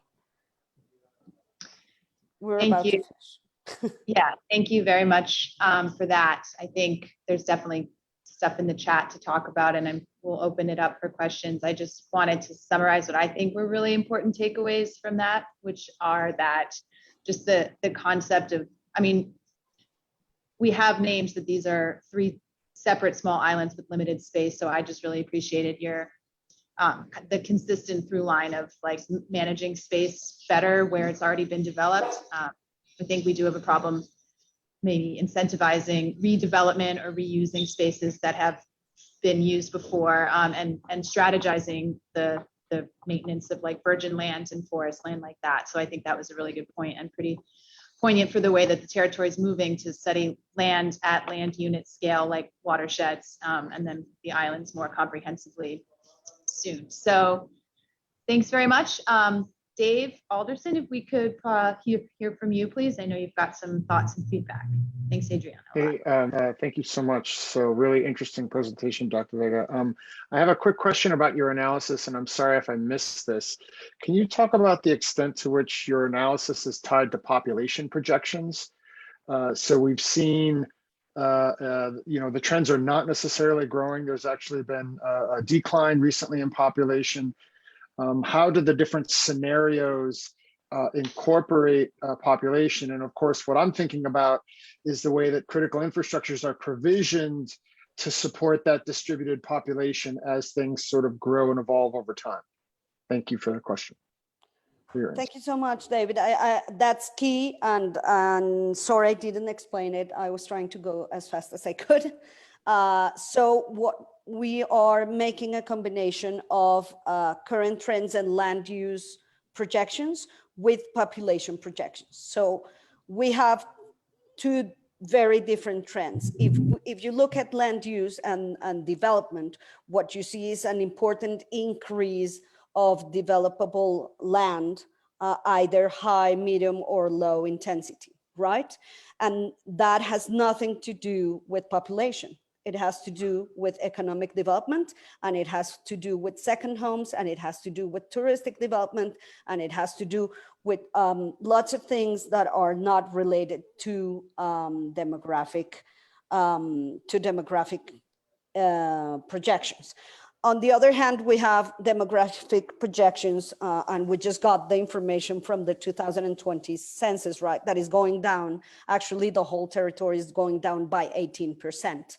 So in the ideal scenario, we went under that assumption. And it says if population decreases by 18%, the urban footprint that 18% of population is not using should be strategically tackled, because that would be the first areas in which you could remove the urban footprint. And of course, I'm talking about the ideal, and in the feasible, you may not go that way, right?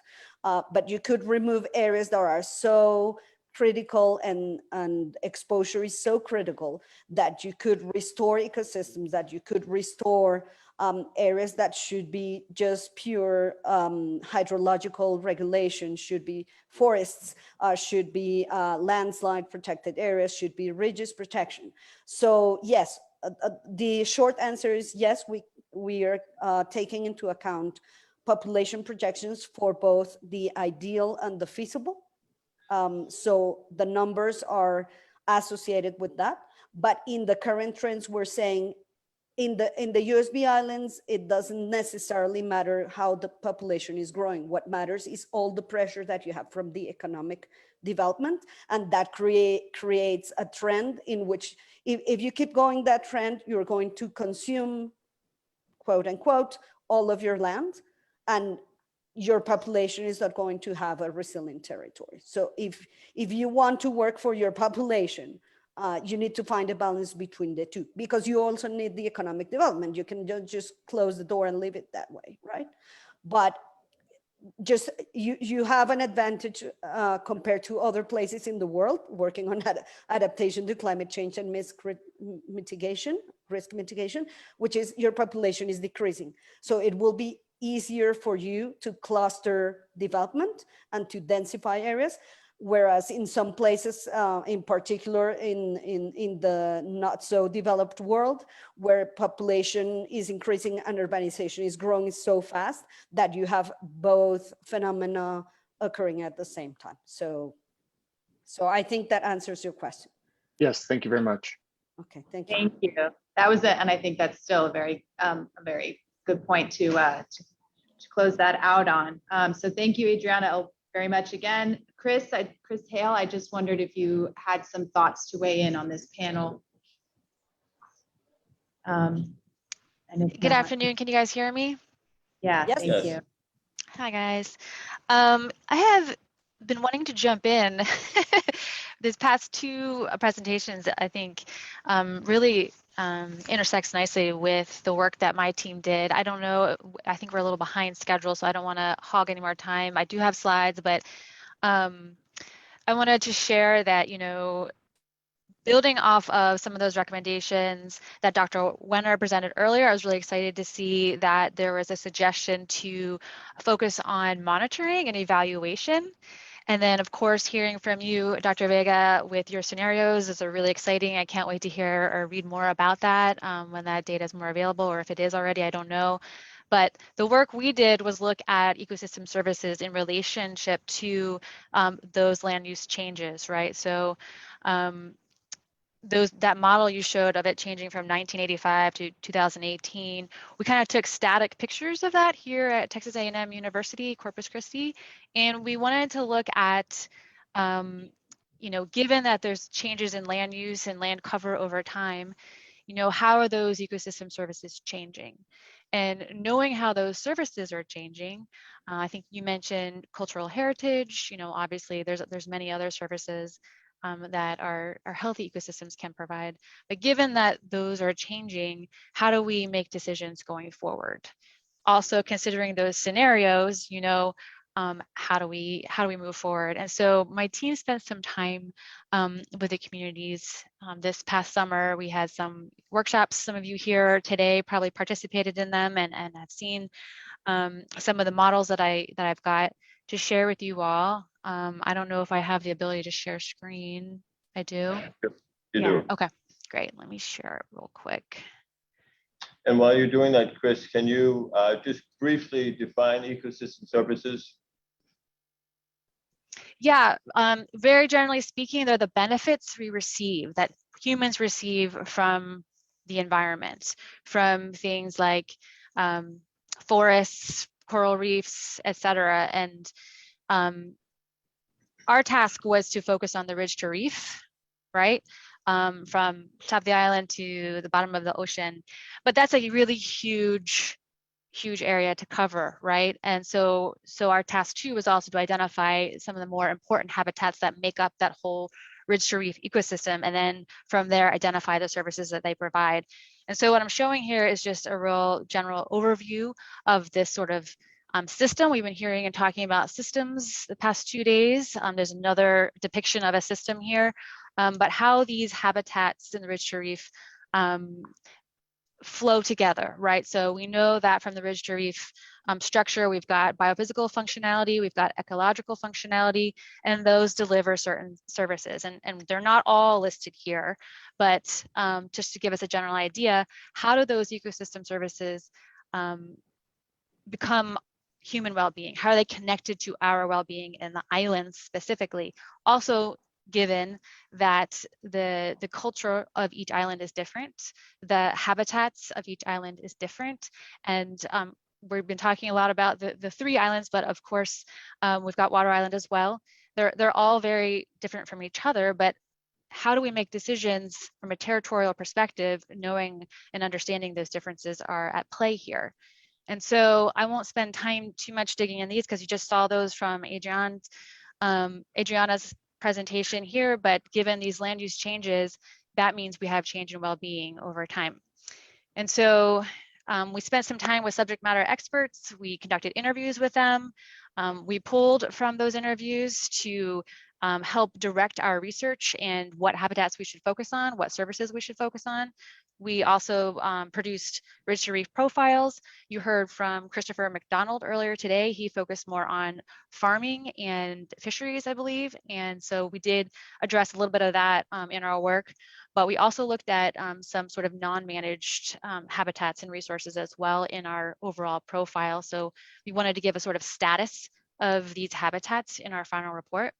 And importantly, what I think is what the previous 2 presentations were setting me up for nicely was this trade-off analysis idea. And I think I saw Greg talking about it a little bit in the chat too, is, you know, given all these differences in our islands, how do we move forward? And of course, community engagement has been coming up a lot these past 2 days. And that was a big part of our results too, when we sat down and talked with our communities and with our experts.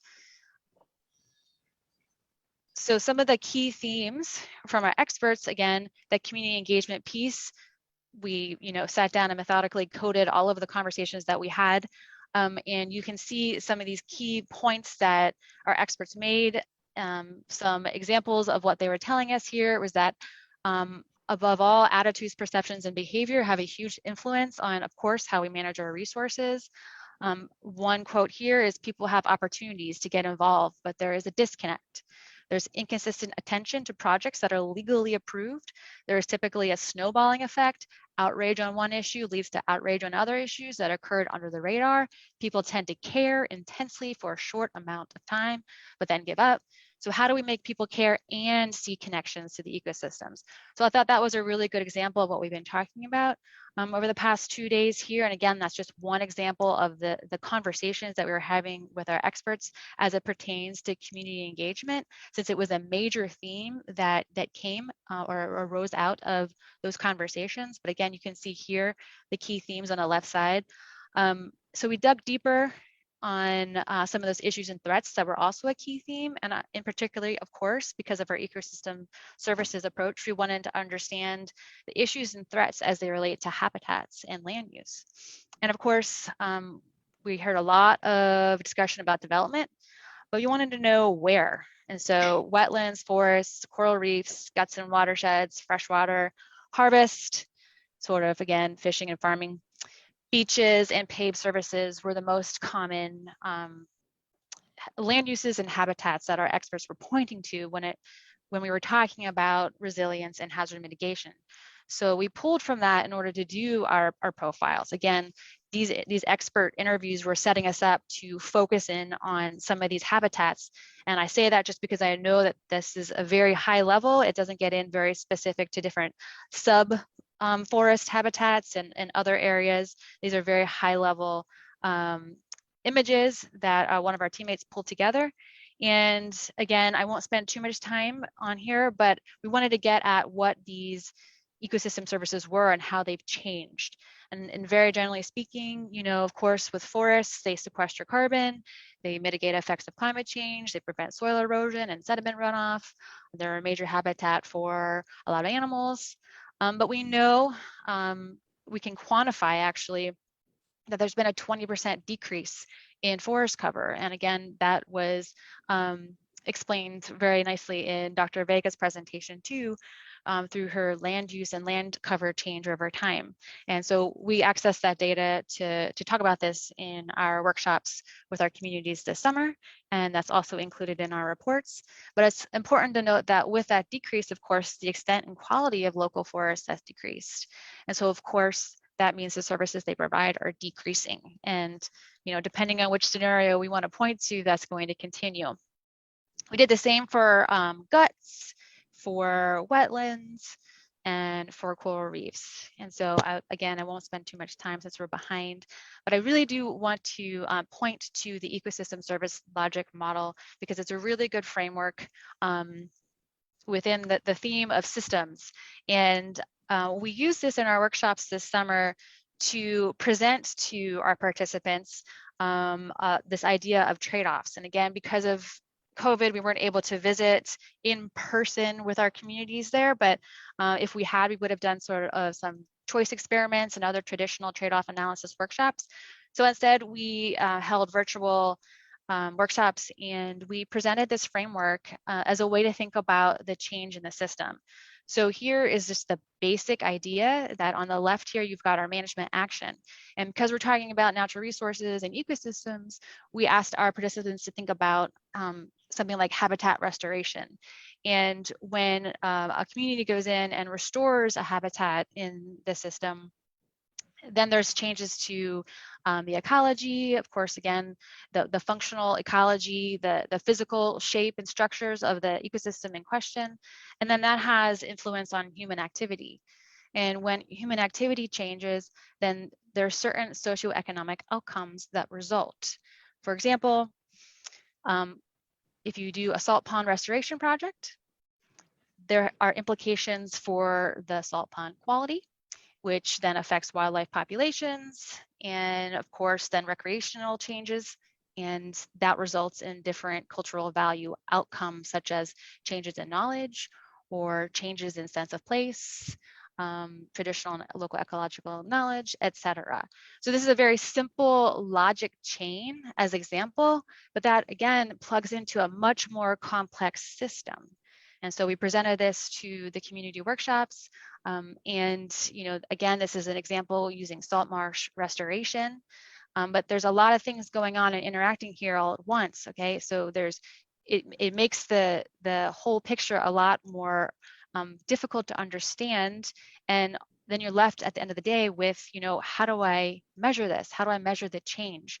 If the yellow here on the right side of the screen is the outcome we are shooting for, how do we measure it?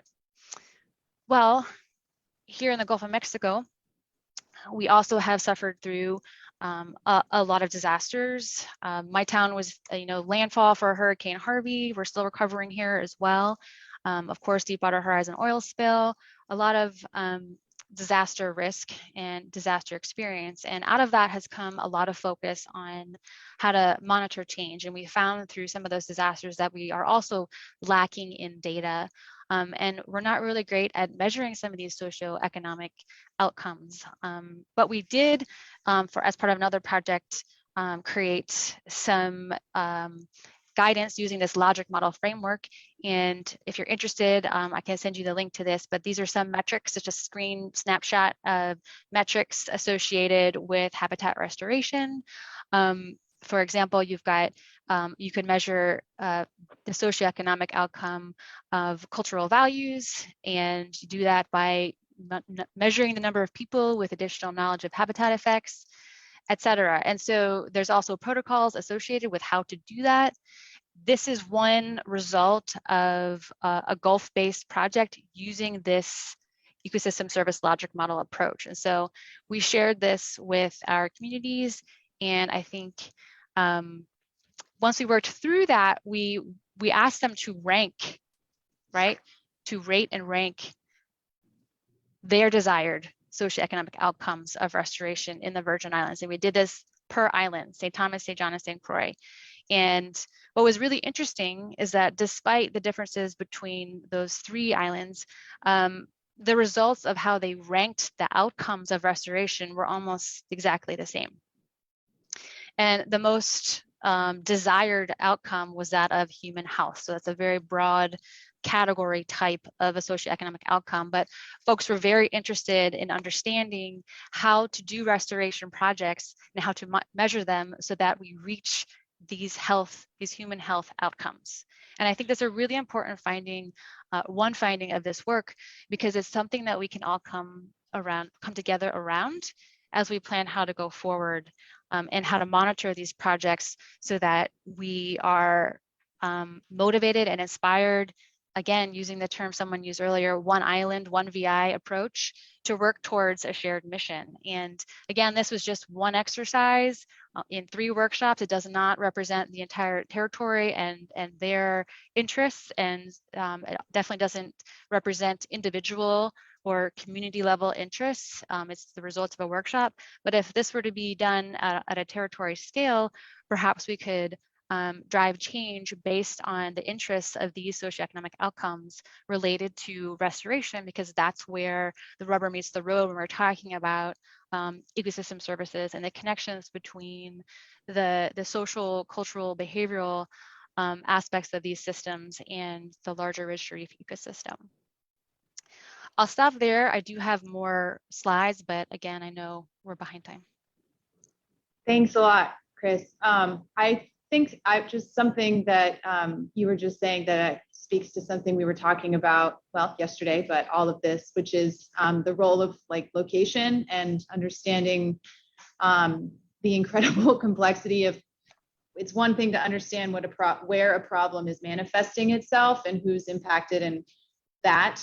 So, but it's a different question, like what would you do about it? And I think the salt pond restoration, since you were speaking to it, it's a good example because a lot of the things that we would need to do to be robust in a restoration attempt of any habitat is actually not rolling up our sleeves within that habitat. It's rolling up our sleeves and reducing the impacts that reach that area.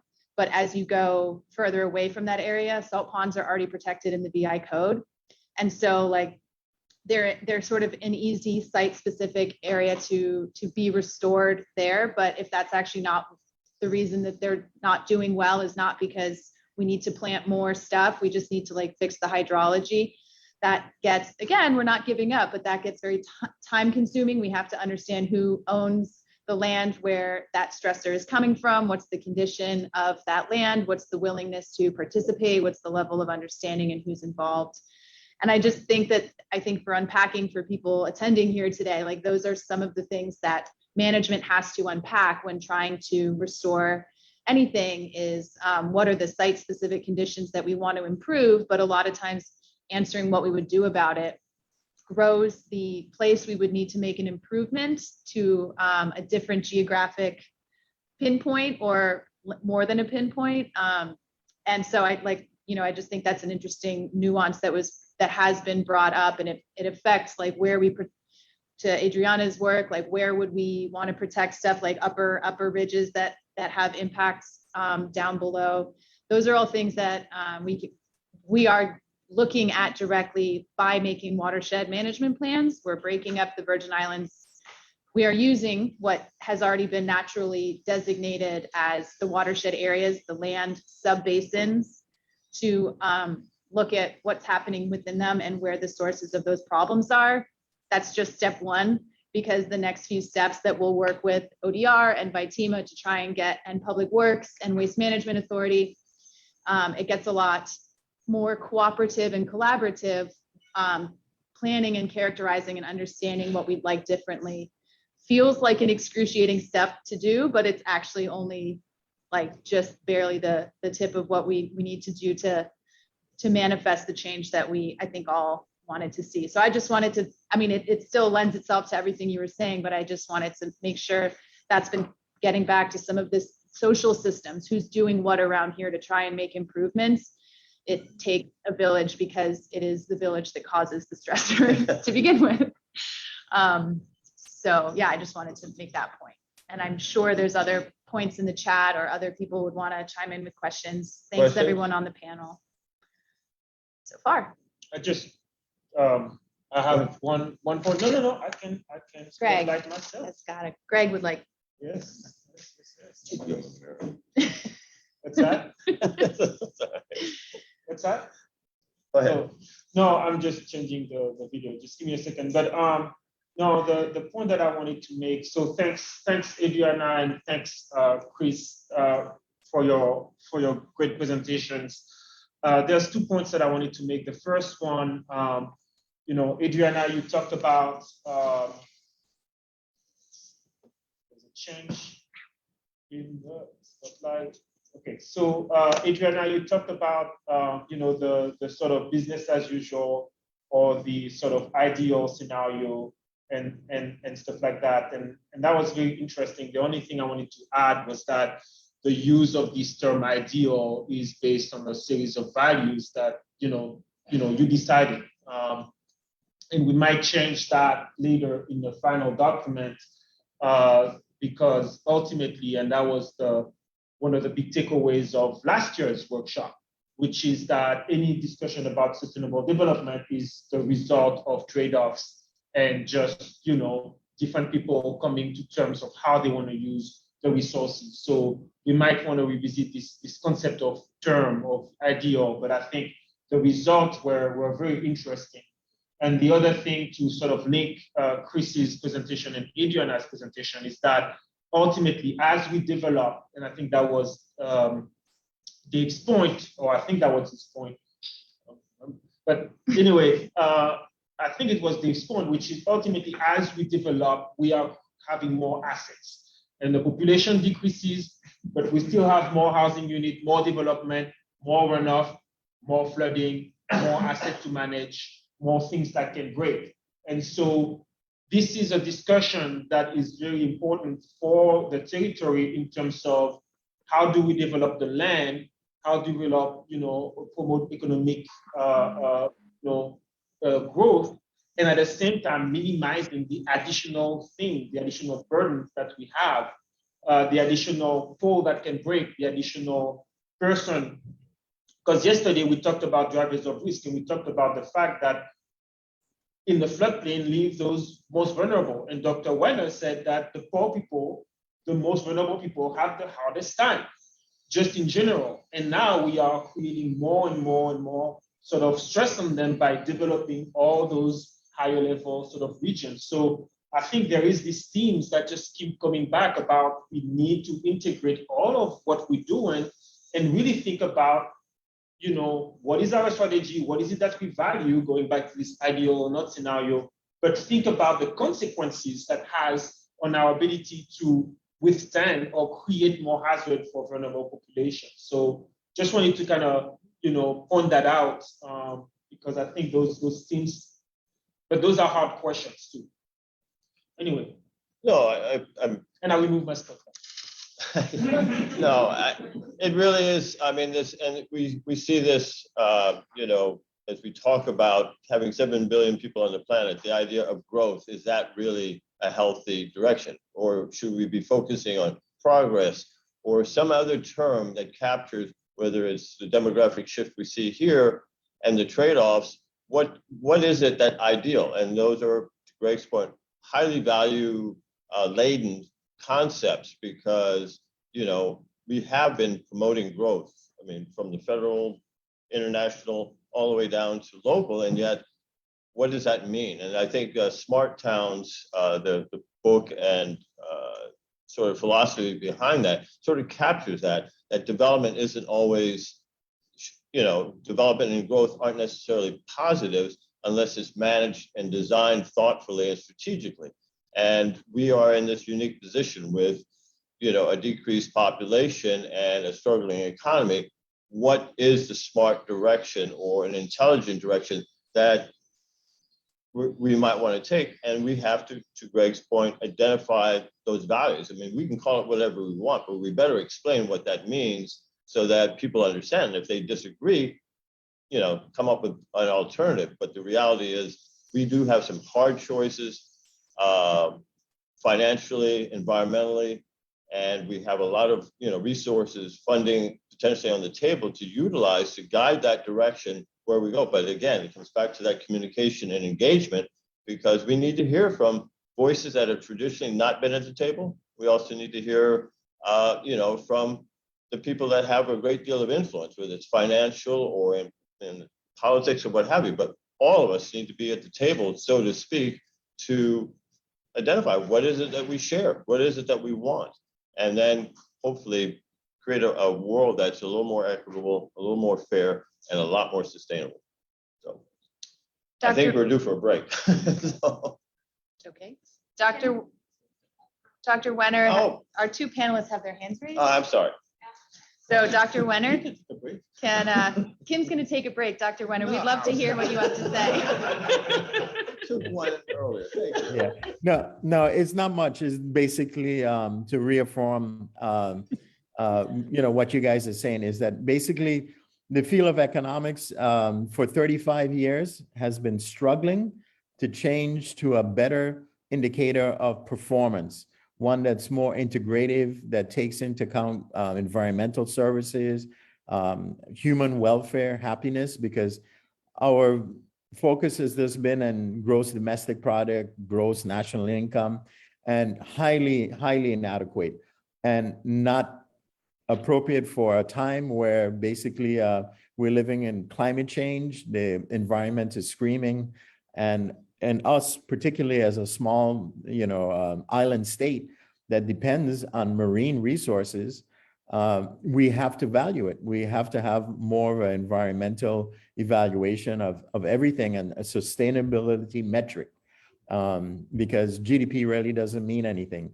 With our national, just to give you an example, now that our population is somewhat smaller, our GDP has gone roughly from 35,000 to about 47,000. Does that represent an improvement in economic performance and well-being in the Virgin Islands? Far from it.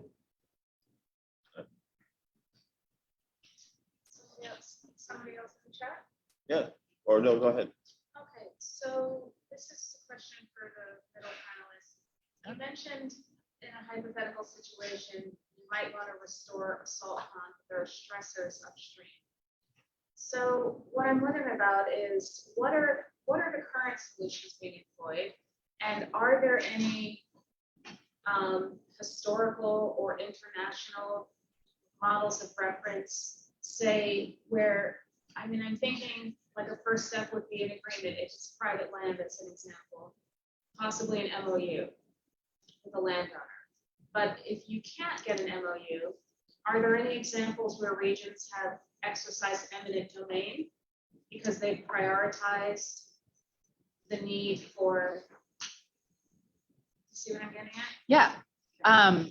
So what we're doing about it now, I would say at DPNR, is trying to get a handle on characterizing these subunits of land that are watersheds, because basically each island is a series of puzzle pieces of watersheds that all connect to be the islands themselves. And so there's some major ODR by FEMA funded work.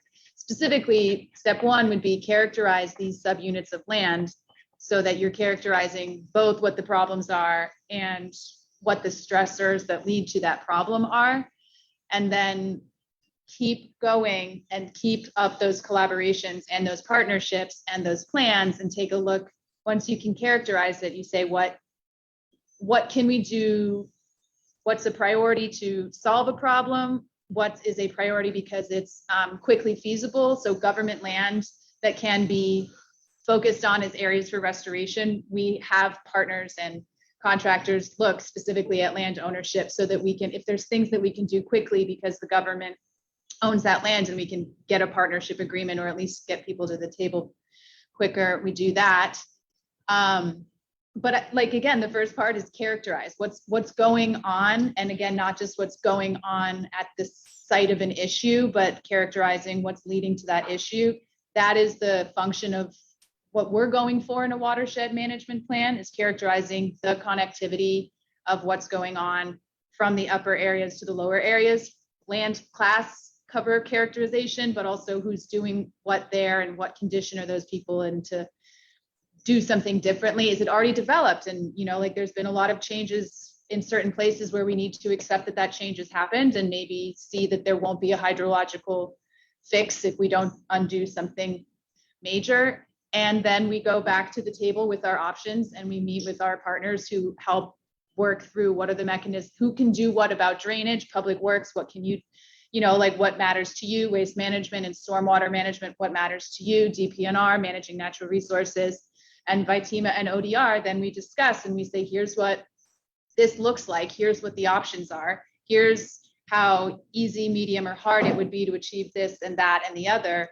And let's talk about how the territory at large prioritizes the ability to achieve those things and what do we want to put funding towards and what level of commitment do we have from the right agencies that they will participate as appropriate. So that's to me why I was saying, like, it from the management perspective, what it takes is persistence in connecting the right players, because it would be so much easier if we could just restore either a low-lying vulnerable neighborhood or a salt pond or a coral reef by rolling up our sleeves right there. That would be easier and that would be potentially quicker, but that wouldn't be addressing the root problem. And so characterizing what's the problem at a watershed scale, what's happening that arrives here, to what extent, and what are the possible solutions is the plan. And then we need to go back to everyone from the community to our agency partners to funding partners to say, let's talk about this. Here are our options. Here's, you know, the easier stuff, the really expensive stuff, the most likely to, you know, the most questionable, the things we still need to have more analysis of. That's a big first step, and DPNR is doing a lot of that currently with some of our subawarded FEMA funds, because we recognize that we can't be making the decisions in the territory without adequately characterizing what's going on, and not just at a problem area, but at the level of what's arriving at that problem area. Hope that answers that question. Yeah. So Adriana, I know you had your hand raised, but I also see that you put comments and questions in the chat. I don't know if you want to just quickly pose a question or provide a comment. Just react to a couple of comments. We used almost 40 variables, including slopes and contours. So yes, those are included. The thing with these models is if there are lots of pressure in certain areas, then the model is showing you those pressures and it's showing you the balance between all of the variables. Of course, we can calibrate it, and I just added in the chat that we will calibrate St. John to have the natural park as completely restricted, not different shades of green. So we definitely will do that. Sorry for the mistake. We had another version of the model that had it like that. So we'll do that. And then, yes, as Greg said, it's just a matter of defining what the trade-offs should be. Of course, there are other instruments, not only eminent domain, to create or recreate the balances between the different trade-offs and to recover natural areas and create land for natural-based solutions. So around the world, there are different types of land-based instruments for resilience that have been developed. So I will be happy to share more information with you. I will not extend more on my comments. Thank you. Thank you. Any other questions or comments? All right. Anyone online? I'm not seeing hands. Okay. All right. Well, it is 3 o'clock. I didn't need a break, but I was thinking of others. But let's take a few minutes. Let's take 10-minute break and then come back. And what we want to do is sort of summarize any closing comments, thoughts, reactions. I think we have And then a survey as well. Yeah, so we have also another survey for you to participate in. But let's take a 10-minute break and we'll reconvene at 3:12. And Dr. Joshua is going to give some remarks when we come back. Sure. Thank you. All right, even better. Thank you.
Okay.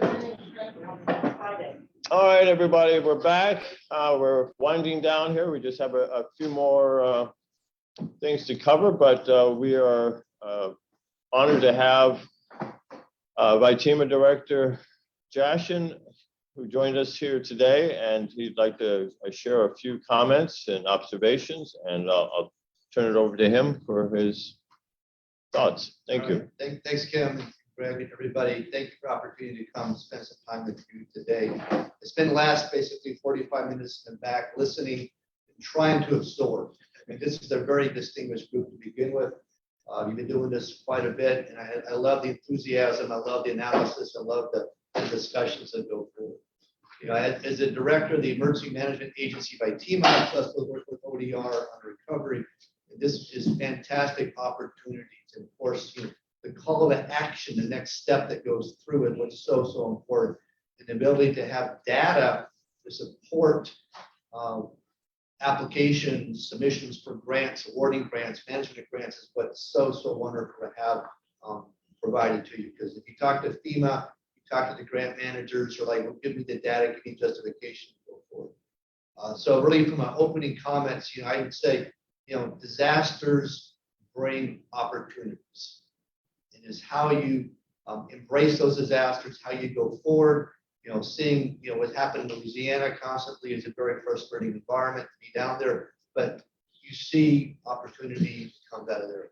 You know, the whole New Orleans, the dam structure, the pumping stations, those came from disasters. Monies went through. We're not going to fail, but we failed once, we're not going to fail again. And it held up the last disaster. You know, here in the territory, you know, we have, what is it, $8.5 billion to invest in the future. And we've developed a, you know, Governor Bryan has a projection out for, you know, the year of growth for 2040. That's a vision. You know, right now, he's up talking to U.S. Army Corps of Engineers. Why is he doing that? We have guts that need protection. We need the management. We need the ability to take the capabilities, abilities, monies to build out the future, to manage the future. So the more time we spend focusing on the mitigation aspect of it, the less, you know, disaster we're going to have, to the degree that we're, you know, the important part is we protect the population or protect the property, so we're able to get through disasters. We hear the words, you know, resiliency, and we've been resilient. We'll continue to be resilient in territory. You know, I've had the opportunity to be here for, you know, 17 years now, and I love, you know, living in the Virgin Islands. You know, having been in the military for 30 years on top of that. So it's a lot for me to come and be part of an agency that's involved with all the other agencies, both in the territory as well as federal partners, and then on the academic part of this to be part of the UBI. I mean, the intellectual piece of this is just, I can't, you know, say it enough. The enthusiasm, the focus has been great, from, you know, tsunami projects we worked on in the past to the future going forward. You know, the earthquake activities we're looking at, which happened in Puerto Rico, to make sure we have the resiliency here in the territory to be successful, because we know we're going to have disasters in the future. We have, you know, luckily we don't have La Sofière like we had down in the Grenadines and have to worry about that as a particular event. But you do have potential winds that will bring ash towards us. It's another, you know, opportunity for us to be prepared. And DPNR very much is partnering with Vitima to make sure we get the messages out, the early warning. So a lot of what we do is the outreach. You know, I heard, you know, discussion about, you know, the community. So again, as intellectuals and coming together and developing plans where we develop them for FEMA, DPNR grants, we have to engage the community in the outreach. I had a couple of times to be part of that. And you have some very passionate individuals. You see the same ones again and again and again. But we need to expand that out. When there's the youth from very low, young, to whether it's tourists coming into the community to understand how rich this culture is and how we need to protect it. And so the energy you're taking and time you're taking today to project and protect the future is so important. And the last thing I would say is, as we build recovery, we need to make sure we design the ability to do it smartly. I think it's called LEAP, L-E-P. So as you design these buildings, you use it with environmental friendly conditions, you use it smartly, so you're able to keep the energy reduction down. You're able to keep it low cost. You're able to manage that. So you do smartly build outs. We just don't build like it used to be. We have the ability with the monies presented us with FEMA to make it smarter, better, up to today's standards, or even better standards for us for the future. So again, thank you for everybody who came is on the conference, and thank you for your contributions always in the discussion. To me, it's a fresh breath of air to come talk to everybody as well as to listen. And for me, the important is just to listen. So thank you for the opportunity to spend some time today. That's it. Well, thank you.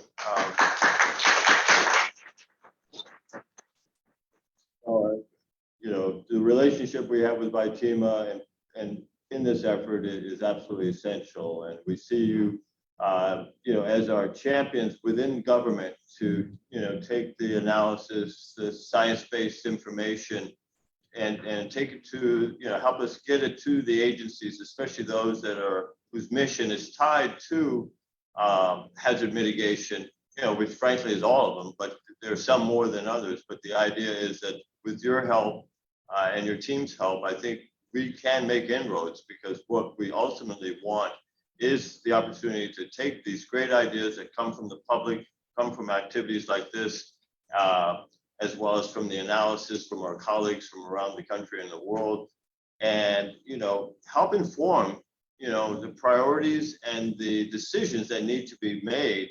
And it'll start with these discovery sessions that we've been alluding to, and Ms. Rivera has been well aware of, that we want to take to these agencies, and we need your help in engaging the leadership, as well as helping us identify opportunities and resources that we may not be aware of, and your team's been great for that. And so together, I think we can get to that place of implementing these great ideas that come from all these sources in a way that perhaps hasn't been done or done as well in the past. So that's, I think one of our fundamental, it's an ask, but it's also, like I said, this is a partnership that we have.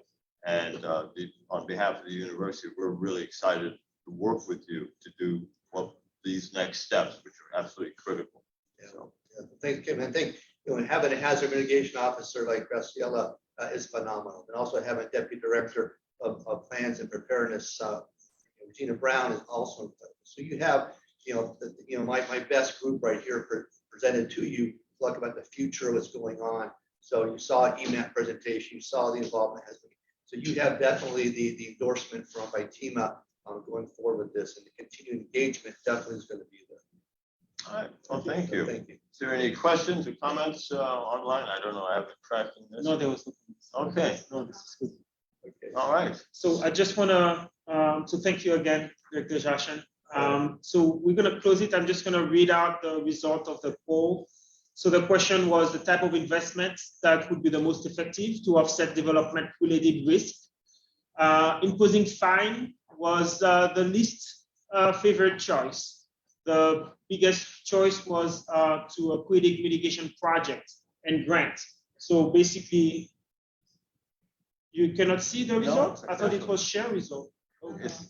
No. Okay, all right, here we go. Okay, so the list was to impose fine, but to create mitigation projects and supporting grant to support this development was the most favored option. And so that creates some question again, based on the discussion that we just had about, increasing the number of assets that we build and the consequence of that. But here, at least there's mitigation project ahead of time. And then the tax credit was in the middle. So thanks for sharing this. And we're just gonna close this meeting. So give me 1 second here. Janine, I don't know if you wanna step in or step up. Come in. Just wanna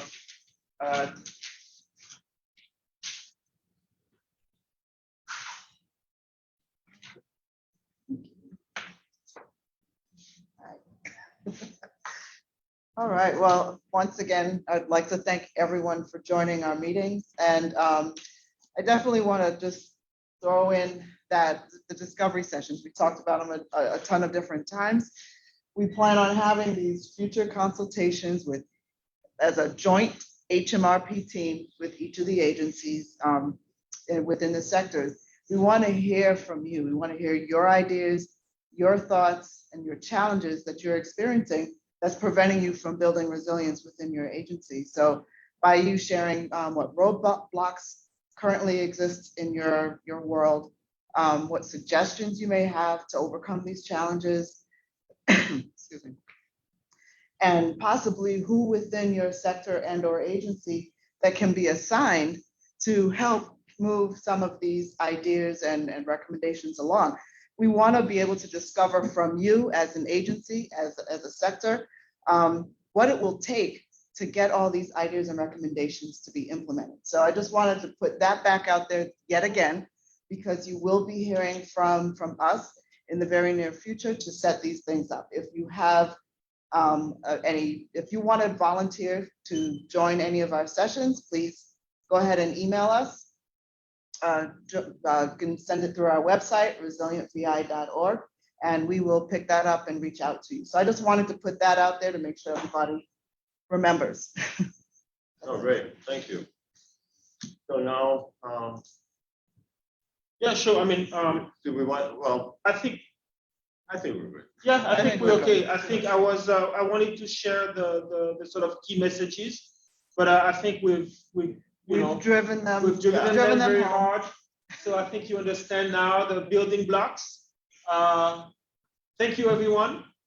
They too will be available on the website as well, so you can take a look at them and study them over the weekend. Reach out to us with any questions, follow-ups. Kim? No, I know, again, thanks on behalf of. Greg? Yes. What's that? Hello? Oh, I was wondering if, yeah, it's Kimiko. Hi. I was wondering, hi, I was wondering if there could be like quarterly, for anyone who's interested, like a quarterly follow-up where we could, if we wanted to follow up on any of these one things, we could all kind of get back together without having to wait like next year for the conference. Yeah, but next year won't be as exciting. No, We may have more to report. no, you raise a good point, and I think, I mean, hopefully these discovery sessions will address some of that, because while we will be listening, we will also hopefully be providing updates. But I think we'll also be reaching out, in public, to the public or to stakeholders within the public that might represent different agencies and so forth. So I think it's a great idea. And I think alternatively, I don't know if electronic newsletter or something where as we get closer and we have a lot of information. But we also need to have a nice workshop. And a website, yeah. So we will have a variety of tools to communicate what we're doing, what we found, and where we're at. And so, but it goes back to what I was saying repeatedly is the need for communication and outreach. And you've just hit it right on the head. So thank you. Yeah. So look forward to that. Thank you, everyone.